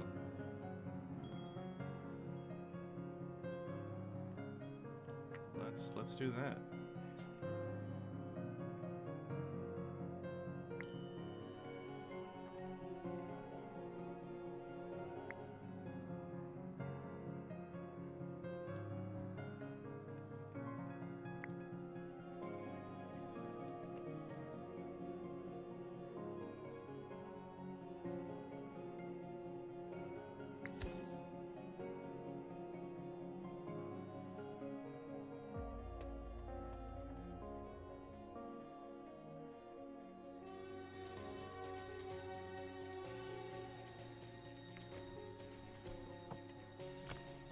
Yay, I win. Woohoo!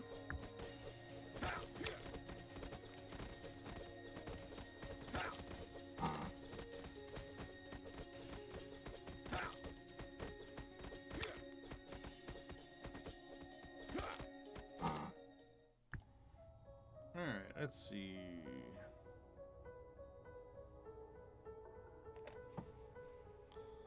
Let's do this one. Why didn't that count? And this one. Beat the level without upgrading the gaze. This one. I don't know. It's weird. It is weird. I agree. We'll do that. Ooh, they came unprepared. A band of marauders, the Ironfang Riders, arrive at your gates. They are led by Tharg the Conqueror, a towering brute who apparently bathes in mud. They are demanding tributes of food, gold, and supplies for quote-unquote peace. Your advisors are split. One suggests paying them off to buy time, while another mutters, "No true king bows to a man wearing that much fur in summer."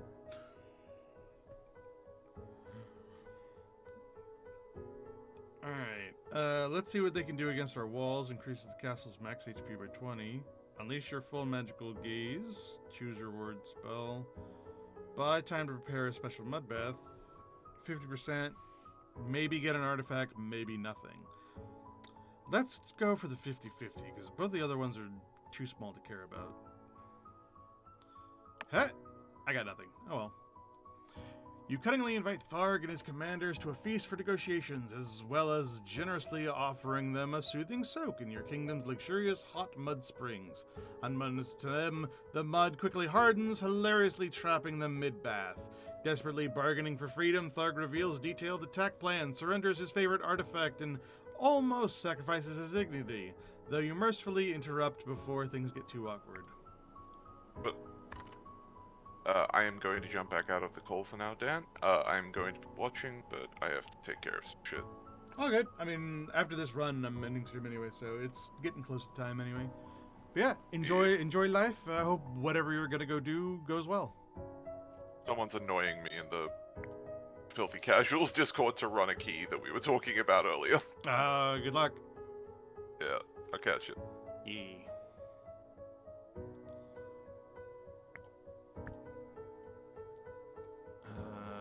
Let's see. Gold mine, sawmill, crystal mine. I've got a crystal. I've got plenty of crystal. I am low on wood, and I do need more. Let's do that. I was gonna go for the gold mine, but actually I'm not hurting for money.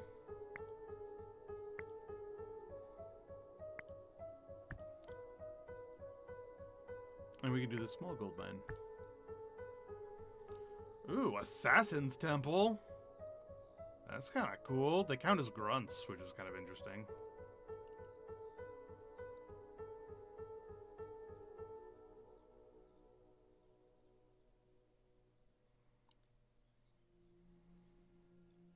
And they're not hard to make.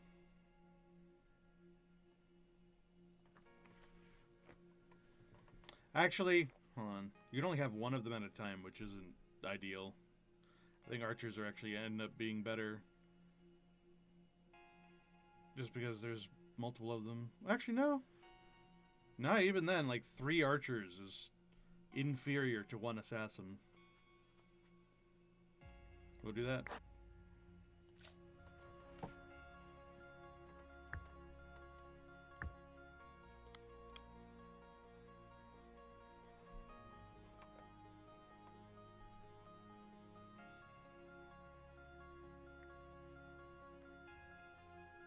Pull out the assassin.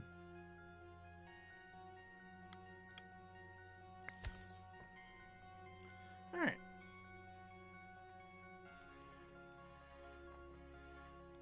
Speed things up.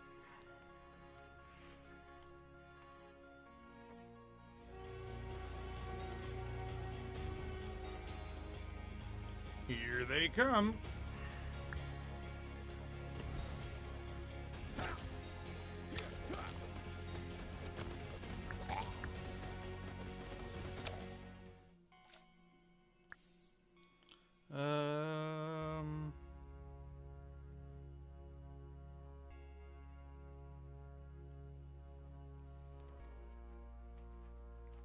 Do that one, and then we'll like do it right now, so that when they come back, the enemy forces will already be like, yeah, they'll come back in time for the enemy forces.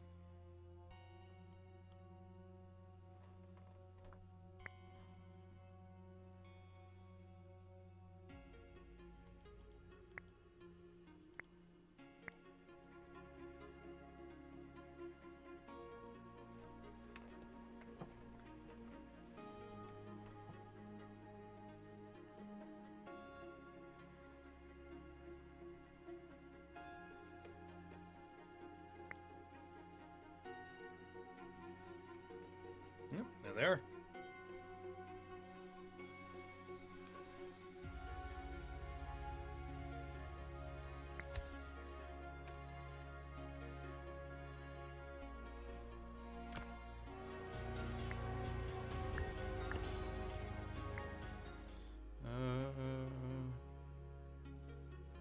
Or gold mine.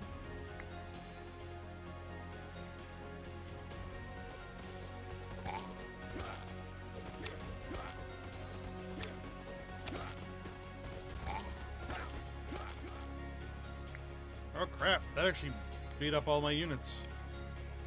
That's no good.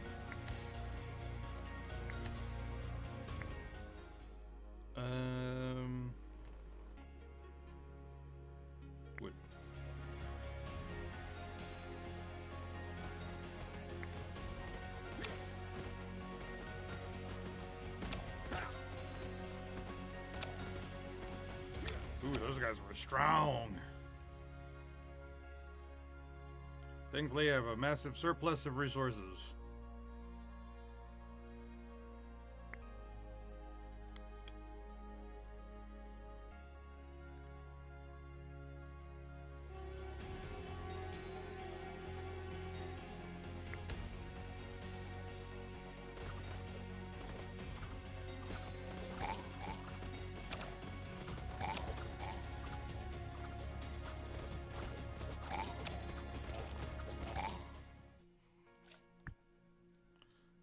Ooh, the Gnome Dome.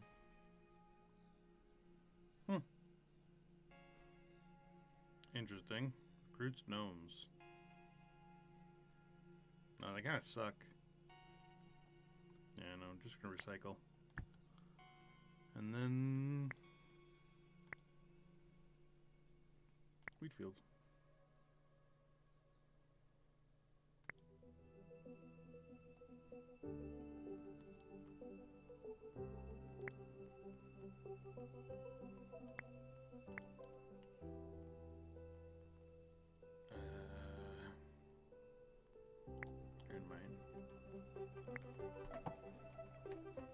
Excellent.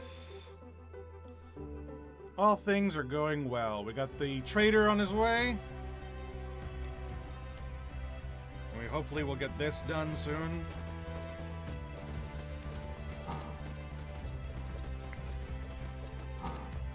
We are kind of lacking in, like, unit power, but hopefully that'll get fixed. Allows the clay, grapes, and crystals to be traded at the markets. Resources are produced 10% faster. That's pretty good. When your castle reaches 0 HP, it heals to 20, and all enemies are stunned for 7 seconds. Buddhist temple. Does nothing useful, but has passive upgrades. Archery, madhouse, militia, carpentry. Nah, I've already got 2 militia. Don't need it. So let's go with the ball of yarn. And both of these are on sale. This one's for free. Hell yeah. And then increases militia HP by 50%. Heck yeah. And then we'll save the rest.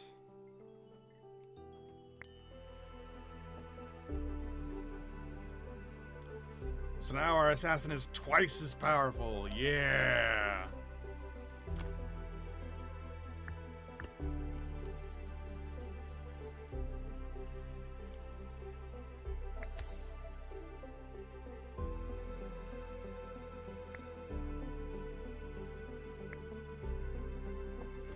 Alright, I really want to get the gaze upgrade done.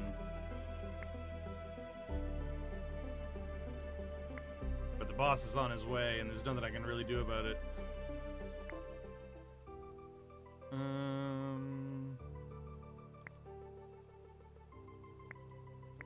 don't really use this for anything, but have it just in case.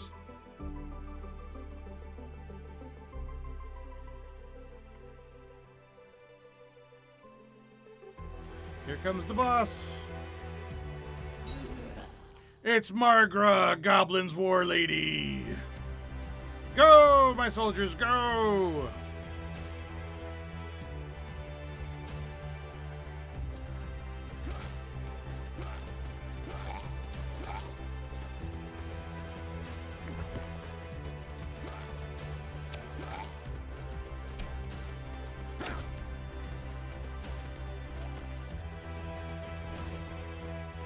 Wow, they lost pretty handily, huh?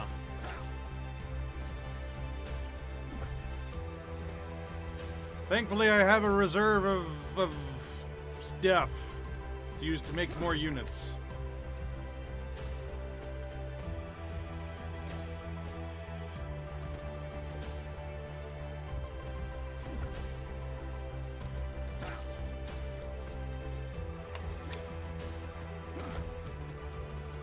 Go, kick her butt.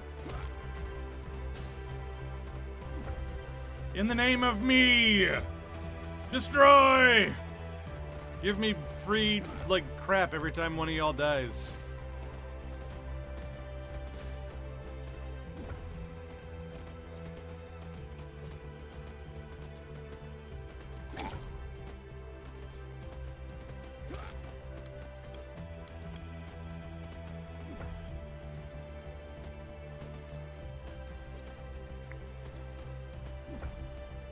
Let's see, it's wood and wheat. We got tons of that, so I'm not worried about it.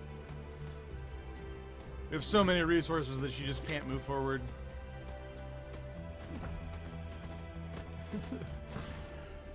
Clog up the enemy with your dead body. Ooh, artifact. I want that.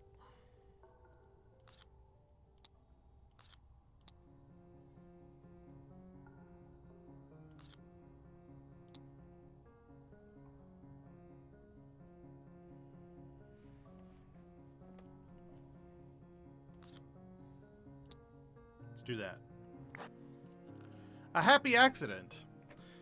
Sire, do you recall the crocodile eggs you ordered to help defend the castle moat? Well, it turns out they were mermaid eggs. No, sire, I didn't know mermaids hatch from eggs either.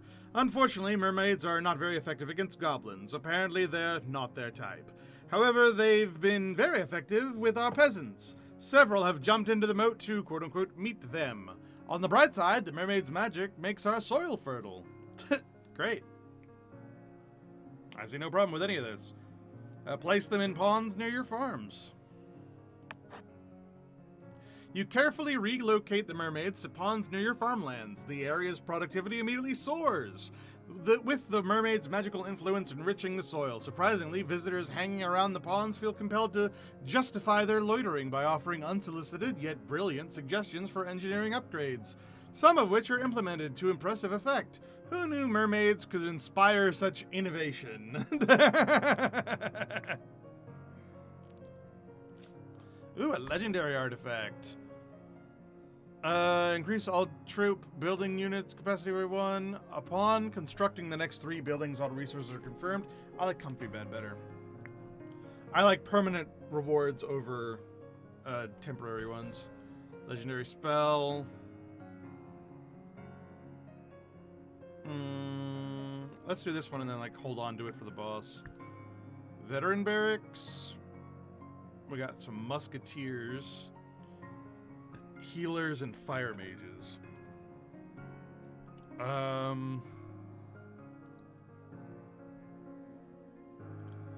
Not a massive fan of any of these, but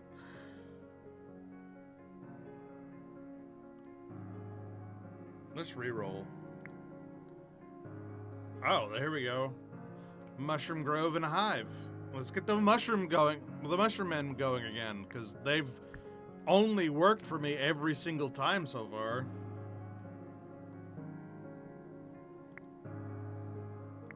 Are you kidding me?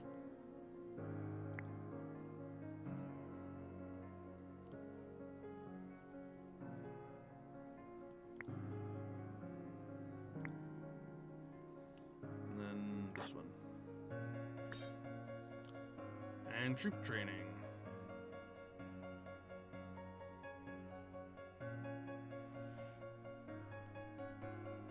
Let's go with that.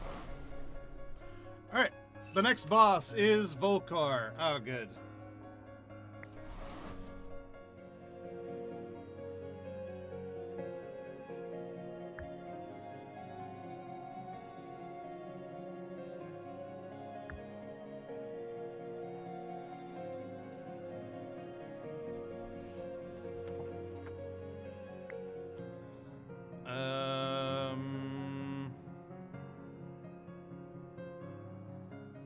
Oh, hey, mushroom increase. Yeah. Like, immediately buffed the mushrooms. I just got them.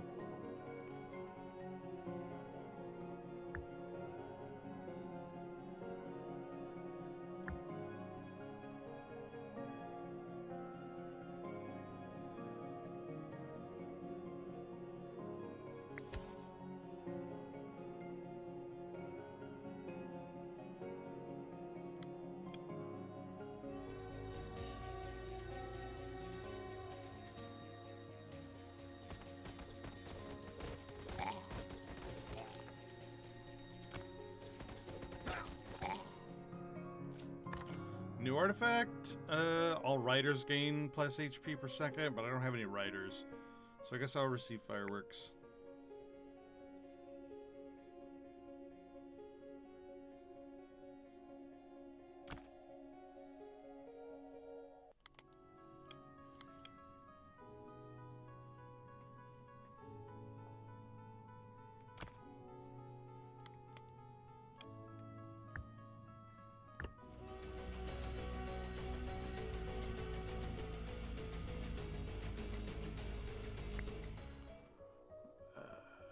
I need more grapes.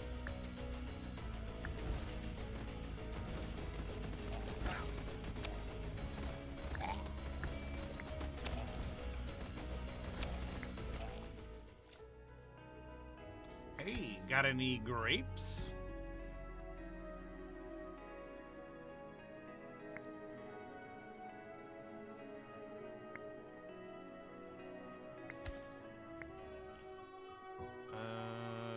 Wood, water, ore. Ore.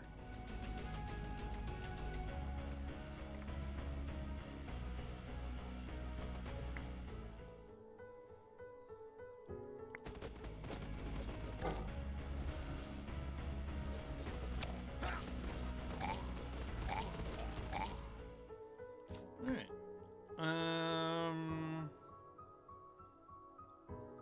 Crystal, wheat, saw.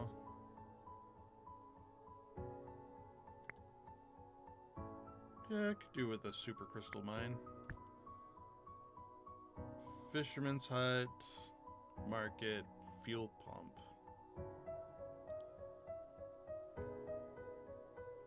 Let's go with the fisherman's market. Sure. We haven't actually had any building that has used meat yet, so...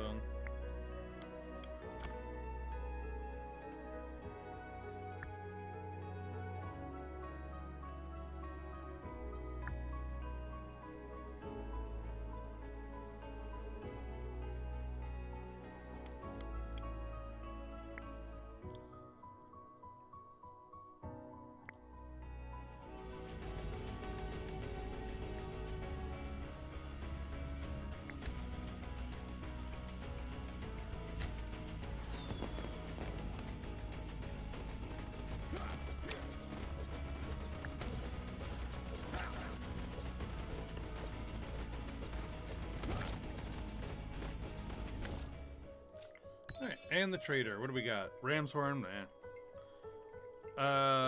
blood brown brick. Your castle gains 1 HP whenever your troops die. That sounds amazing. And the Blades of Vengeance, which is also amazing. And also a free Academy of Fire.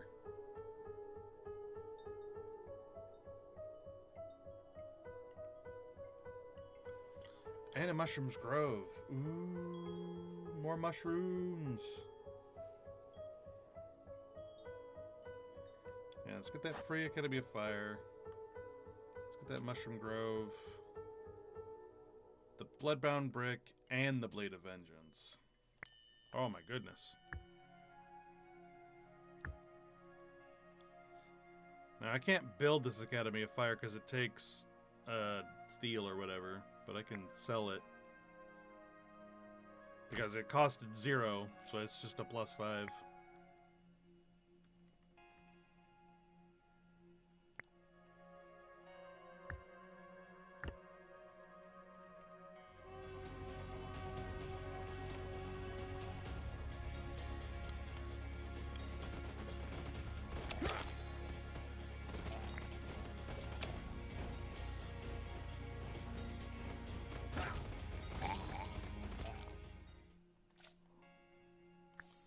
Alright, new spell, Summon Infernal, and a new prophecy. Alright, let's go with this one and this one.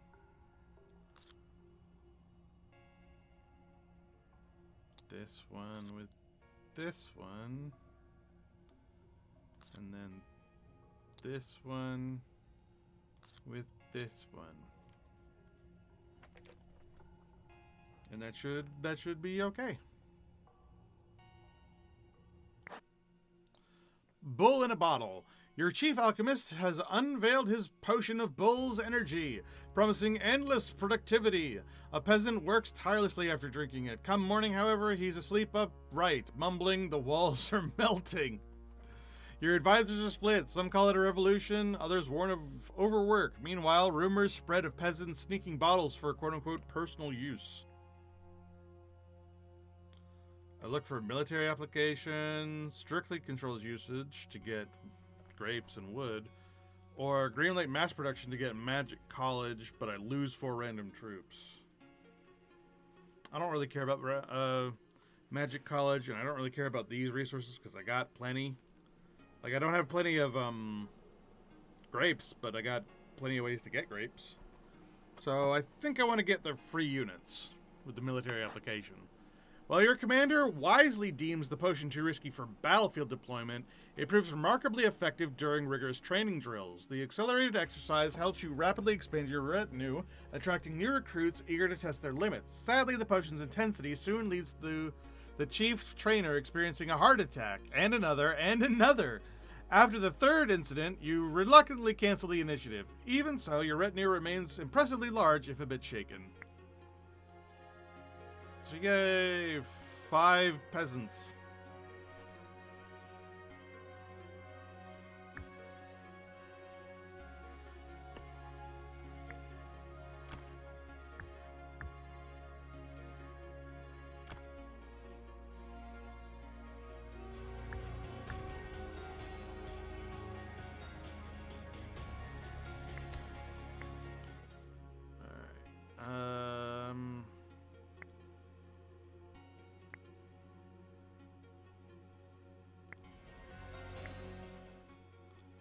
Yeah, metal.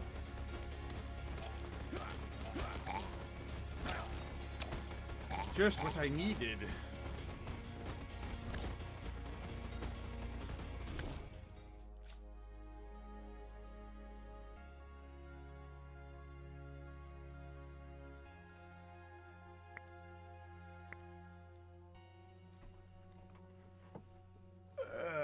Let's see.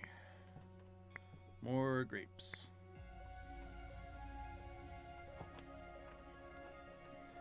Excellent. We're doing so well. We're gonna win again. Faux show. Faux show.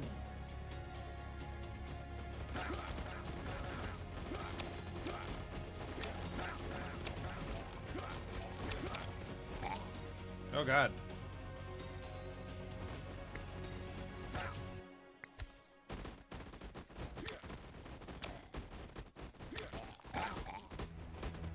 That actually killed more units than I thought it was gonna kill. Uh-oh.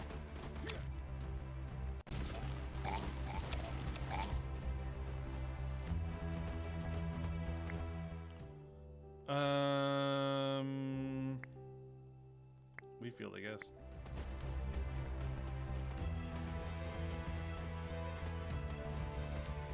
No, my grape shortage.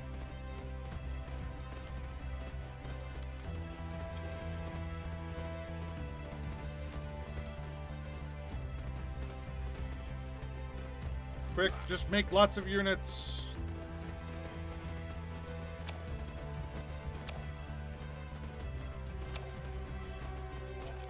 Oh God, the next wave is coming and I only just defeated that last wave. Oh, Jesus. The world is falling apart around me.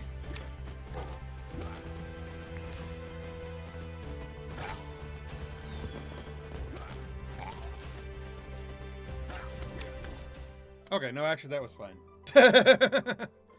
I thought that was going to be a lot worse than it ended up being.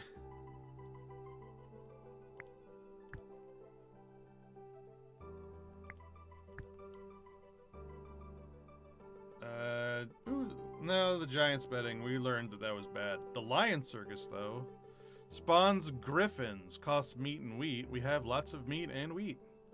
Versatility. Griffins receive bonuses from all troop classes and are counted as an all class. Their cost to produce is increased by 50%, though. I mean, that's still amazing, though. More gold mine. crystal mine. More tree. More wheat.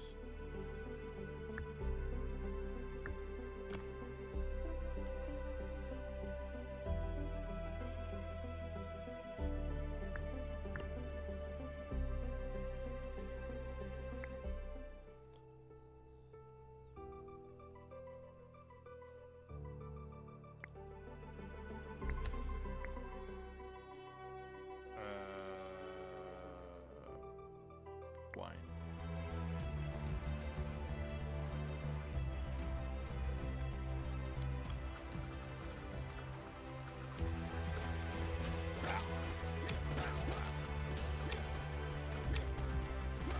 Go, Griffin, go!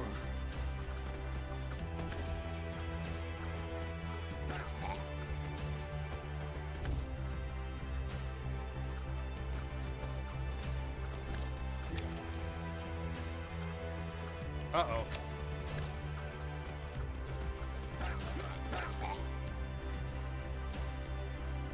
Not good.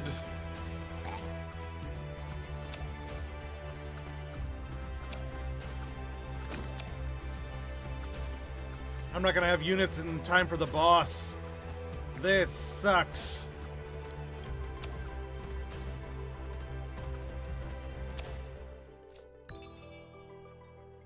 Ooh, free. Gain 3 ore when you kill an enemy. Bosses are damaged. Boost production of the mushroom grove. Ooh.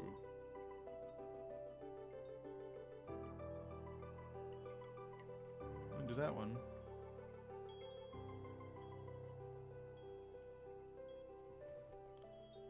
And then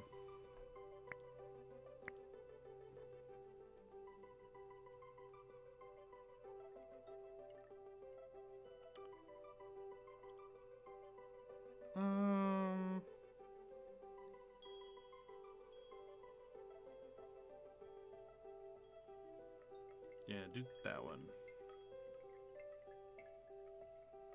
I don't think I am gonna have time for any of this other stuff.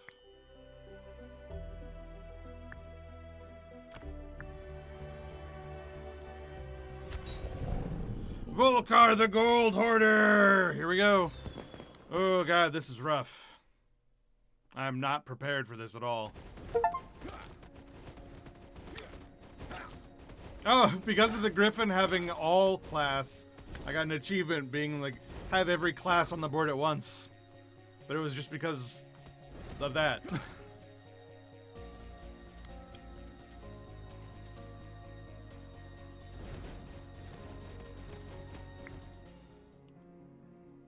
Oh no.